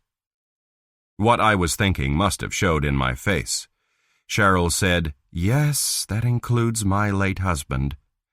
I'll be honest with you. It wasn't a very good marriage." "I'm sorry to hear it." "Oh, we were happy enough the first couple of years. After that, we just drifted apart. Glenn's work was all that really mattered to him. He had metallurgy and mining, and I had Cody. The last year or so before his heart attack, we didn't have each other in any way at all, if you know what I mean." I knew what she meant. Again, I said nothing. She sighed. "I'm talking too much," she said, "telling you things you really don't want to hear. Beer does that to me sometimes, and you're an easy man to talk to." Beer and the easy man to talk to were handy excuses. The real impetus for her candor was loneliness and the barren state of her life compounded by the strain she was under. "Don't apologize," I said. "I'm a good listener. I just wish things had been better for you." "Well, they will be if you help clear Cody and bring him home to me. That's all that really matters to me now." But even if Cody was cleared and did come home, she wouldn't be able to convince him to stay. We both knew that. He'd be gone within 6 months to Reno or California or wherever, and she'd be completely alone. And when that happened, what was left of her spirit might well shrivel and die under the hot desert sun and cold desert winds. It hurt me to think of a woman like her, a woman I'd once loved and who had once loved me, suffering such a fate. The more so because there was not a damn thing I could do about it. I left her as quickly and considerately as I could and drove over to Alana Farmer's apartment. It was after 8 by then and there were lights on, but the chubby young woman who answered my ring was someone I'd never seen before, the roommate. Former roommate, I soon found out. No, Alana wasn't there. Alana didn't live there anymore. Where had she gone? The chubby girl didn't know and didn't care. But she knew who I was, and I'd better not come around bothering her anymore, and once more I had a door slammed in my face. At the motel, I repeated the previous 2 evenings' transfer of laptop, GPS, and Bluetooth devices, and .38 revolver from the car into the motel room. I called home first thing. After the depressing session with Cheryl, I needed some telephonic cuddling with my family. But I did not tell Carrie about the desert shooting, a little white sin of omission. I hadn't exactly put myself in harm's way by going out to Lost Horse, but I didn't want to risk her taking it that way. Then I hooked up the laptop, dialed up an internet connection that seemed to take even longer tonight and wasn't worth the wait. Nothing from tomorrow. No other email worth answering. I took a long, hot shower and got into the lumpy bed, turned on the TV, flipped through the half-dozen channels the Gold Town offered, all of which came in fuzzy, and switched the thing off again. But lying in darkness, I couldn't seem to get my mind to shut down. Thoughts of Cheryl and her pathetic existence. Other thoughts, too. Facts I'd gathered to date. Questions I still needed answers to. Possibilities that kept dodging around and bumping into one another. It was a long time before I finally dozed off. For a while I slept fitfully until some sort of commotion woke me up. Noises in the parking lot, somebody shouting. I sat up, peered groggily at the bedside clock. 2:10. Another shout, this one right outside the door to my room. "Come back here, thief!" That woke me up, drove me out of bed and into my pants. The .38? No. Only a damn fool grabs a loaded gun when he's half asleep in the middle of the night in a strange town. I got the chain off and the door open. The parking area lights outlined a man in a cap and fleece-lined denim jacket just coming to a halt 15 or 20 yards from my car. Beyond him, I saw a dark-clothed, running figure a couple of ticks before it disappeared into darkness at the far end of the lot. I moved ahead to the car. The man in the jacket saw or heard me and came loping back. His cap had a trucker's insignia on it. "Hey, mister, this your car?" "Mine, yeah. Some bastard was trying to jimmy the driver's side door. Good thing I spotted him." "Get a clear look at him?" "No. Took off like a jacklit deer when I yelled." I bent to look at the driver's door. Whoever the prowler was, he seemed not to have gotten very far in the jimmying. There were no marks on the door lock, no fresh scratches on the door panel. The keys were in my pants, and I unlocked the door to make sure it hadn't been damaged. "He didn't get in, huh?" the trucker said. "No, you got here just in time." "Lucky for you, I come back from the whorehouse when I did. Wonder what he expected to find in an old car like this. No offense." Nothing, I thought. If he'd gotten in, he'd have rummaged some, and then probably have destroyed the ignition wiring, ripped up the upholstery. Another act of vandalism, only this time the target was me and mine. Mindless destruction the only intent? Or another warning by somebody who thought I might be getting a little too close to some unpleasant truths. Chapter 16. Alana Farmer remained elusive on Saturday morning. She was not at the Sunshine Hair Salon. The stylist with the frizzy orange hair wasn't happy to see me again, and even less happy with Alana. The place was busy, with a couple of impatient-looking female customers waiting their turn, and before the proprietress as much as ordered me off the premises, I gathered that Alana was supposed to be at her station, hadn't given any notice as to why she'd failed to show up, and would not be a Sunshine employee much longer. I didn't ask her where Alana was living now, even if she knew she wouldn't have told me. Next in line, Jimmy Oliver. A dark blue Dodge Ram 4x4 was the only vehicle in the lot at the Church of the Divine Redeemer.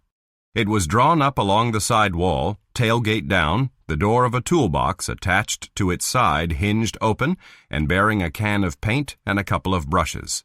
Between the pickup and the church wall, a pair of collapsible sawhorses had been set up. When I parked behind the Dodge and stepped out, I saw what was laid flat across the sawhorses, the wooden crucifix that had been propped behind the church lectern on Wednesday. Oliver had been working on the carved image of Christ, smoothing off rough edges with sandpaper preparatory to touching them up with fresh gold paint. He'd stopped when I pulled in, stood shading his eyes as I approached him. The sun was out again today, pale in a cold, glary sky. "Oh, it's you," he said. He didn't sound particularly happy to see me.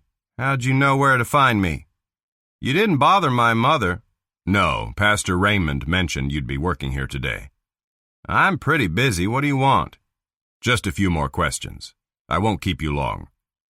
"I told you everything I know out at the ranch." "Not quite, maybe." I looked down at the crucifix. It was a more realistic and pious representation than you might expect from a 20-year-old. "You make this yourself?" "Yeah, my mother asked me to." "Nice job. You have a knack for wood carving." "Well, thanks, but it's a lot of work." The faint disgruntlement in his tone said that he wasn't being paid for it. "I'll be here most of the day finishing up. Pastor Raymond wants it mounted inside in time for services tomorrow." So he said. "You a member of his congregation too, Jimmy?" "Sort of."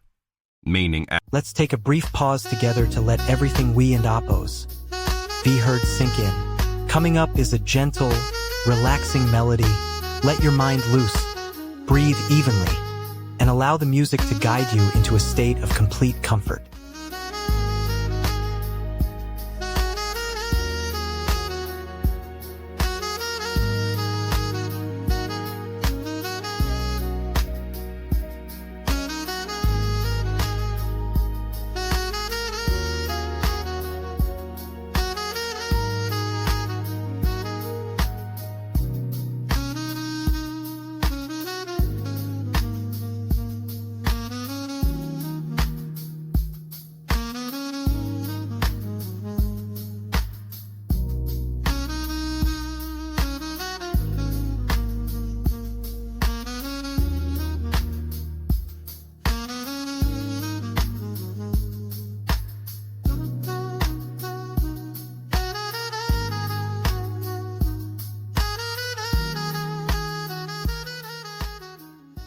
at his mother's behest, not by choice. He leaned over the crucifix again, began carefully sanding an edge on the crown of thorns. "Shame that somebody stole the bronze crucifix," I said. "You have any idea who could have done it?" "No, some jerk probably sold it for scrap." "Same person who's been breaking into cars and stealing from houses and businesses, you think?" "I don't know. Maybe." "Lot of that kind of theft here recently. Small amounts of money and valuable items that can be easily resold elsewhere. Add it all up, and it comes out to a fairly large sum." "I guess so." "Where did Cody Hatcher get his spending money, Jimmy?" "You asked me that before. I don't know." "The two of you are friends. No idea at all?" "No." "I really need to know." "Mister, I can't help you. I don't know where he got his money." His tone was defensive, but he kept his head down and he'd stopped sanding the crown of thorns.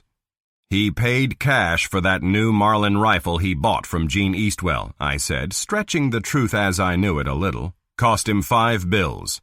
Cash for the electric winch for his Jeep, too. Lot of money for somebody who's been out of work for 5 months to be throwing around." "His mother, his uncle." Neither one. "Come on, Jimmy, he must have said something to you about where it came from." Long silence while Oliver resumed his sanding, trying to think up a plausible lie or deciding whether or not to be honest with me.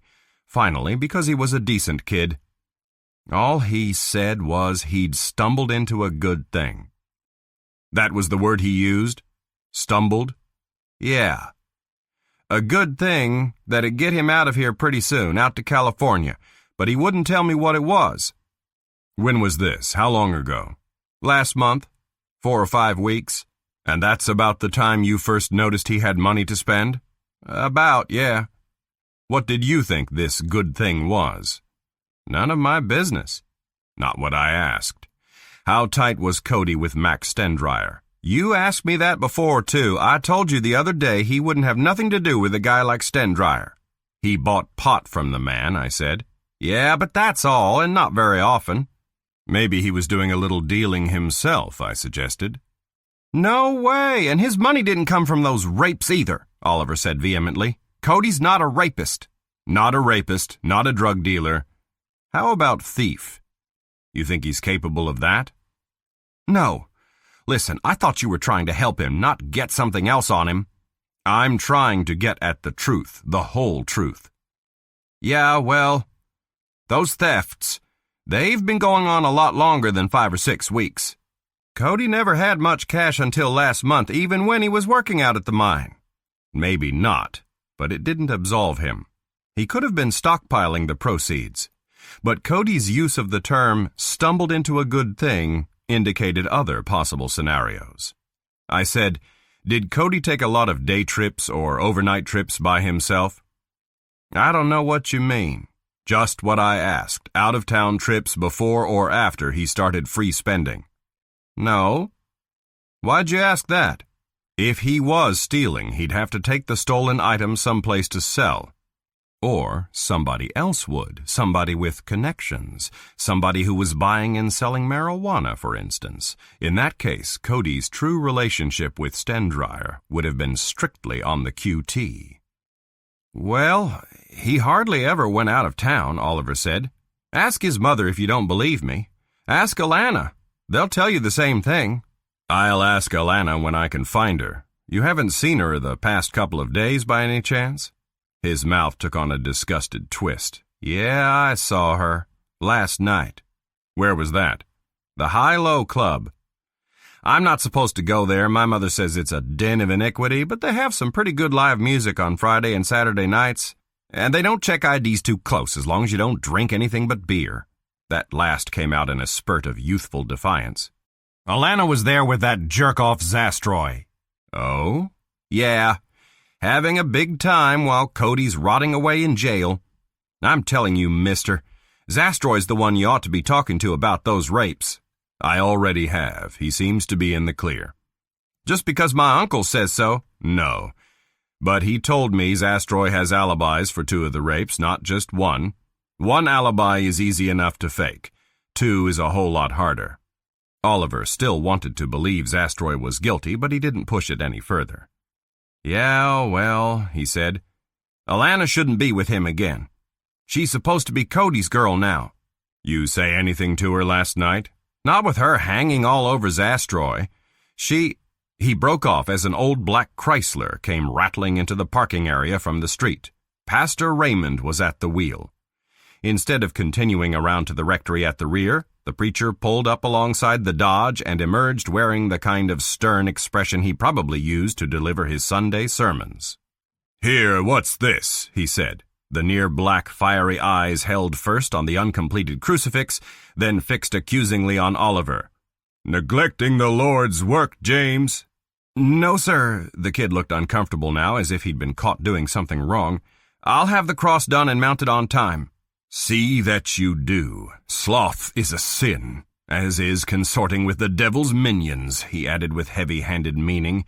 His dark gaze shifted to me. You're not welcome here. I was just about to leave. Do so, and don't come back. The righteous and God-fearing shun your kind. The righteous and God-fearing. As per his interpretation of the Bible and its teachings, with no room for error and not a glimmer of compassion or understanding for a viewpoint other than his own. He hadn't called me brother this time because I no longer qualified. In his eyes, I had been revealed as one of the enemy. I'd met atheists with more Christian charity than Old Testament fire-breathers like Pastor Raymond, but I didn't argue with him. You could spend half a lifetime trying and failing to make a zealot see any kind of light but his own. I said to Oliver, "Thanks for talking to me, Jimmy," and went and got into my car.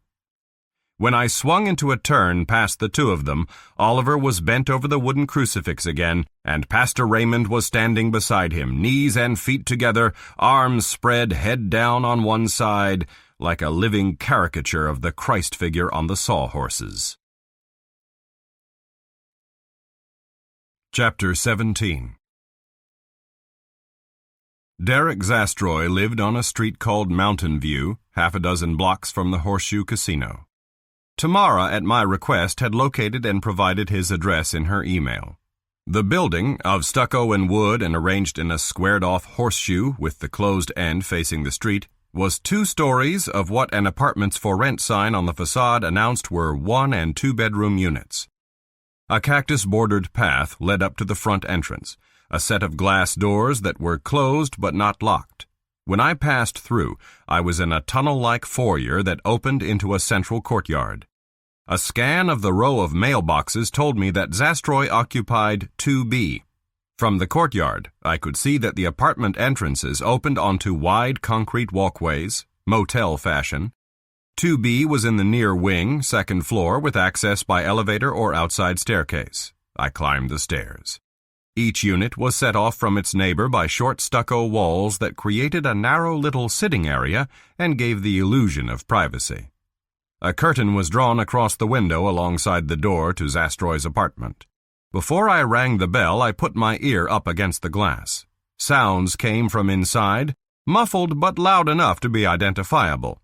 Either Zastroy was watching a porn movie on TV or starring in a grunt, groan, and squeal version of his own. I couldn't help wondering, as I jabbed my thumb against the bell button, which biblical passages Pastor Raymond would have quoted to condemn this sort of Saturday morning sinning. The noise the bell made interrupted the other noises, then ended them when I kept my thumb on the button. Faint scrambling sounds and a string of male curses underlay the ringing. An angry fist thumped against the inside of the door, Zastroy looking through the peephole, recognizing me. I let up on the bell when his voice snapped out, "What the hell do you want?"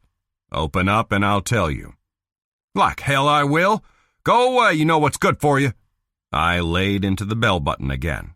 "God damn it, all right. A chain rattled, the door jerked inward, and Zastroy's angry face glared out at me. He wore an unbuttoned shirt and a pair of half-zipped Levi's, his naked chest sweat-slick and his dark hair damp and mussed. He said, snarling the words, "I ought to break your goddamn neck." "We've been through all that before. The tough attitude doesn't work with me, remember? Listen, I'm not here to see you anyway. It's Alana I want to talk to." He blinked at me. "What?" "That's who you've got in there, isn't it? Alana Farmer?" "How'd you know?" "Never mind that. Tell her to put some clothes on and step out here for a few minutes. Then I'll go away and you two can get back to what you were doing." "The hell I will," Zastroy said. "You got no right." "You want to listen in on the conversation? That's all right with me. I'll talk to her inside then." I had him off balance. He didn't know whether to slam the door in my face or invite me in and get it over with. I helped him make up his mind by saying, "I'm not leaving until I see her. Close that door, I'll keep leaning on the bell until it opens again, and she comes out or I go in. And if you give me any trouble, I'll let Sheriff Felix know about it." "Sheriff?" "You heard me." Pure bluff, that last threat, but it worked. Zastroy didn't want anything more to do with the local law. He made a brief face-saving effort to stare me down, then muttered something and spun on his heels, leaving the door wide open. I went in and shut it behind me. From the bedroom, Alana Farmer's voice rose irritably. "For God's sake, Dee, what's going on? Who was that?" I answered for him, telling her who it was.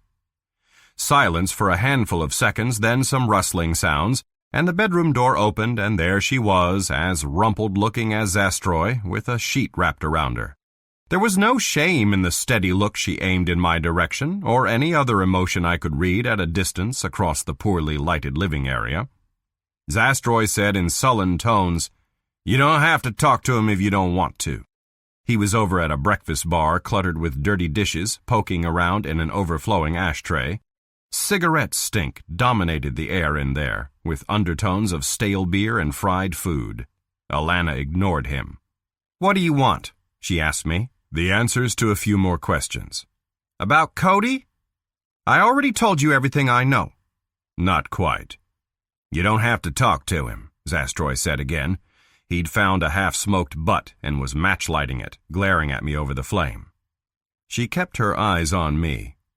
"Is it important?" "I think so." "Okay, then." "Don't come out here like that," Zastroy said. "Put on some clothes." "I will.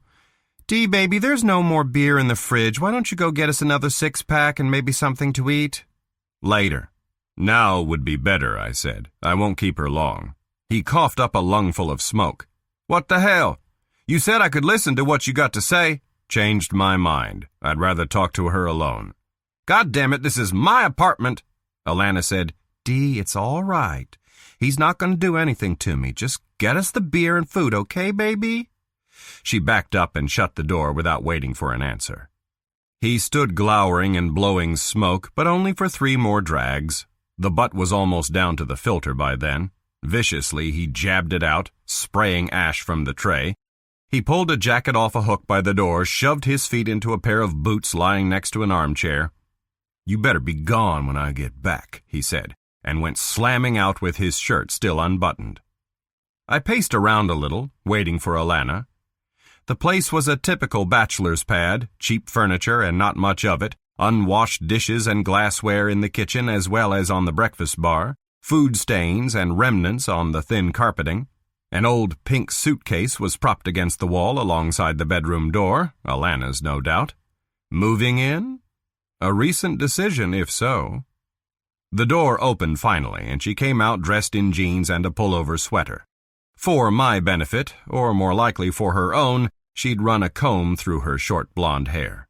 She stopped after a couple of paces, obviously with the intention of maintaining a distance between us, so I stayed where I was in front of a cigarette-scarred sofa. So I guess you think I'm a slut, she said, matter-of-factly, not defiantly. I don't judge people unless I'm given reason to. Well, then you're about the only one around here who doesn't. How'd you know I was here? I didn't tell anybody, and neither did Derek. Guessed it. The 2 of you were seen together last night. I wasn't with him the first time I talked to you, just the past couple of days. He used to be my boyfriend before Cody. So I've been told. Uh-huh. You also been told the place where I've been living belongs to another girl and the bitch threw me out 2 nights ago? Yes. Yeah. Looks like I'm going to lose my job, too. She made a spitting mouth. All on account of being the girlfriend of a guy arrested for rape. So, no money, no place to go. If Dee didn't still have a thing for me, I'd probably have ended up in a whorehouse someplace. Not a slut. An opportunist and a survivor at age 20. It's not like I'm cheating on Cody, she said. I mean, we're all through anyway. He's going to go to prison for those rapes even though he's innocent. Isn't he? Maybe not. No? You find out something? Some things, but not enough. I'm hoping you can add to the list. Like how? What do you want to know? Cody had plenty of cash to spend the past few weeks, I said. Do you know where it came from? No. What's that have to do with him getting busted for rape? Maybe nothing, maybe a lot. Depending on where and how he got the money. Don't play games with me, Alana. Tell me what you know. I don't know anything. You know about the money. You're a sharp girl. You couldn't help but notice, and you'd have asked him about it. What did he tell you? She ran a finger around one corner of her mouth, then the other. Finally, she said, Okay, I'll be straight with you. He had plenty of cash, that's right, but he was real secretive about where he got it. A deal he had cooking with somebody, that's all he'd say. Somebody. Who do you think he meant? Shrug. Could be anybody.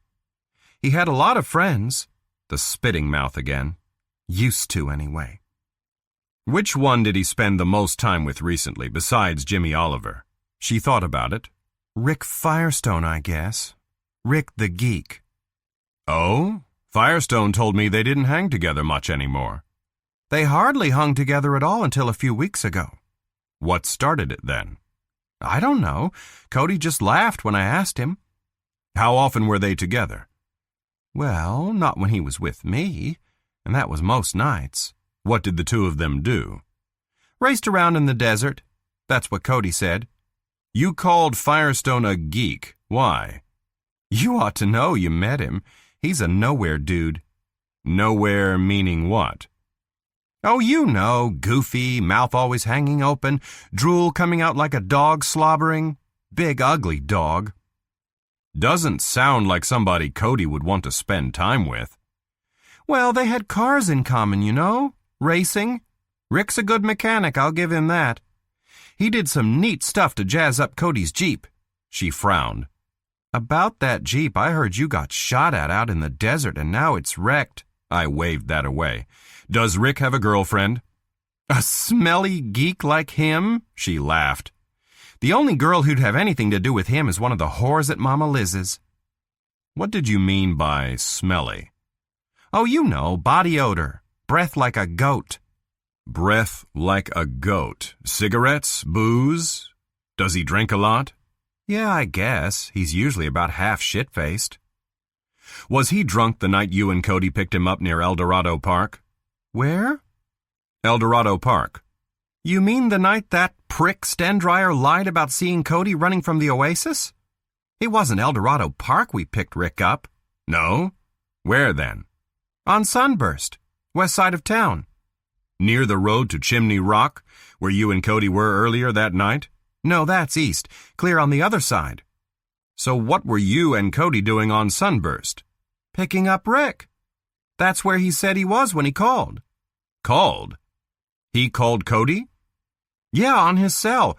He said his truck had a flat and his spare was flat too, and he needed a ride to High Desert to get a new one. So we went and picked him up. Was he drunk that night? Buzzed, yeah. And so Cody drove him to the service station and then back to his car so he could fix the flat. And then took you home. Right. Isn't that what Rick told you? No. Did he say what he was doing on Sunburst at midnight? No. Out goofing around, I guess. He was so buzzed he didn't even know it was midnight. Is that what he said? He didn't know what time it was? How could he? Alana said. He doesn't own a watch. Chapter 18. Rick Firestone. Geek, liar, and the way I now saw it shaping up, a whole lot more. He owned a watch all right. The flashy Omega that must have cost plenty more than a small-town mechanic and tow truck driver could afford on salary alone. A connection I should have made the first time I saw that damn chronometer on his wrist. One of several connections I might have made sooner if I'd asked the right questions of the right people as I had of Alana Farmer.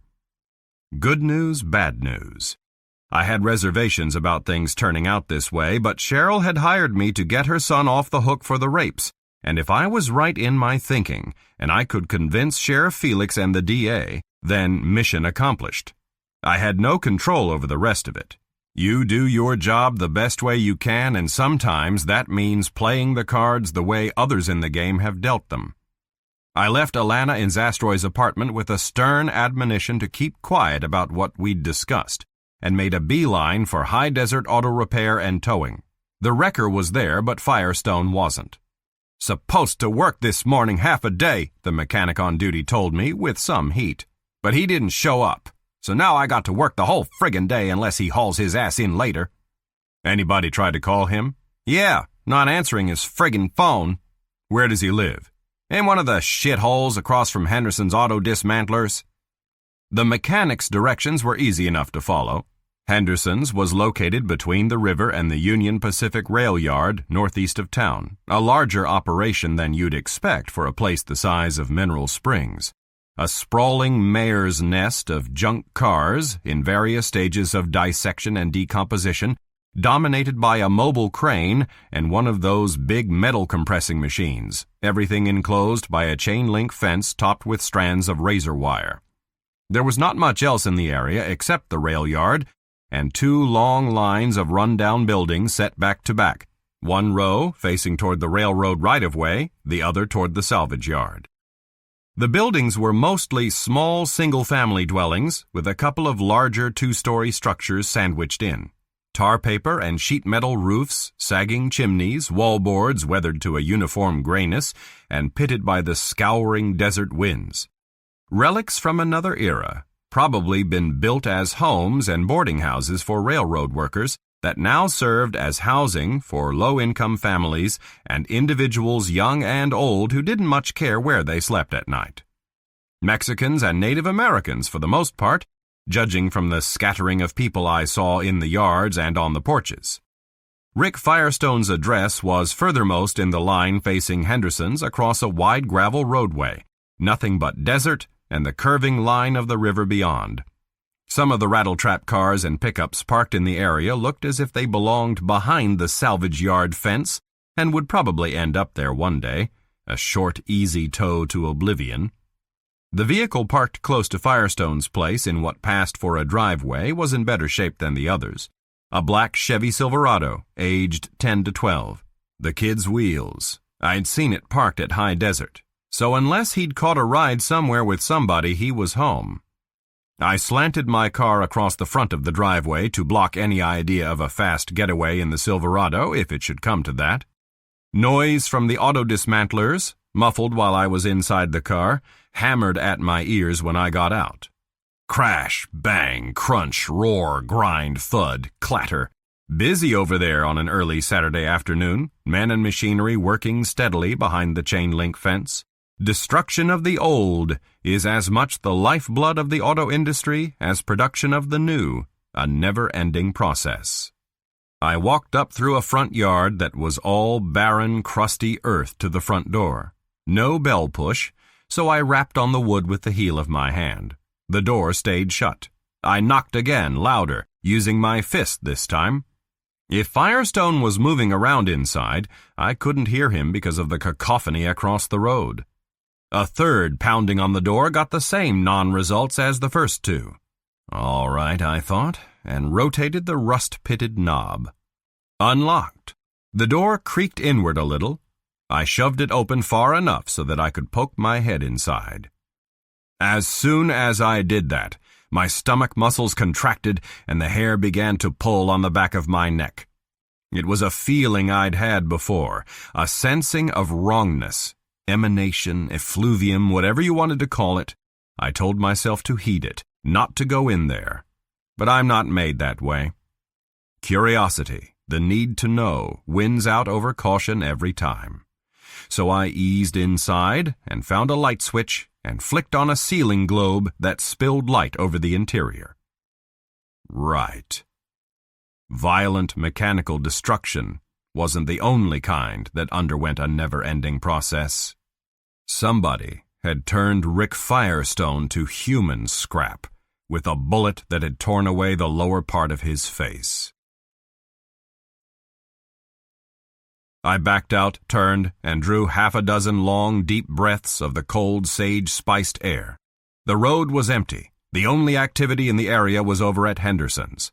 I took another breath to finish clearing my lungs and the tightening of my emotional grip, then went back inside and shut the door against the throbbing noise from across the road.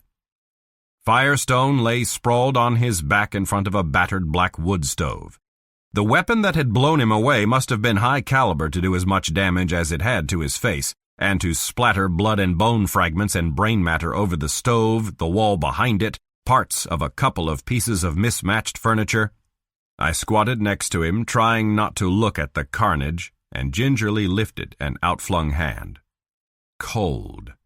Some residual stiffness, but not much. Rigor had come and was mostly gone now. He'd been dead at least a dozen hours, probably more like 15 or 16. The hand I'd lifted was his left. When I lowered it to the floor, I saw that the Omega chronometer was no longer strapped to the wrist.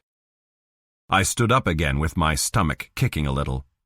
The smell in there was bad, a nasty admixture of wood smoke and stale tobacco smoke, food leftovers and rotting garbage, blood and gore, and the faint trapped odor of cordite. This room was a mess. So was what I could see of a kitchenette, a bedroom through an open doorway.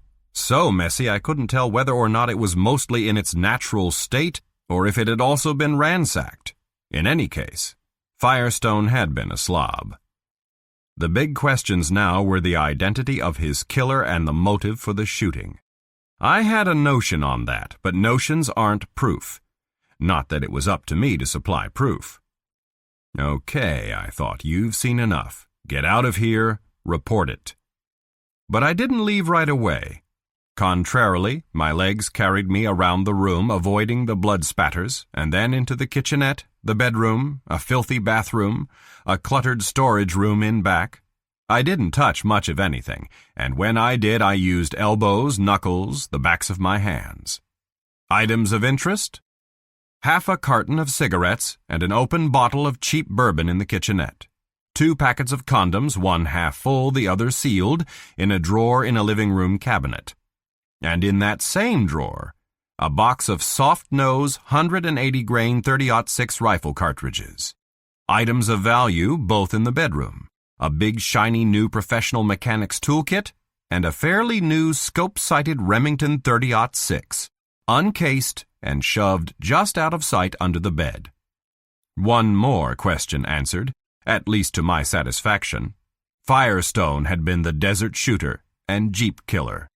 Seen me when I gassed up before heading to Lost Horse, figured out where I was going, and followed me out there in the tow truck to set up the ambush. All right, enough. I went outside again, made the call to the sheriff's department from inside my car so I could hear and be heard. The first responder was a deputy I hadn't seen before, but I did not have to spend much time with him. Less than 5 minutes after he showed, Sheriff Felix came barreling up with his cruiser's bar lights flashing but no siren. He bestowed one of his long, hard looks on me before he said, "You the one who reported what happened here?" "What I found here, yes." "Trouble follows you, doesn't it? Or maybe it's you that go looking for it." "Not something like this." "All right, I'll talk to you after I've had a look inside. Don't go anywhere." "I won't. Staying put." Felix and the deputy went into the house. While they were in there, a Bedrock County ambulance and a black sedan arrived in tandem and disgorged a couple of white-coated EMTs and an elderly individual carrying a doctor's satchel. They too disappeared inside. Pretty soon another deputy showed up, and by then there was a sizable crowd of the ghoulish types who flocked to any kind of tragedy. Some of them came from the neighboring dwellings, a couple from the auto dismantlers, the rest materialized like sharks that catch the scent of blood at great distances. A couple of people who'd seen me talking to the sheriff approached to ask what was going on. I grunted non-responses. I was in no mood to be accommodating or polite. While the newly arrived deputy took care of crowd control, I stood off by myself, wearing a fierce look to discourage any more random questions. Except for the rise and fall of voices, the cold afternoon was quiet for a little time. The noisy work had quit temporarily at Henderson's. But then a train horn sounded in the distance, and a long freight came rattling through the nearby yards with the horn going off again at irregular intervals. As keyed up and noise-sensitive as I was, the hooting and rumbling had me grinding my teeth while it lasted.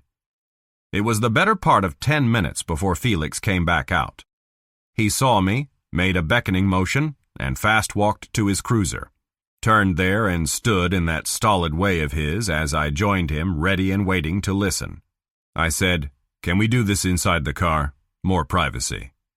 He had no objection. At another motion from him, I went around to the passenger side.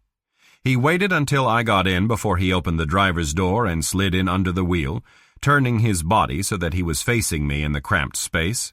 The barrel of a console-mounted riot gun jutted up at an angle between us like an obscene phallus. "All right," he said. "Talk to me." Firestone didn't show up for work this morning, so I came out here to see if he was home. No answer to my knock. The front door was ajar. Little white butt-covering lie. So I pushed it all the way open and saw him lying there on the floor when I took a step inside. "You go all the way into where he was?" "Yes, on the chance that he might still be alive. I couldn't see the wound clearly from the doorway, but I didn't touch him or anything else." "Shot sometime between 8 and 11 last night, the coroner says. Where were you during that time, for the record?" "With Mrs. Hatcher until around 9 or so, then back in my room at the Gold Town." "Uh-huh." "I had no reason to shoot Firestone, Sheriff." "I didn't say you did," Felix said. "Why'd you want to see him? Here we go, I thought. Because I found out some things that lead me to believe he's the one who committed those 3 rapes, not Cody Hatcher. And not only the rapes, but most of the car break-ins and other burglaries over the past year. If any of this surprised him, he didn't show it. That long, hard stare again. Then, what things? I laid it all out for him, sequentially and in detail. Still, nothing showed in his poker face to indicate whether or not he'd ever thought along the same lines. I might have been reciting a long list of baseball statistics, but I had the sense that he was processing my version, examining it for plausibility and for flaws. Joe Felix may have been an old-school rural lawman, but he was neither a fool nor close-minded, and I had never doubted the fact that he was a man who took his job seriously. He wouldn't like having to admit he'd made a mistake in arresting Cody Hatcher for rape, but if he were convinced that he had, he'd make the admission readily enough. At length he said, "Why didn't you come to me with all of this before?" "I only just put it together this morning, after the talk with Alana Farmer. I wanted to throw a few more questions at Firestone, see what I could get out of him, make sure I was on the right track. Then I would have come straight to you, God's honest truth." He didn't say anything. I said, "It makes sense, doesn't it, the way I've laid it out?" "Maybe, but it's all hearsay and speculation. No proof." "When you arrest Firestone's killer, you'll have all the proof necessary." "If being mixed up in the robberies is why he was killed, a falling out with whoever he was selling the stolen goods to, that's your idea?" "Something along those lines." "And you think that might be who?" "I don't know, but I can make a guess. So can you." "I don't act on guesses. You ought to know that." "Cody Hatcher might be able to make it more than guesswork." "He might, if he can be made to talk. But it'd mean incriminating himself, adding to the trouble he's in, and he knows it." "Situation's different now with Firestone dead. I think he can be prodded into spilling everything he knows if it'll get him off the hook for the criminal assaults. Better a short prison sentence than a long one, or a bullet in the head like Firestone got." "If you're right." "If I'm right," I agreed. "What are my chances of doing the prodding, Sheriff, with his lawyer on hand and you and the DA monitoring the conversation? Seems to me he'd be more likely to open up to a friend of his mother's than anybody in a position of authority. And I've had some experience with that kind of thing." No immediate answer, at least partly because a rising buzz of voices, audible even inside the cruiser, announced that the coroner and the EMTs had emerged with Rick Firestone's sheet-covered body. Felix got out of the cruiser, leaving me no choice but to follow suit. Across its roof, he said in clipped tones, "You can leave now, but be at my office at 5 o'clock. "Does that mean I can see Cody Hatcher?" "I'll talk to the DA. Meanwhile, keep what you told me to yourself." "Parfrey needs to know. He'll want to be present no matter who sits down with his client." Felix said, "Parfrey, but not Mrs. Hatcher or anybody else," and went back to his crime scene investigation. Chapter 19. It took me a couple of minutes to maneuver my car out of the area. A few of the rubberneckers knew who I was by then.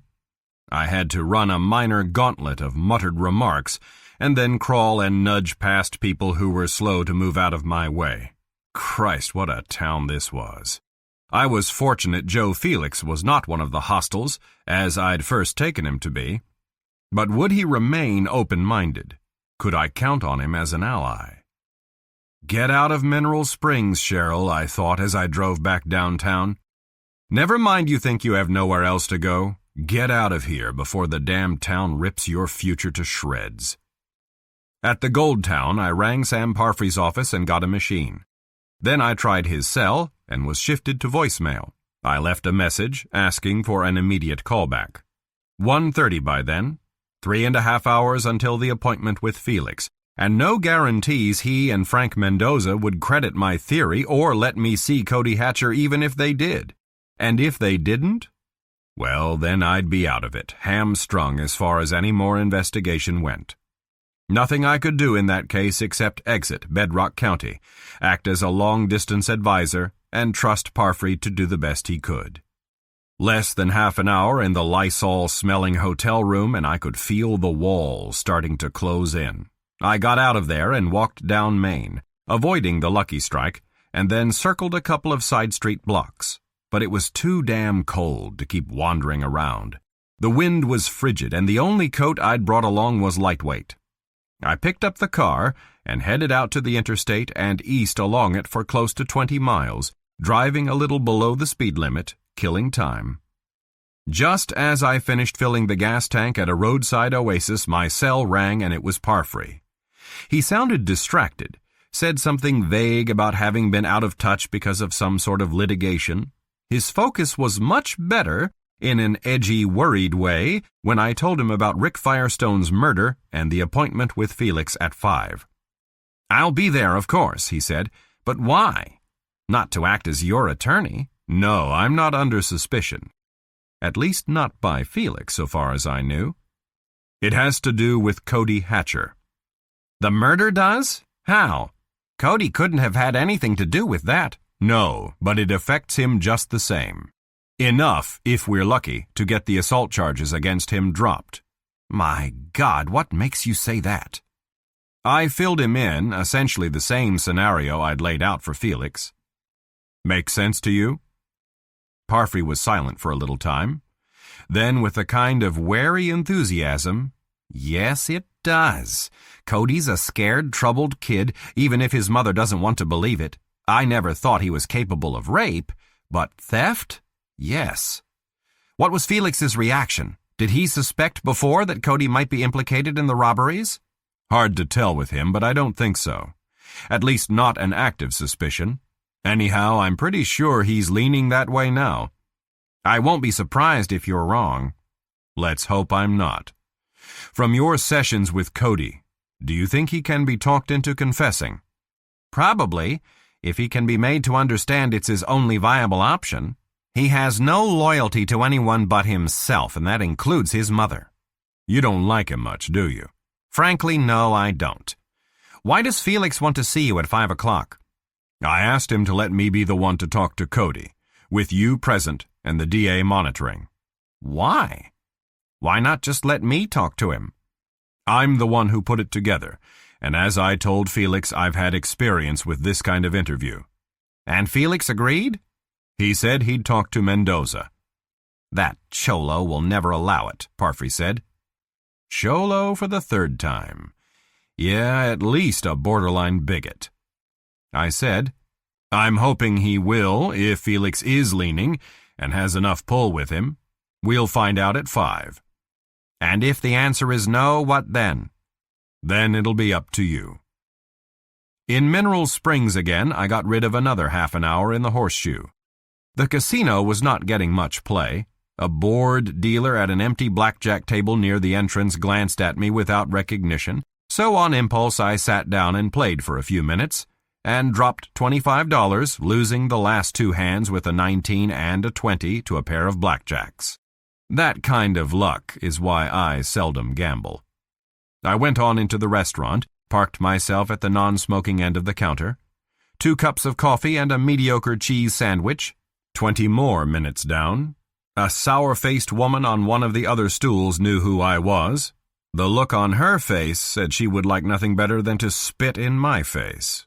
On my way out, a bantamweight in cowboy clothing leaned out of a booth and said loud enough for the rest of the customers to hear, "We don't want you messing around here trying to turn rapists loose, mister. Go back where you come from while the getting's good."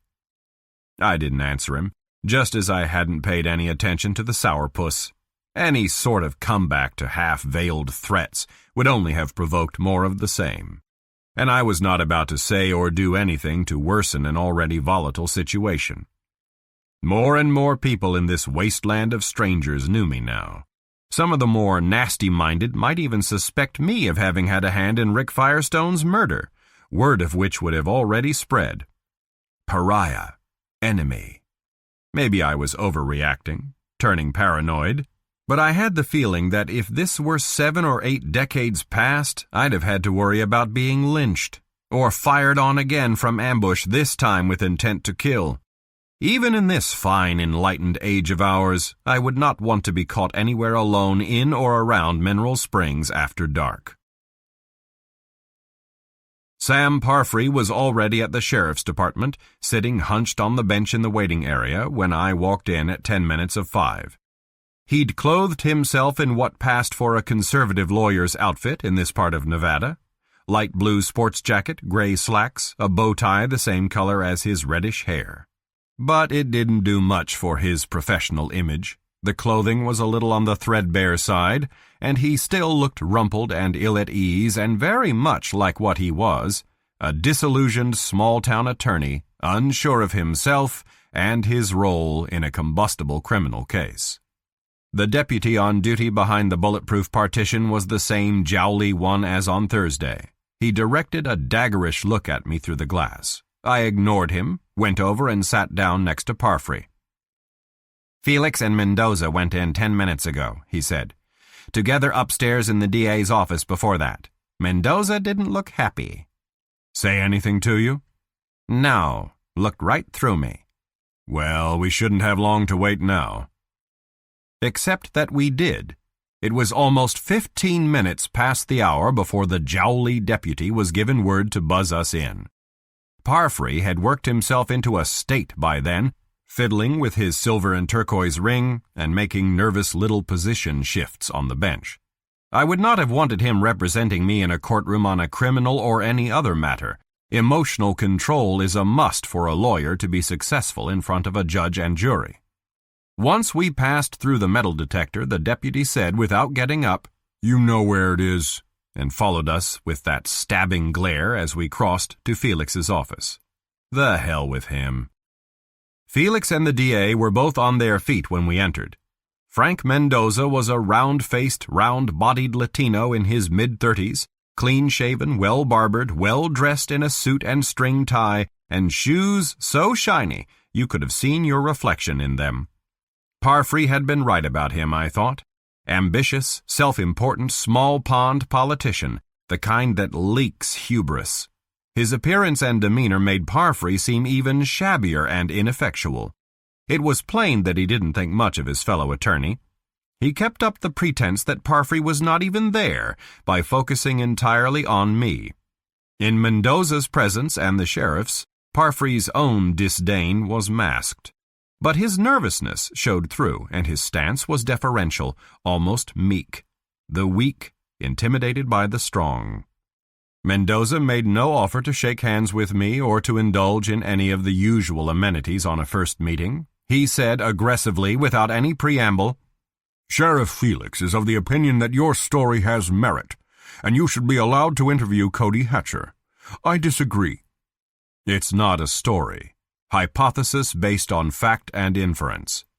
The correction seemed to annoy him even more. "I have no patience with outsiders coming into my county and stirring up a hornet's nest by conducting an amateur investigation." His county. Right. "I'm not an amateur," I said. "I was a police officer in San Francisco for 20 years, and I've been an established private investigator even longer. But then you already know that from Sheriff Felix." "None of that alters the fact that you have no official standing here. The sheriff should not have allowed—" "We've been through all that, Frank," Felix said. Parfrey may have been intimidated by Mendoza, but the sheriff wasn't. The only intimidator in this room, maybe the only one in Bedrock when push came to shove, was Joe Felix. His county, if it was anybody's. "Makes no difference who this man is or what his standing is or why I let him get involved. The point is he's done a good job without overstepping or breaking any laws." "That remains to be seen. It's still against protocol." Felix cut him off again. "What he's found out, and what he thinks it means adds up so far. If we've got the wrong man in jail for those assaults, I want to know it, and so do you. Same goes for who's behind the robberies and the Firestone homicide." "Of course, naturally. But it's your job and mine to make those determinations. I don't see any need to allow this man access to the prisoner when you and I can question him ourselves. Been all through that, too. I thought it was settled. To your satisfaction, not to mine. We're wasting time, Frank. Mendoza had lost the argument before Parfrey and I came in. He was not going to win this replay, and he knew it. Now that he'd indulged in some face-saving political bluster, he had no choice but to give in. All right, he said, but something worthwhile had better come of it. If not, then it's entirely your responsibility. You've made that plain enough, Felix said. So, you don't want to be a part of it? Don't want to monitor the interview? I didn't say that. Don't put words in my mouth. Parfrey made a small noise in his throat that might have been a suppressed chuckle. He no longer seemed quite so nervously deferential. The weak taking perverse pleasure in watching one of the strong get taken down a peg by another even stronger. Felix came around his desk. Okay, he said to me. You get what you asked for. But watch what you say to Hatcher. Don't put words in his mouth. I'll break it up if you try. I won't. Same goes for you, Mr. Parfrey. Yes, understood. Then let's get on with it. Chapter 20. Interrogation rooms all seem to be cut from the same mold. Almost every one I've seen, in large cities and small towns alike, looks pretty much the same. Bare walls, a table made of wood or metal bolted to the floor, and outfitted with bar arrangements for those prisoners deemed violent enough to require handcuffing during interrogation, and 3 or 4 hard chairs to match. Many have two-way mirrors. This one didn't, just the 4 empty walls and a single door painted a uniform grayish-white. What it did have were a pair of video cameras mounted in opposite ceiling corners, both switched on to allow Felix and Mendoza to view the proceedings on a closed-circuit TV monitor. Parfrey and I were shown in first. Neither of us sat down while we waited. The atmosphere in the room was close, overheated. You could hear the forced air from the building's furnace hissing in through a wall duct. 4 minutes had passed by my watch when a deputy brought Cody Hatcher in. The deputy didn't say anything, just sat the kid down in one of the chairs at the scarred wooden table, and then went on out. Cody blinked at me, looked at Parfrey, and then slumped a little and stared at the tabletop. Parfrey and I sat down close on either side of him, our chairs turned so that we were facing him. I could almost feel the watching eyes of Felix and Mendoza behind those cameras. In his standard jail jumpsuit, Cody appeared thinner than in the graduation photo in Cheryl's living room, and older than 19, as if his incarceration had preternaturally aged him. He still wore the soul patch, but his upper lip showed whitish.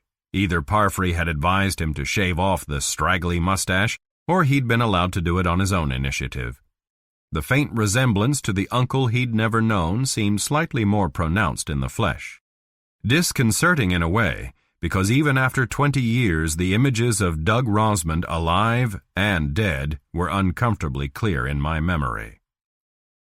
Without lifting his head, Cody said, "What's going on, Mr. Parfrey?" His voice had a raspy catch in it, thick with the mix of emotions that were reflected in his expression: fear, sullen defiance, resignation, with the fear dominating. "Who's this guy?" "The detective your mother brought in from San Francisco." "Oh, yeah. The one she was screwing 20 years ago." A half smirk tilted his mouth. "Still get it up for her, huh?" Parfrey slapped the table in front of him, hard enough to make him jump and the smirk vanish. "Shut your filthy mouth." "I didn't mean nothing." Sullen again. "How come he's here? I thought they wouldn't let him see me." I said, "Talk to me directly, Cody." "Why should I?" "I'd advise you to be civil," Parfrey told him. Now that we were into this, he'd lost or hidden his nervousness, at least in part because of the way he felt about his client. The aggressiveness verified his dislike. "And to answer his questions truthfully." "What questions? What's he want to know?" "Talk to me," I said it sharply this time, "and look at me while you do." His head came up. One long look at my face and some of the sullenness vanished. He scratched a hand through his spiky hair, squirming a little on the chair, but his gaze held on mine. Okay. Ask me anything you want. I didn't rape those women. I swear to God I didn't. Do you know who did? No. No. If I knew, I'd have told the sheriff or Mr. Parfrey. Any idea who might want to frame you? No. Or why? No. Seems to me you can make a pretty good guess. I tell you, no. A friend of yours or somebody you thought was your friend? Somebody you were doing business with? I don't know what you mean, business. The robberies, Cody. I know about your part in the robberies. It was meant to rock him, and it did. What robberies? Burglaries, car break-ins, other thefts over the past year or so. Items of moderate value stolen and then sold elsewhere for cash. I already told the sheriff. I don't know nothing about that stuff. So, Felix had an idea that Cody was involved. But he'd been stonewalled in his questioning, and he hadn't had any evidence, so he'd let it go until I brought it up again. Part of the reason he'd been willing to talk Mendoza into allowing me this interrogation. I said, "Where'd you get the money to buy the Marlin rifle from Gene Eastwell, and the new electric winch for your Jeep?" Cody opened his mouth, closed it again. You could almost see him trying to frame a convincing lie and not being able to come up with one. He squirmed and said to Parfrey, his voice cracking a little, "I don't have to answer that, do I, Mr. Parfrey?" "I would if I were you." "Where, Cody?" I said. "Where'd you get the money for the rifle and the winch?" "I saved it when I was working." "No, you didn't. And you haven't had a job in 5 months. Your mother and half a dozen others told me that." He appealed to Parfrey again. "You're supposed to be my lawyer. They're trying to put me in prison for rape. Now this guy wants to nail me for stealing stuff, and you just sit there and let him do it." "You won't go to prison for rape if you tell the truth." "Man, I have told the truth." "That you're innocent of criminal assault? Yes.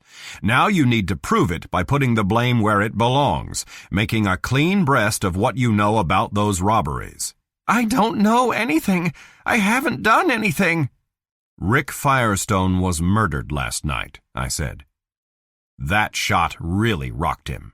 His eyes opened wide, his gaunt face lost color. "Jesus," he said. "Shot to death where he lived." "No. You're lying to me." "He's not lying," Parfrey said. "That's just what happened." I said, "A falling out of some kind, over the robbery profits, maybe?" He shook his head, not in denial, but in confusion. You're saying you think Rick—" "I'm not saying anything. What do you say?" "Nothing. I don't know." "You knew him pretty well, didn't you?" "No. He worked on my Jeep a couple of times." "Went hunting together, didn't you?" "Hunting? I don't remember." "Alana told me the two of you were pretty tight. Hung out together quite a bit recently." "Alana? She said he called you the night of the third rape, asked you to pick him up because he needed help with a flat tire. You, out of all the people in Mineral Springs. How come?" I don't know." She also said he was half drunk that night. He drank a lot, didn't he? And smoked a lot. And didn't have a girlfriend because he was a geek with bad breath and girls didn't want anything to do with him. Headshake. But Cody's eyes had a glaze on them and his lies and denials were weak now, on the ropes and faltering. "He resented that, didn't he?" I said. "Girls not liking him. You think maybe he hated women because of it?" Another headshake. "One of the rape victims told me her attacker's breath stank of whiskey and cigarettes. What does that tell you?" "Jesus," he said. "At first, I thought—" "What did you think?" "That maybe that he did those women. But he swore it wasn't him." "And you believed him?" Yeah, I believed him." "Why did you hang out with him if you weren't friends?" Headshake. "Come on, the truth now. Spit it out. Get it off your chest." Parfrey said, "Listen to him. Be smart for a change." The kid's gaze darted left, right, up, down, as if he were looking for a way out.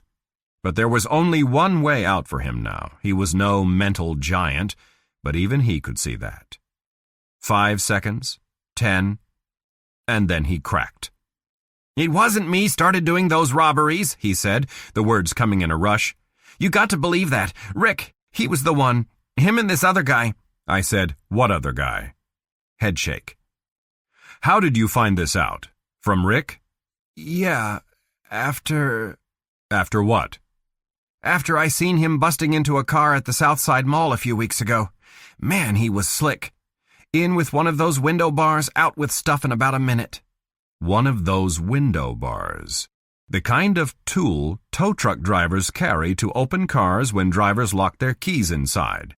That was how Firestone had gotten into Highway Allen's VW and the other vehicles he'd burglarized without leaving any signs of damage.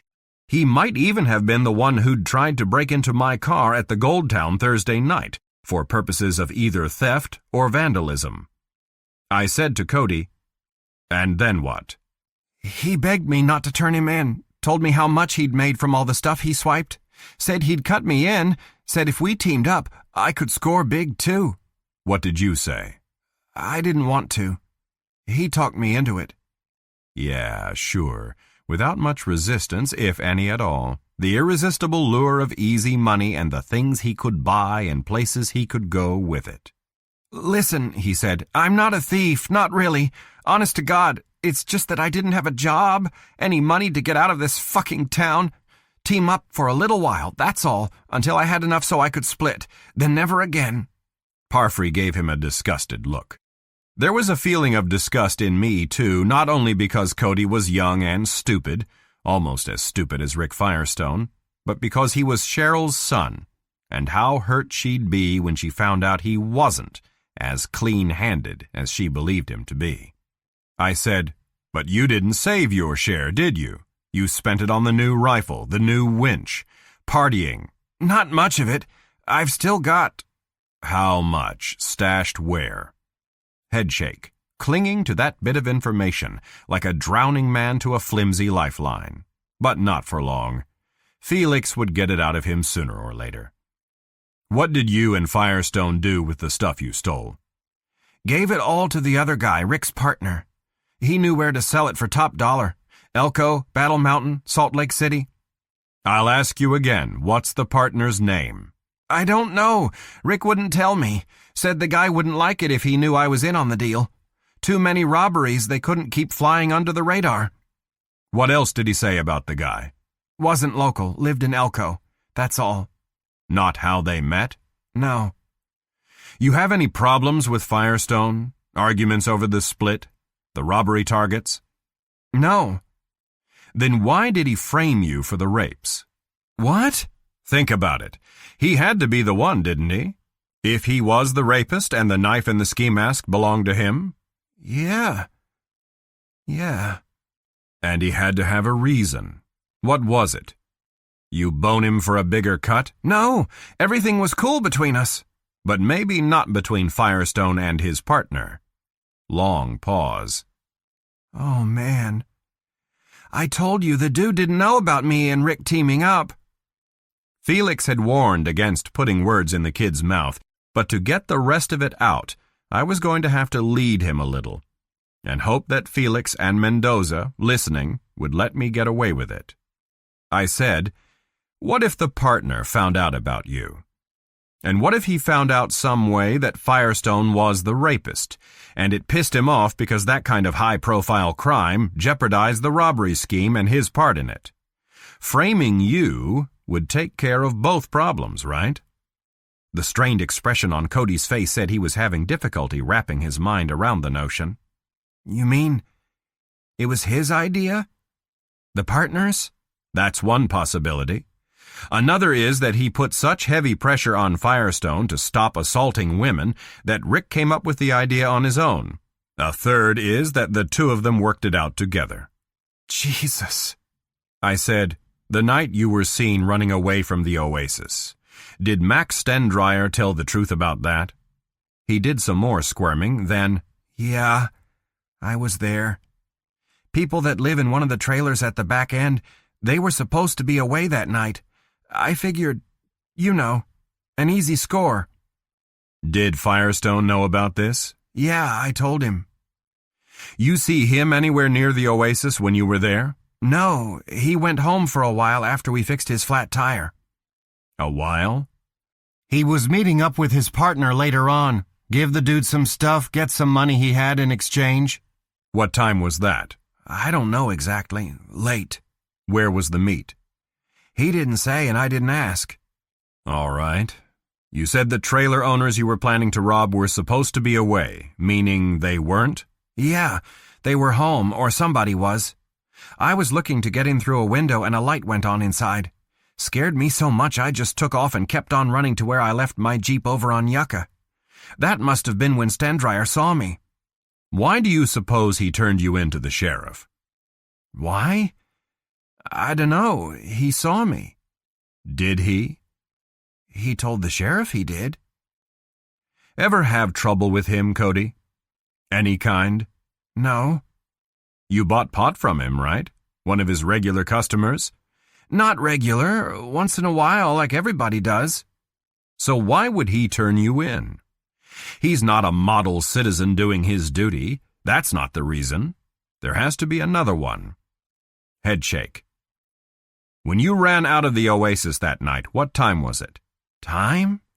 I don't know. Late. 1:30, 2. Parfrey made a surprised grunting sound. You're sure it wasn't later than that? Couldn't have been.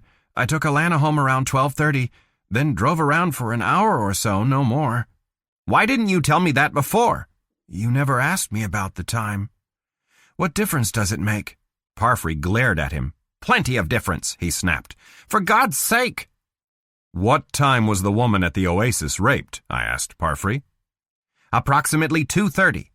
Her emergency call to the sheriff's office was logged in at 2:49, a couple of minutes after her attacker left. She said he was there less than half an hour. And what time did Stendryer claim he saw Cody running away? After the rape. About 3 a.m. But it wasn't until morning that Stendryer turned him in and the sheriff came around to talk to him and found the planted evidence in his Jeep. That's right. You could see the kid finally getting it. He blinked several times, then looked at me squarely for the first time since the deputy brought him into the room. You mean Stendryer? He's Rick's partner? Why else would he lie about seeing you running from the Oasis? Yeah. It must have been Firestone he saw after the rape. When they got together, Firestone spilled the truth and the plan to frame you was cooked up. Solve two problems at once. Put a stop to the rapes and take you out of the picture. Stendryer had to risk involving himself as a witness, but it was minimal compared to the risk of Firestone getting caught and their whole deal blowing up. Fucking bastards! Cody was angry now, as much at his own stupidity for not catching on sooner to what they'd done to him. I'm not sorry Rick's dead. Stendryer killed him, huh? Number one suspect. Yeah, but why? For a number of possible motives, my investigation being one of the triggers.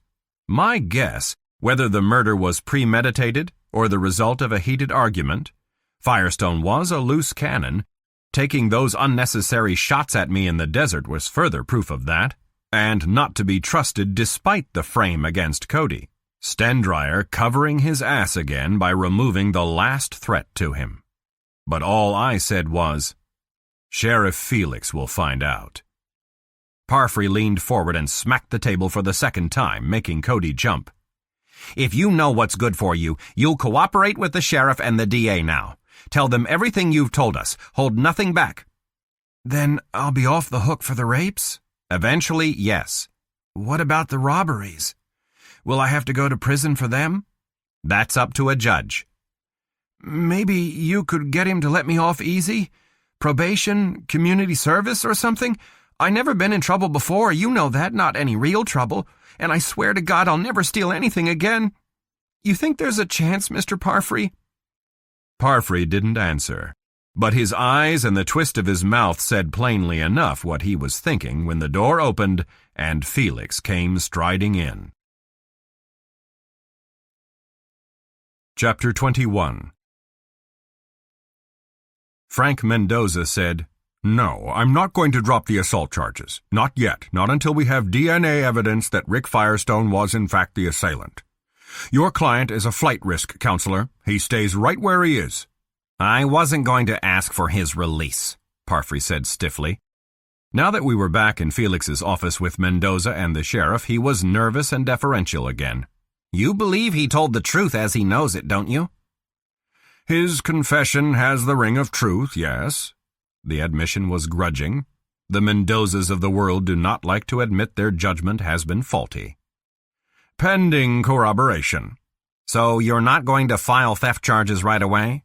"You know the proper procedure as well as I do, counselor. Or you should. The number of criminal acts involved and exactly what was stolen and from whom have to be established before any charges are filed."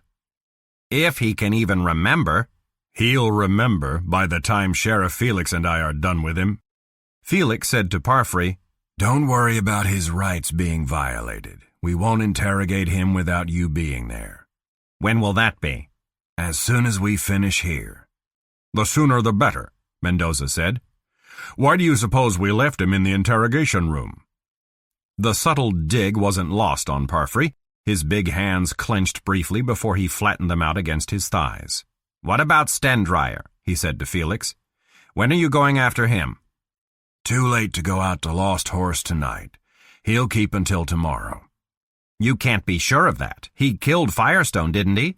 He might decide to run." "No reason for him to run. He has no idea we're on to him." "If, in fact, he's guilty of murder and other criminal acts," Mendoza said, "that also hasn't been established yet." Parfrey's muttered, "Christ," drew a harsh look from the DA. "Tomorrow morning soon enough," Felix said. "I want a search warrant before we brace Stendryer." "I doubt Judge Inman will give you one," Mendoza said. "We don't have enough probable cause."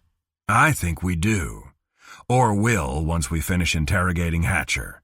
You let me handle Judge Inman." "Gladly. Are we ready to proceed?" "Pretty soon." None of them had been paying much attention to me since we'd come in, which was all right with me. But now Felix turned my way. "The way you handled Hatcher in there. Good work. I want you to know it's appreciated." "Thanks." "Yes, good work," Mendoza said, but his praise, unlike Felix's, had a false ring to it, still miffed that the rules had been bent for an outsider. "But don't take it upon yourself to do anything more." "I won't." "You can leave now," Felix said, "but you won't mind sticking around for another day or two until we see how things play out?" "Whatever you say. I'd like a few words in private with Mr. Parfrey before I go." The Mr. was deliberate, my own little subtle dig at Mendoza, whom I hadn't formally addressed at any time.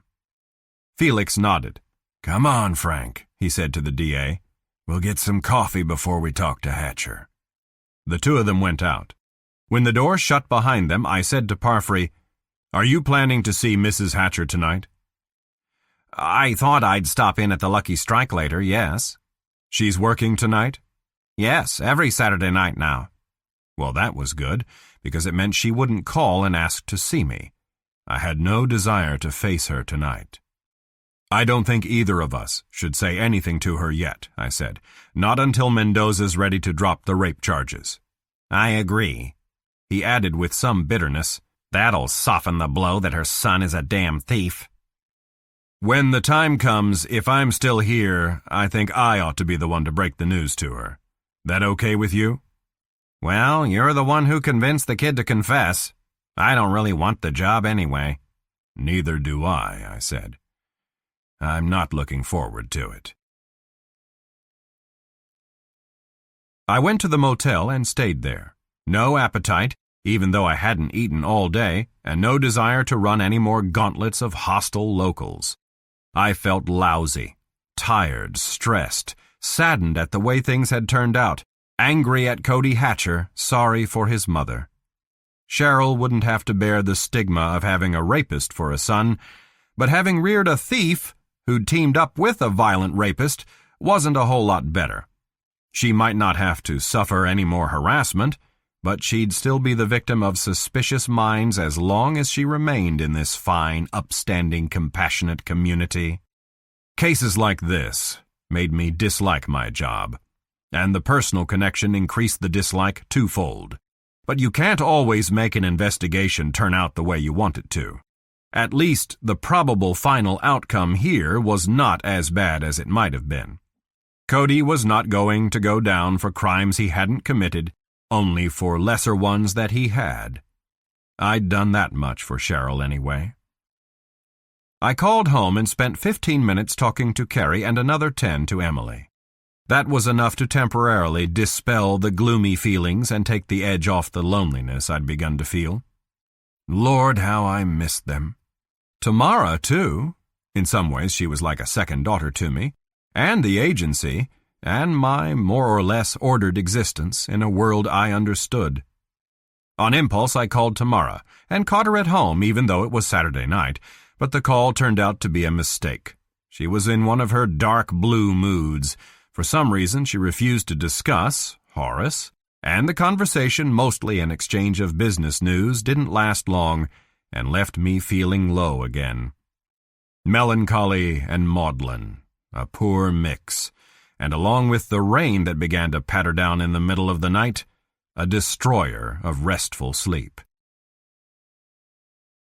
I was shaving when the knock sounded on the door. 7:30 by the clock on the nightstand, too early in the morning for the maid, pretty early for any sort of visitor. Frowning, I caught up a towel, swiped off most of the lather left on my chin, and padded out to squint through the magnifying peephole in the door. Surprise! The man standing out there with his hand upraised to knock again was Sheriff Joe Felix. I called out, "Just a second," and went to put my pants on. Then I took the chain off and opened up. "Morning, Sheriff." "Morning." He was standing now in his usual military posture, his chiseled face as impassive as ever. He hadn't come alone. Behind him on the wet asphalt, it was still drizzling a little, were his cruiser and a second one containing a pair of deputies, both vehicles with engines running and little puffs of vapor chuffing from their exhausts. "I wasn't sure you'd be up yet." "I don't sleep in much anymore, even when I'm not working. What can I do for you?" "Deputies and I are about to head out to see Stendrayer, with a search warrant. I thought you might want to go along." An even bigger surprise. "How come?" "Wouldn't be making the trip if it weren't for you," he said. "I figure you're entitled. As an observer, no official standing." "Still against protocol, isn't it? The DA wouldn't approve." "Mendoza doesn't run the sheriff's department. I do. Besides, I've been bending rules ever since you showed up here. Might as well bend one more." "Well?" "Sure, I'd like to go." Sharp military-style nod. "Wait for you in the car. Make it quick." I finished dressing, marveling a little. I'd misjudged Felix at first, just as he'd misjudged me. Arrogant, despotic small-town lawman? That assessment missed the mark by plenty. A hard man, yes, and a hard man to know, but fair and honest and dedicated. Once you passed muster with him, you became an equal worthy of his respect, and he didn't mind letting you know it. Of all the strangers I'd encountered in this town, the one I'd expected to have the most trouble with, and to like the least, was the only one I'd come to respect in turn.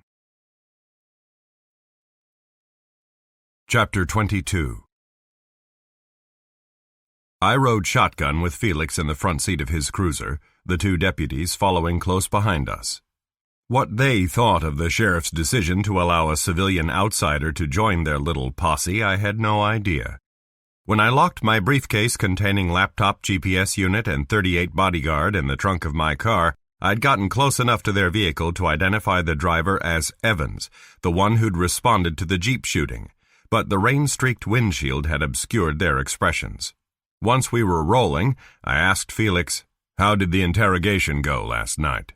"You opened Hatcher up pretty good. He confessed to 6 robberies, 2 petty larcenies, 4 felonies. Any of the felonies major?" "1. B&E on a Nebraska motorhome parked on a side street last month. Laptop, computer, iPad, some other valuables. The DA'll go after him hard on that one, I suppose. All of them, Felix said. Count on it. The drizzle had stopped and the wind had slackened by the time we neared the second of the desert roads leading to Lost Horse.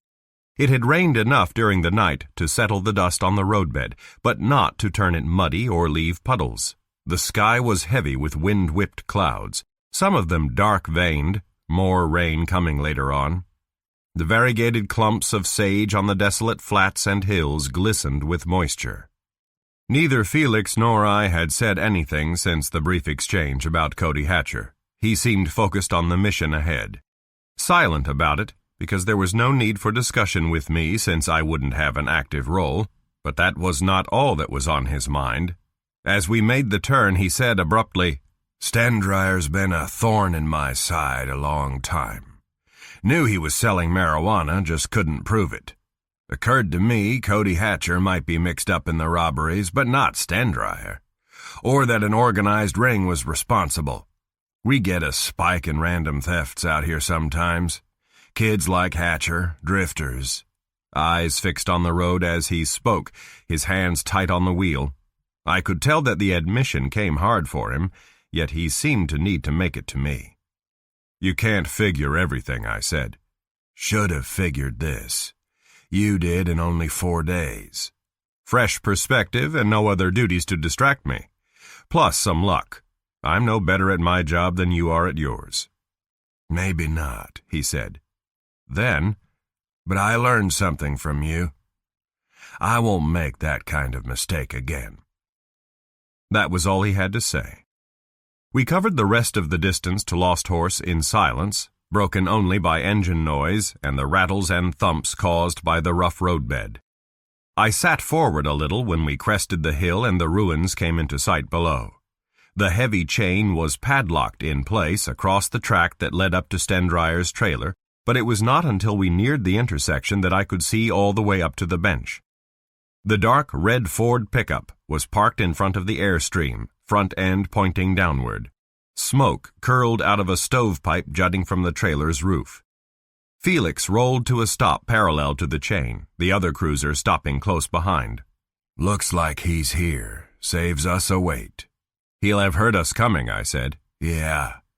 No telling how this is going to go down. You stay inside here." "Right." He got out, and Evans and the other deputy joined him for a brief conference. I kept my gaze on the trailer. The door stayed shut. Stendryer was either still inside, or he'd come out before our arrival and was somewhere up there where I couldn't see him. Felix climbed over the chain and started up the incline, the deputy I didn't know a pace or two behind and to his right. Evans went to stand and watch near the front of the sheriff's cruiser. The stillness that pervaded this place was acute. The passenger side window was down a couple of inches, and when Felix accidentally dislodged a stone, I could hear the sounds it made rolling and bouncing downhill. They were halfway up when Stendryer's voice knifed through the stillness. "What the hell you want here, Sheriff?" The trailer door was still shut. He must be outside somewhere, maybe over among all that junk on the other side, but I still couldn't see him. "Show yourself," Felix called out. "Not until you tell me what you want." "Official business." "Show yourself." "No, you're trespassing." "Better cooperate, Stendryer. We have a search warrant." "Fuck your search warrant." The first shot came immediately after that last profane shout. I saw the rifle's muzzle flash. Stendryer was hidden somewhere among the piles of junk, all right. The shot was hurried and high, the slug missing both Felix and the deputy and whining off rock somewhere down close to the two cruisers. I ducked reflexively, muscles wiring up all through my body. Evans had disappeared from sight, but he wasn't hit. I could hear him scrambling for cover around the front of the sheriff's car. Up on the incline, Felix and the other deputy had both thrown themselves to the ground, twisting away from each other, digging out their service weapons. There was a little cover among the humped rocks on Felix's side, hardly any over on the other, Stendryer fired at Felix first, the bullet tearing up rock splinters a couple of feet from his head, then shifted his sights and pumped around at the deputy. I heard the man yell, saw him jerk and slide backward, losing his weapon. Outside by the front fender, Evans's shocked voice rose above the rolling echoes of the shots. "Jesus Christ!" Felix, flattened behind one of the outcrops, fired 3 times in rapid succession, the roar of his .357 Magnum almost as loud as the rifle shots. Evans was running back to the other cruiser now, going for either the radio or a twin to Felix's pump-action scattergun. I leaned around to grab hold of that one, but it was locked into its console brackets and I couldn't tear it loose. Stendryer's rifle sounded again, another wild shot. When I got my head back up to eye level at the window, I saw that Felix was up and running in a sideways zigzag to where the wounded deputy, on hands and knees, was trying to propel himself down the incline. Blood shone in bright patches and ribbons on the left shoulder of the deputy's jacket. Felix wrapped an arm around him mid-body, half carried, half dragged him to the stretched chain and then over it. From behind the second cruiser, Evans had opened up with the pump gun and then his sidearm, not with any hope of hitting Stendryer at that distance, just trying to provide some cover. I was out of the car by that time, crawling between the 2 vehicles to help Felix drag the wounded deputy to safety behind them. Evans stopped firing then, and there were no more shots from above. The stillness that followed the last faded echo had a tingling electric quality you could almost feel. We propped the deputy up against the cruiser's rear fender. His face was gray with pain, his breath coming in heavy gasps. "Christ almighty, that was close. Christ almighty." As close as they come. He owed his life to Felix's courage under fire, military combat training. When a comrade goes down, you give him immediate aid no matter what the risk to yourself. But you couldn't tell from looking at the sheriff how close he'd come to dying in the act. Except for the grim set of his mouth and jaw, his face was as emotionless as ever. He wasn't breathing hard, had not even broken a sweat. "How bad you hit, Harry?" he asked the deputy. "Shoulder. The bastard's crazy. Crazy." Evans was there too now. "Bleeding pretty bad. I never been shot before. Christ almighty." Felix glanced at me. "You okay?" I nodded, gave him a thumbs up. With Evans' help, I got the deputy's jacket half off and his tunic open so the wound was visible. Plenty of blood, all right, but it wasn't as bad as it might have been. The bullet had gone through the fleshy part above the armpit, cutting muscle, maybe nicking bone and an artery. I used my handkerchief for a tourniquet to try to staunch the bleeding. While we were doing this, Felix had leaned in through the open driver's door to get at his radio mic and was issuing instructions for a medevac helicopter and sheriff's department and highway patrol backup. If this was going to be a protracted siege, they might have to bring a SWAT team out here from somewhere, but it was too soon to make that request. Felix finished the call, backed out. A second, slightly longer look directed at me said as plainly as words that he was sorry he'd brought me along, not because it would reflect badly on his record, but because it had put me in harm's way. Another mistaken judgment he'd never make again. "How you doing, Harry?" "Okay.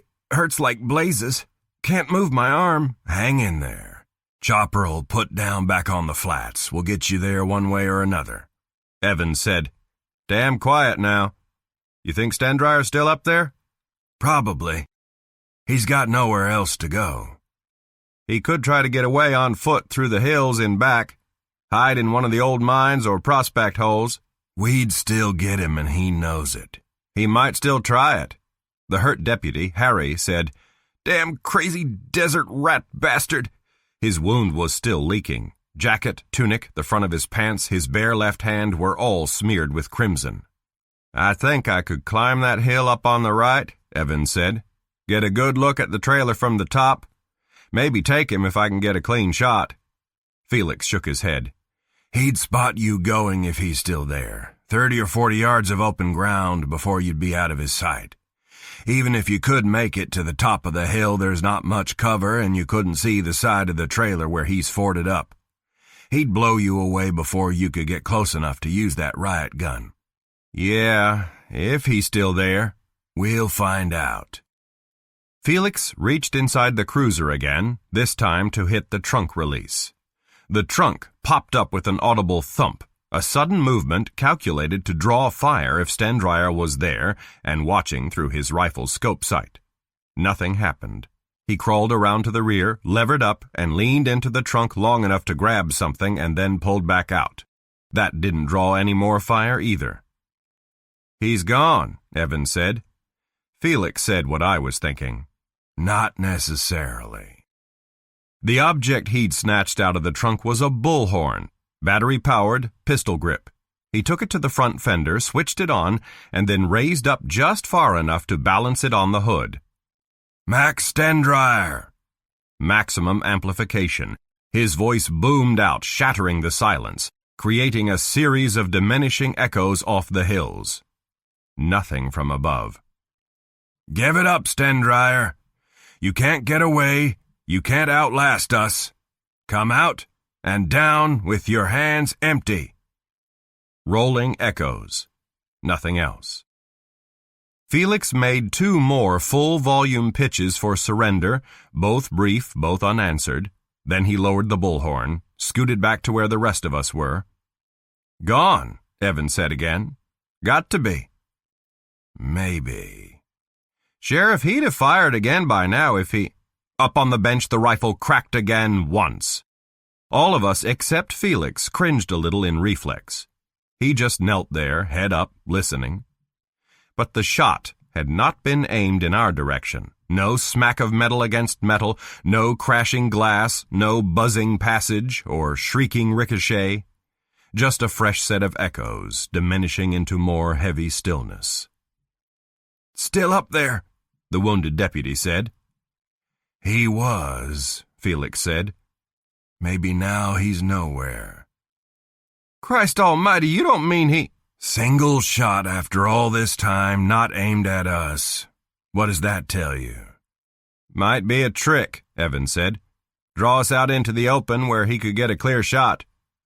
"He'd have known that wouldn't work." "He tried to kill you and Harry once, didn't he?" "To keep us from taking him into custody." "Rather die than go to prison? Wouldn't be my choice." "You're not Stendryer." The radio crackled with an incoming message. Felix leaned in to answer it. Harry was shivering now, his color even grayer. The wind had picked up, blowing cold, making little purling whistles when it gusted. You could smell more rain in the air. Felix listened, spoke briefly before signing off, pulled back out again. "Chopper's on the way. Be down in 10 minutes. Backup units should be here about the same time." Evans asked, "How do we get Harry to the chopper? Wait for the backups?" "If I'm wrong about Stendryer, yes. If I'm not, you take him." "How are you going to know one way or the other?" "By doing what you suggested a while ago." "Sheriff!" Felix drew his sidearm, lifted himself into a crouch. "If there's no more shooting, the 3 of you leave as soon as you hear the chopper." He was already moving by the time the last few words were out. He stayed low to the end of Evans's cruiser, then straightened partway and ran in a weave across the 30-some yards of open ground. I don't know about the 2 deputies, but watching him, I held my breath. Nothing happened. He made it to the foot of the hill at the road's edge out of sight of the trailer above and began to climb. "Well, I guess he was right," Evans said. Then, with something like awe in his voice, "More guts than anybody I know." "Than anybody I know, too," I said. The first words I'd uttered since the crisis began. The hillside was steep in places, but there were cuts and outcrops Felix could veer through and over that let him move pretty fast. He was already near the top when the distant whirring of the approaching medevac helicopter became audible, and out of sight as Evans and I began helping the wounded deputy into the cruiser. I stayed with Evans and the other standby units at the intersection of the County and Lost Horse roads, awaiting word from Felix. No room for me in the chopper, and I would not have ridden in it if there had been. Those things scare the hell out of me. Evans didn't seem to mind, since I'd been part of it all along, and none of the other officers questioned my presence. The skirmish in Lost Horse, was one more thing Carrie did not need to know about, I thought, while we waited. Technically, it had been the sheriff who'd put me in harm's way out there, but I could have and probably should have turned down his invitation to ride along. There's always a potential for violence in an arrest situation, the more so when the perp is an unstable type like Stendryer. Hindsight, the great teacher. A couple of minutes after the helicopter went airborne again, Evans's radio crackled and Felix's voice confirmed what I'd expected to hear. "Max Stendryer confirmed dead of self-inflicted gunshot wound," he said. "Emergency requests canceled. Repeat. Stendryer confirmed dead. Emergency requests canceled." Chapter 23.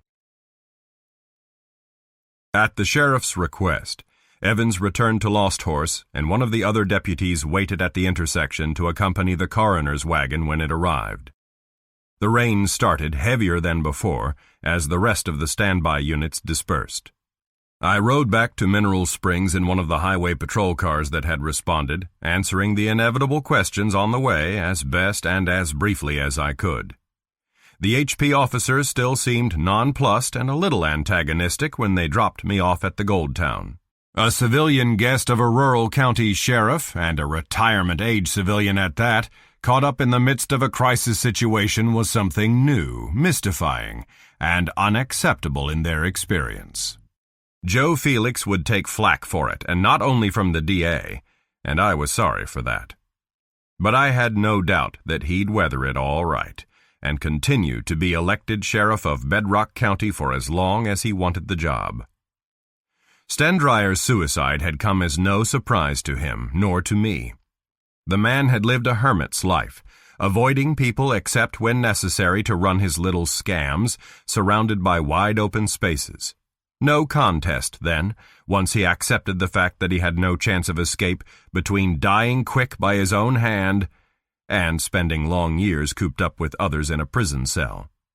Besides, he'd been part of the region's gun culture for most, if not all, of his 50 years. Live by the gun, kill by the gun, die by the gun.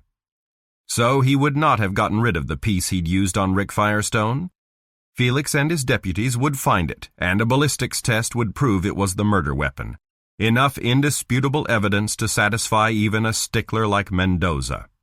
I wondered what else they would find in or around Stendryer's trailer. Something else to connect him to Firestone? Wad of cash? Some of the stolen goods he'd kept instead of selling? Marijuana stash? I wondered, too, if Felix would get in touch with me again and answer those questions, tie off the last few loose ends. Maybe, maybe not. If he didn't want anything more to do with me, respect notwithstanding, I wouldn't blame him. Not that it mattered in any event, where Cody Hatcher's future was concerned.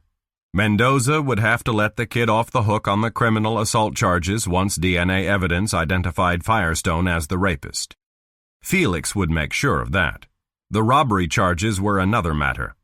If the prosecutor wanted to be as hard-nosed as Felix had indicated, and he probably would, he'd make every effort to nail the kid for multiple felonies with maximum penalties. Hard times ahead for Cody. And for Cheryl. I didn't care a great deal about the kid, but how would she handle it? Not well, especially not if she remained in Mineral Springs. This damn town would crucify her right along with her son. I still had to face her with the bad news, a chore I was going to hate. But I'd had to bring painful news to people in the past. Hellishly painful news once, the time I'd had to tell Emily her birth mother was dead, and how she'd died, and why. I'd get through the session with Cheryl this afternoon as soon as possible, and then I'd make a beeline for the California border. My work here was finished. No, damn it, it wasn't. Not bloody yet. I had just finished showering and changing into my next-to-last clean shirt and slacks and was brushing desert grit off my coat when my cell phone went off. Cheryl. I clicked on, saying, "Cheryl, I was just about to call you." "Bill? Bill?" Something funny about her voice, vague, disoriented, that put me on instant alert. Yes, it's me. Are you all right? Bill, What is it? What's happened? Oh, God, I can't think. Where are you? Where? Here, home. Faint thud in my ear as if she'd dropped her phone. The line was still open. I could hear its hum. I said her name 3 times, almost shouting at the last. No response. I struggled into my coat and ran out to the car, the cell pressed tight against my ear. The line stayed open, but she still didn't respond. It was raining harder now, the streets slick. I took the motel exit onto Main too fast, nearly sent the car skidding into traffic. Somebody let loose with a series of angry horn blasts. But I had the car straightened out by then, going as fast as I dared, the wipers making clacking, squeaking sounds on the windshield that scraped on my already raw nerves. Out Yucca past the rodeo grounds and across the UP tracks, only half braking at stop signs along the way. Down Northwest 20th to Cheryl's house. Her wagon was in the driveway under the portico. I swung in behind it, ran first to the side door because it was closer. Locked. Around to the front door. Latched but not secured. I went in calling her name, not getting an answer. The fringe-shaded lamp in the living room was lit. Something had happened in there, something bad. One sweeping look from the doorway told me that. The sofa had been thrust out of position, the chrome and glass coffee table leaning sideways on 2 of its legs and a glistening red blotch on one edge. But the room was empty now. Kitchen. No. Cheryl's bedroom. Jesus. She was on the bed in there, half turned on her right side, legs bent and knees drawn up in a caricature of the fetal position, eyes closed, body twitching with involuntary spasms. But it was the side of her face and forehead that made my stomach clench, a cold fury inside. They were smeared with blood, bright, still fresh. More blood stained a wet hand towel on the counterpane beside her. Her dropped cell phone was on the carpet next to the bed. I almost stepped on it getting to her.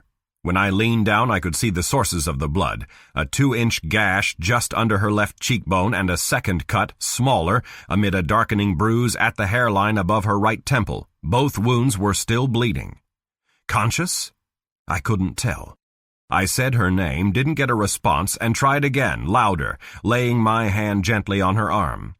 The twitching stopped, and her eyelids fluttered, then popped open into a widening, unfocused stare. Fear shone in them. She cringed away from me. No, don't. Cheryl, it's all right. It's Bill. Bill?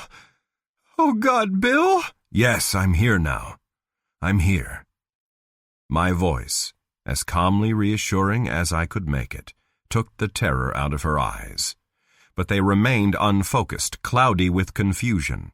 That, and the disoriented speech and the bruised head wound, meant concussion. Smacked around in the living room, knocked down and hit her head hard on the edge of the coffee table. The way it looked, she'd made her way in here after her attacker was gone, wet the towel to clean off some of the blood, sat down on her bed with the towel and the cell phone, then lost consciousness a few seconds into the call to me. But had she called 911 first? I asked her that, had to do it twice before she responded. 911? The emergency number. To ask for help. No, my head couldn't think. Still can't. Too disoriented to remember a 3-digit number. What she must have done was to hit the redial button, and my number was the last one she'd called previously. I ran into the bathroom. Blood drops on the floor in there, more on the vanity. I turned on the cold water tap, tossed another face towel in the sink, and while it was soaking, I made the 911 call, told the dispatcher that a woman had been injured and where. There was a pause before the female voice said, "What was that address again, sir?" And when I repeated it, "The incident has already been reported and an EMT unit dispatched. It should arrive shortly." Already reported? By whom? When? 10 minutes ago. The caller refused to give his name. Your name, sir? I told her and immediately broke the connection. I twisted water out of the towel, took it into the bedroom. Cheryl had shifted position so that she was lying all the way over on her side, her eyes closed, the blood still flowing from the gash on her cheek to stain her clothing and the counterpane. So damn much blood I'd looked at today. So damn much violence. The wounded deputy was bad enough, but he'd been hurt in the line of duty. Cheryl, like this? It sickened me. Gingerly, I lifted her head and got a pillow under it. I dabbed up as much of the blood as I could, then folded the towel to the clean side and laid it against her cheek and pressed her hand against it to hold it in place. There was nothing I could do about either of the wounds. That was EMT and doctor business. And where the hell were the EMTs? They should be here by now. The county hospital was only a couple of miles from here. I'd passed it more than once since I'd been in Mineral Springs. Cheryl, can you hear me? Her eyes opened, as confused and unfocused as before, but without any of the fear. Bill, she said. Help's on the way, any minute now. Help. Yes. Who did this to you? Who hurt you? Memory, or painful fragments of it, made her shudder. Oh, God, he just... When I wouldn't, he... hit me. Who, Cheryl? Was it Matt Hatcher? Matt? He... There was more, but the words came out muttered, garbled. Her vision seemed to dull, the eyelids fluttered shut. Then the muttering stopped and the twitching started up again. And outside, finally, I heard the oncoming siren. The ambulance slid to a stop at the curb just as I opened the front door. 2 EMTs, one male, one female carrying a jump bag, came hurrying out and up the walk. A different pair than the ones who'd removed Rick Firestone's body yesterday. The man took one look at me and said, "Hey, you're that detective." The woman said, "Is Mrs. Hatcher the injured party?" "Yes, bedroom. I'll show you." "What happened here?" "Somebody beat her up." "Somebody?" Glaring, a chill in her voice. I glared back. "Somebody, not me." "You the one who called in?" From the male when I stopped in the hallway to let them get past me. "No, the man who hurt her must have done it." Anonymously and belatedly, the son of a bitch. "Yeah, sure." The 2 of them vanished into the bedroom. I didn't follow. I would only be in the way. I went back into the living room and paced around. After a few minutes that seemed like an hour, the male EMT reappeared, threw me a dour look, and hurried outside. I tailed after him. There were people out front now, neighbors milling around. The fat man from next door yelled something at me that I shut my ears to. The EMT opened the back doors of the ambulance, dragged a gurney out. I said to him, "What's Mrs. Hatcher's condition?" "Don't ask me, ask the ER doctors at the hospital. Concussions are tricky and she's got one. Must have been hit pretty hard." "I'm not the one who did it." "So you said. None of my business." "You want to ride to the hospital with her?" "No, I've got something else to do." "Yeah," he said. "Yeah," I said. Hatcher. Matt Hatcher. Chapter 24. His home address was in the notebook I always carry. I'd copied it in there from Tamara's email, along with the couple of others I didn't already have.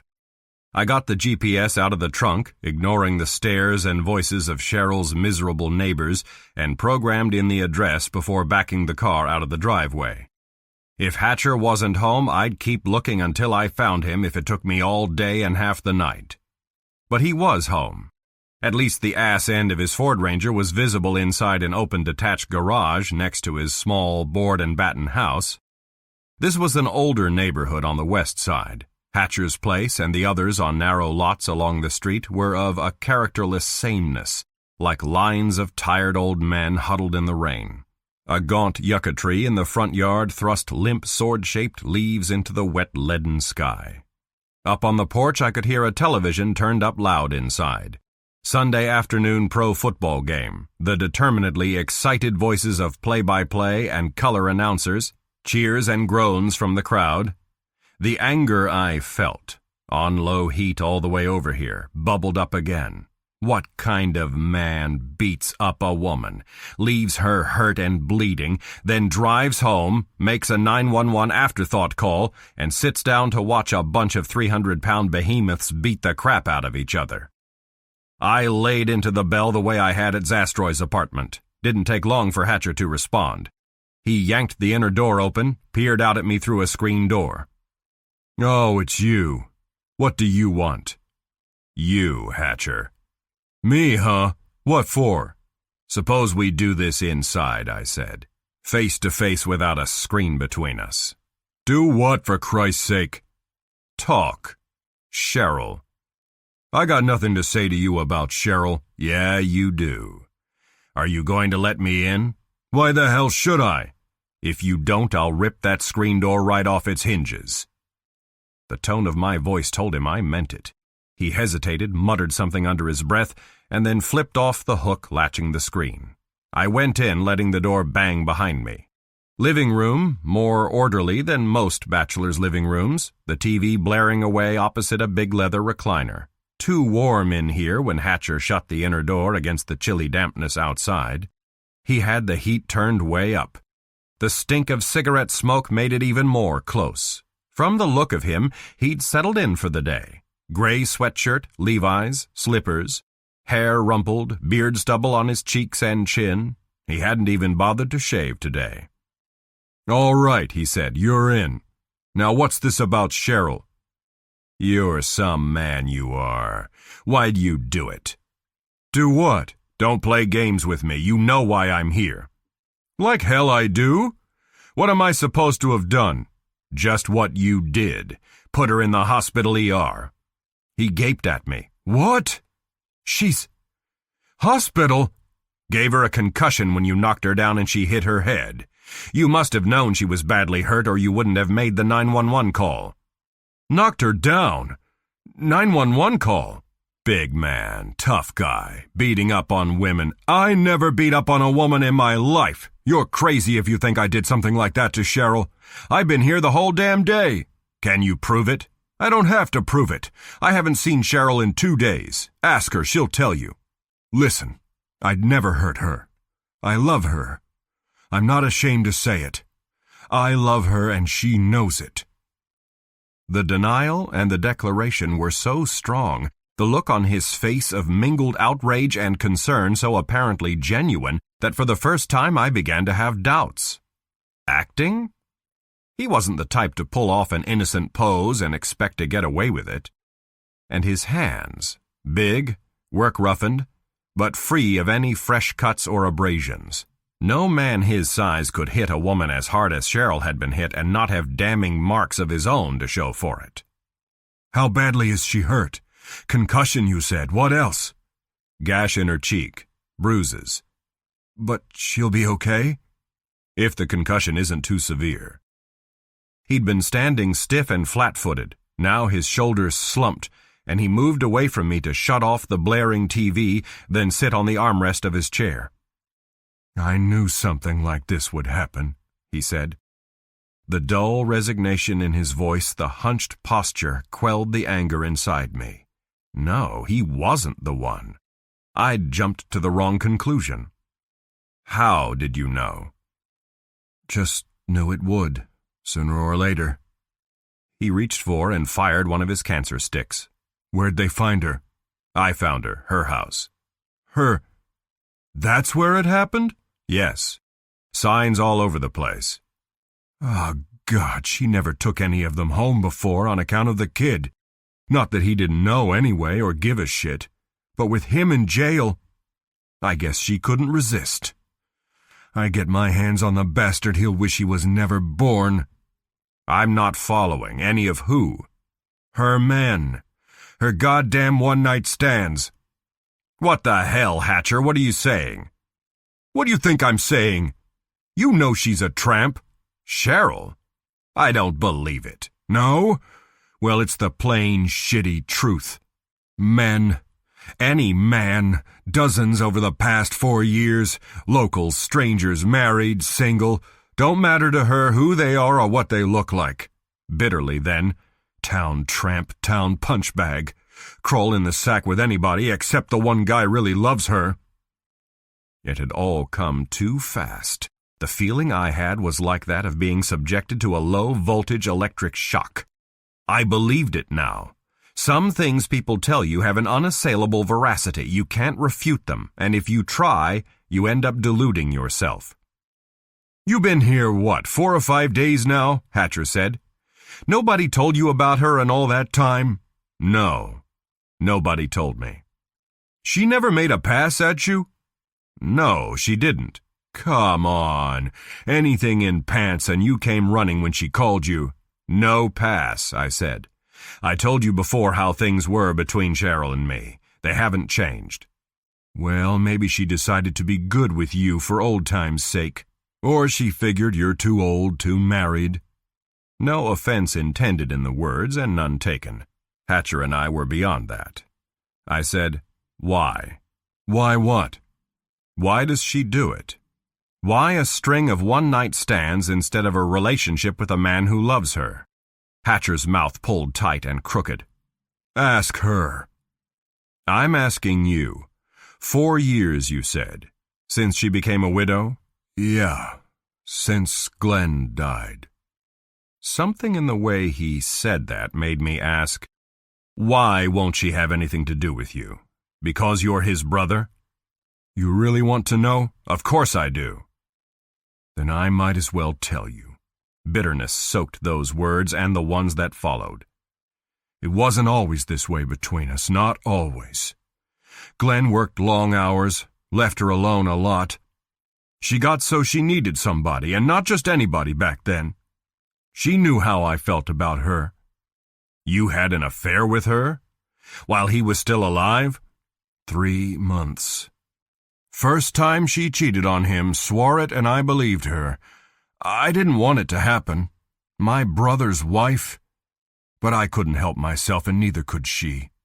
Don't think it was cheap, a fling, because it wasn't. I loved her more than Glenn did. Loved her from the first time I saw her. She loved me too once we started." "Then why won't she have anything to do with you now?" "Because," Hatcher said, "we were together, here in my bed together, the night Glenn had his heart attack and died." I sat in my car, still parked in front of the Hatcher's house, my hands gripping the steering wheel. He was gone, on his way to the hospital. He couldn't stay away from her, especially now when she'd been hurt and might conceivably need him again. Not much chance of it, but vestiges of hope still lived in him, and likely always would. I kept trying to come to terms with Cheryl's promiscuity. After her first husband's betrayal, I would not have thought her capable of similar behavior. 20 years ago she probably hadn't been, but adversity changes people, sometimes in dark ways, and she'd been through so much of it. Her brother's crimes and suicide, the unsatisfactory second marriage, her mediocre existence in this nowhere place, Glenn Hatcher's sudden death, and the circumstances of her affair with his brother. Cheryl Hatcher, the middle-aged, profligate widow, was not Cheryl Rosamond, the young cuckolded wife, at least not as I remembered her. Time changes your perception of others, too, especially old lovers, creates an idealized image, like the ones conjured up by the poor saps who watch movies and fall in love with actresses and think they know them through the roles they play. We'd had such a short time together in San Francisco that I hadn't really known her. No surprise, then, that I didn't know her at all now. There'd been enough little things, hints from her and others in the past few days to indicate how much she'd changed, the woman she'd become, if I'd been in a frame of mind to connect those dots too. Cheryl having no women friends after a dozen years in this town, and why locals were willing to vilify her along with her son. Felix taking it for granted the night of the fire that I was staying with her. Jimmy Oliver's mother righteously lumping her and Cody together as wicked sinners deserving of God's wrath. Hatcher wanting to know if she'd asked me to spend the night, warning me not to have sex with her, making other veiled allusions. The deputy, Evans, winking slyly at me Thursday afternoon when I mentioned Cheryl's name. The snotty comment Cody had made about her and me in the interrogation room yesterday. And most suggestive of all, the portion of the argument between Hatcher and Cheryl that I'd overheard at her house. Hatcher, Damn it, if you'd just give me a chance. Cheryl, you know why I can't. Hatcher, 4 years, for God's sake, 4 years! Why can't you get over it? Cheryl, I can't, that's all. I can't. Hatcher, so instead you turn yourself into a... Cheryl, stop it! You're only making things worse. Hatcher, what do you want me to do? Cheryl, nothing. Nothing. Just accept things the way they are and me the way I am. Puzzling then, perfectly clear now. The idealized image had rendered me deaf and blind. I would probably still be deaf and blind, and not so blissfully ignorant, if it weren't for what had happened to Cheryl this afternoon. One of her pickups, Hatcher had said. Locals, strangers, didn't make any difference to her. But he'd also said she never brought any of them home. Always did her trysting elsewhere. Why would she break that rule now, especially now with her son's future in jeopardy and me on the scene? Was she so sex-starved that she'd risk everything on a one-night stand in her own bed, even with somebody she knew? Somebody she knew. All-nighter Saturday? Sunday nooner? Unlikely in both cases. There had to be another explanation. Some other things crawled out of my memory then, more little hints, and one not so little. That 2-inch gash on Cheryl's cheek. A man's fist alone doesn't cause a wound like that. It takes a rough-edged object made of metal, stone, or both to do it. Like a ring. A turquoise and silver ring. Chapter 25. I found him in his office. Only it wasn't much of an office anymore. He'd wrecked it, systematically from the looks of things, in an alcohol-driven, self-destructive frenzy.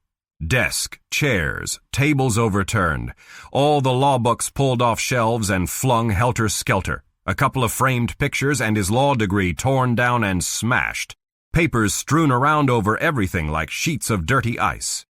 But he hadn't been drunk enough or wild enough to put himself completely out of business. His computer and his assistant's computer in the anteroom appeared to have been left undamaged.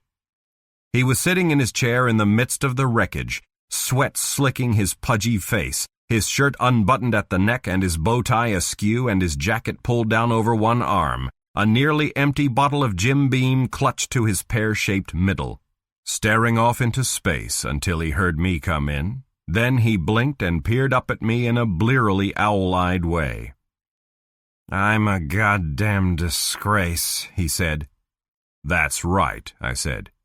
"To yourself, the legal profession, and human decency." "Guilty as charged." He took a pull from the bottle. The turquoise and silver ring winked dully in the glare of the overhead lights. Crusted red flecks were visible on its surface. He hadn't bothered to clean it, or to treat the scabbed marks on his red-furred knuckles. "You know what happened this afternoon," he said then. "See it in your face." "Yeah, I know."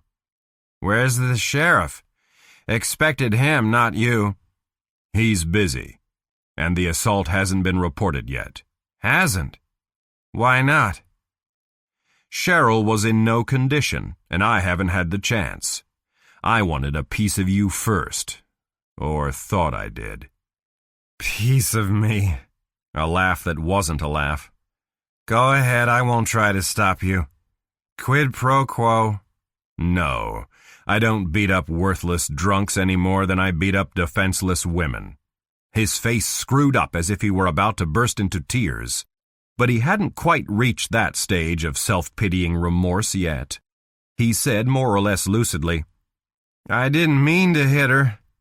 Honest to God." "Then why the hell did you?" "Shouldn't have happened.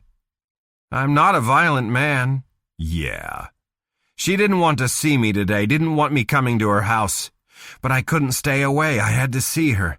Told her I had important news, only way she'd let me in." "You told her about Cody. All of it? After we agreed I would? I thought, relieve her mind about the assaults. Good news better than the bad news, wasn't it? But she took it hard. Took out her disappointment on me. Said she didn't want me anymore. She'd get herself a new lawyer, better lawyer. Tried to reason with her, but she wouldn't listen. Too upset. Crying. I put my arms around her, tried to comfort her. That's all, comfort her. But she thought I wanted... Grimace. Struggled, pulled away, said, "Leave me alone, you fat pig," and slapped me. That's when I lost my temper. Fat pig. After all I did for her. Fat pig. All he'd done for her. Christ. Tore her cheek with your ring when you punched her, I said. Knocked her down and she banged her head. Then you just went away and left her there, hurt, bleeding. Hit and run. Scared. I wasn't thinking straight. The blood, the way her eyes rolled up. Parfrey shuddered, sucked at the bottle again. It was almost empty now. I called for an ambulance, he said then. Sure, after you got over your panic. That's a piss-poor defense, counselor. I know it. You think I don't know it? How is she? She'll be all right, won't she? Pretty damn late to be asking about her welfare. Please. How is she? Concussion. Cuts and bruises. Might have a scar on her cheek where your ring sliced it open. Oh, God, I never meant to hurt her. I only wanted her to go on giving you what she was giving all those other men. That's it, isn't it, Parfrey? You know about that, too? Yeah, I know, I said. I'd told him I didn't hit drunks, and that was right enough. But I had to resist an urge to yank him upright and spit in his face. After her for a long time, weren't you? Kept going into the restaurant to see her, but she wouldn't give you a tumble. Once she did. Once, a year ago. Incredible. And you wanted more. Yes, I wanted more. So when she came to you about representing Cody, you didn't take her case pro bono. No, not you. You knew she'd do anything to help her son, so you made a little deal with her. Sex in exchange for your legal services. Fair exchange. Seemed like it at the time. She couldn't afford to pay me. None of the other attorneys would help her. Quid pro quo. You miserable son of a bitch, I thought. Quid pro quo my ass. Blackmail. Taking advantage of a mother's desperation, the worst kind of sexual harassment. That was what she was doing after work Wednesday night and Thursday night. Why she'd been so late getting home. Paying off her part of the bargain. The only difference between Parfrey and Rick Firestone was that his rapes were consensual. No, it was wrong, he said, but I couldn't help myself. Wasn't just sex. I cared for her. I still do. Don't say it, Parfrey. Don't you dare tell me you love her. His face screwed up again, and this time the bloodshot eyes leaked wetness. He rocked back and forth, making little blubbering noises. I belong in jail. Take me to Felix. Put me in jail. I'm not taking you anywhere. If I had to look at you one more minute, I'd puke all over you. The blubbering noises followed me out and down the stairs. I didn't feel steady again until I was outside in the cold gray rain. Sheriff Felix was back from Lost Horse and working in his office. I told him what had happened to Cheryl and why, and where I'd left Parfrey, and he said he'd take care of it. Poker-faced as usual, the incident and its underlying motives seemed in no discernible way to stir him. I asked him about the wounded deputy, condition stable, the shoulder damage relatively minor, full recovery expected. As for Max Stendryer, all Felix would say was that enough evidence had been found at Stendryer's trailer to link him to the robberies and to Rick Firestone and Firestone's murder. That was enough for me. I didn't ask for details. The exchange took less than 10 minutes. At the end of it, he said, "Hell of a long, rough day for both of us.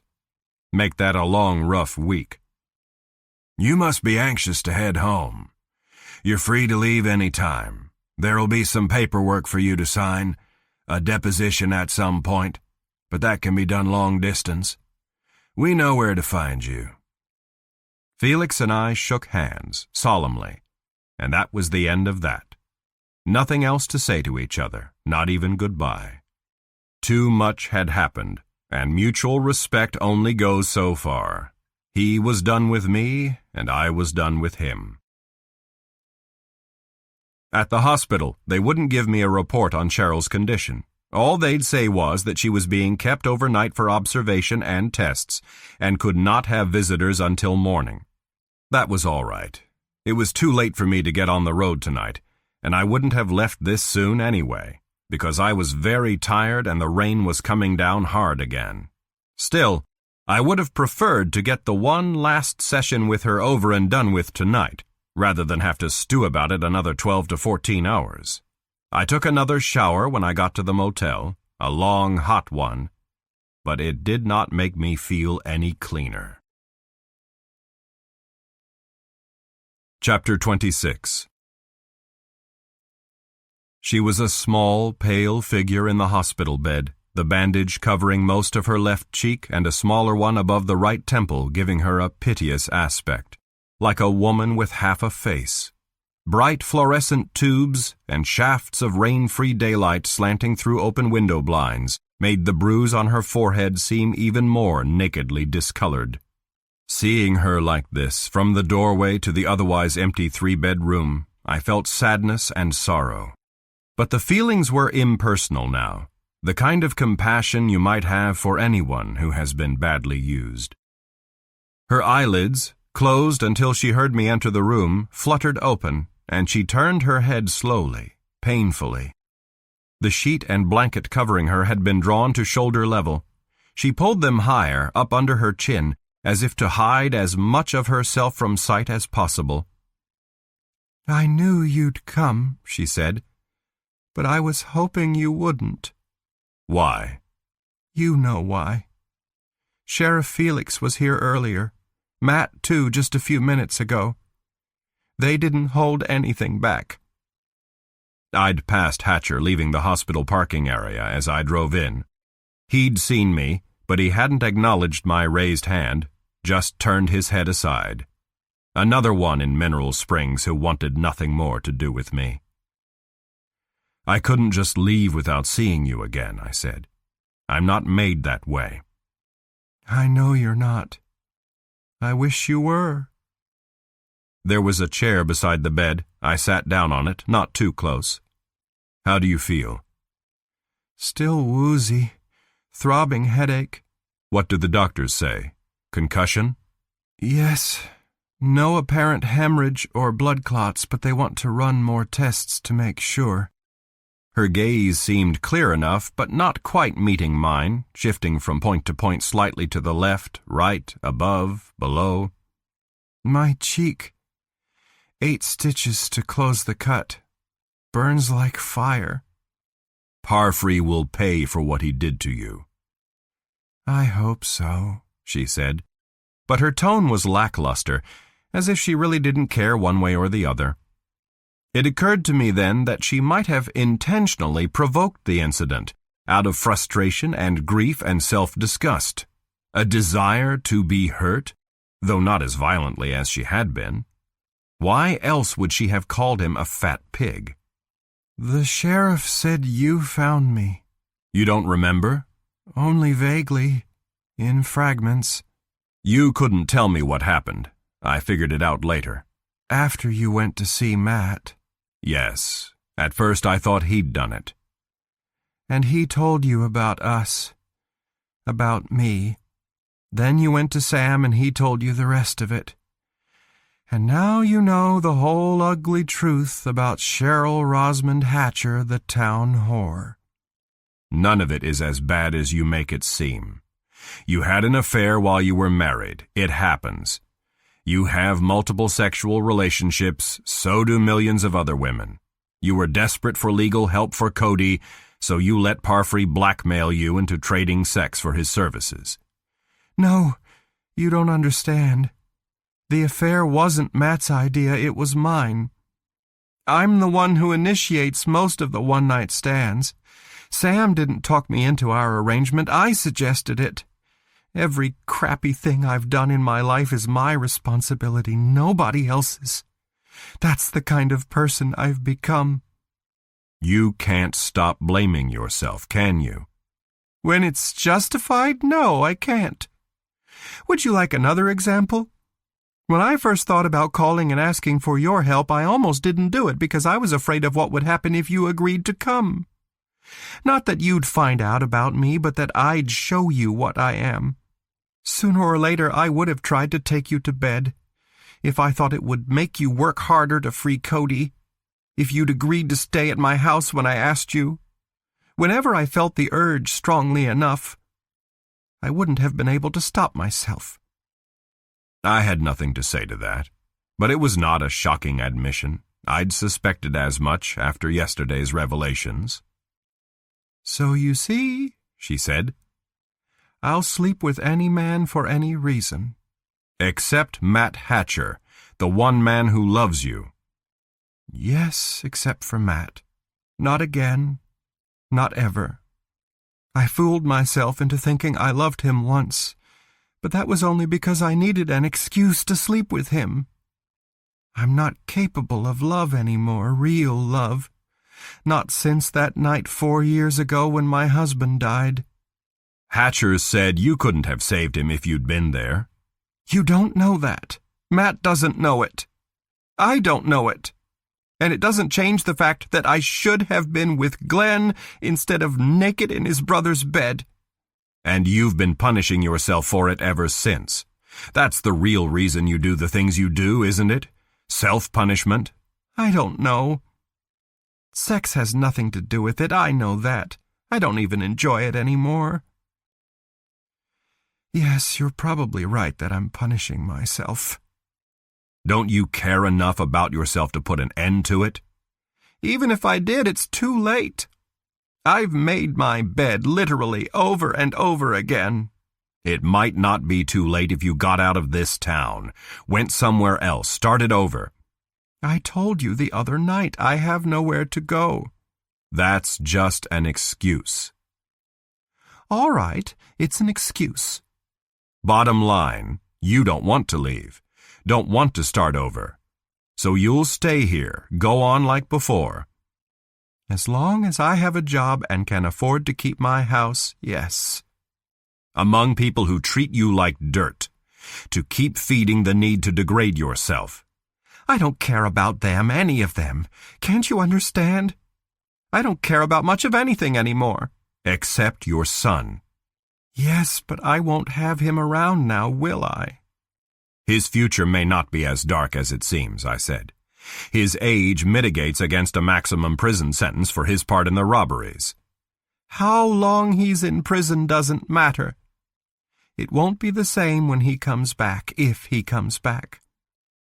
I wish that I'd been able to clear him of the rape charges without implicating him in the robberies. It wasn't possible, Cheryl. I had no choice. That's not what I was going to say. What I wish is that Cody was as innocent as I believed he was. Innocent of criminal assault, you were right about that. But wrong that he's honest, faithful, decent, good. Everything I wanted him to be that I'm not. One mistake doesn't make him a bad person, I said. He's only 19. There's plenty of time for him to turn his life around. That doesn't change the fact that I raised a thief, a drug user, a cheat. Like mother, like son. Punishing herself anew. Self-flagellation with a brand new whip. She knew it, too. It was deliberate. And there was nothing I or anybody else could say or do to save her from herself. Matt Hatcher had learned that the hard way. People who don her kind of hair shirt can't or won't ever take it off. It becomes a second skin. And now she had another to add to it, to make the skin even thicker and more permanent. The false perception that she had somehow failed her son as she'd failed her late husband. She would go right on punishing herself, here in this town without pity, for as long as there was breath left in her body. Cheryl Rosamond Hatcher.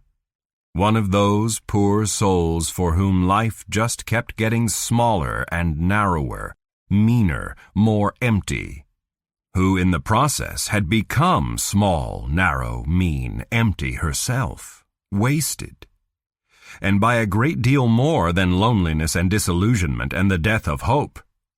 No, I didn't know her and never had, and I did not ever want to know anything more about her than I knew at this moment.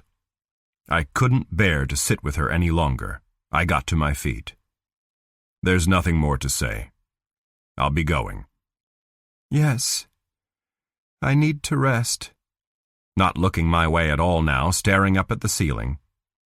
I won't take charity from you, so don't forget to send me your bill. I'll find a way to pay it, even if it's only a few dollars a month. All right. I went to the door, stopped there long enough to say, "Goodbye, Cheryl. Good luck." Goodbye, Bill. One last view of her, diminished in the small white bed, and then I was out of there, and out of Mineral Springs, and on my way home to family, friends, and lovers who would never become strangers. When I reached the highway and turned west, I didn't look back. I would never look back this way again. This concludes the reading of Strangers, a Nameless Detective novel by Bill Pronzini. Copyright 2014 by the Pronzini Muller Family Trust. This book was read by Nick Sullivan. This unabridged recording was published by arrangement with Dominic Abel Literary Agency, Incorporated, and was produced in 2014 by Blackstone Audio, Inc., which holds the copyright. Neither this recording nor any portion of it may be reproduced or used for any purpose without prior written authorization from Blackstone Audio, Inc. If you would like to obtain a monthly update telling you about new releases, call 1-800-SAY-BOOK. That's 1-800-729-2665.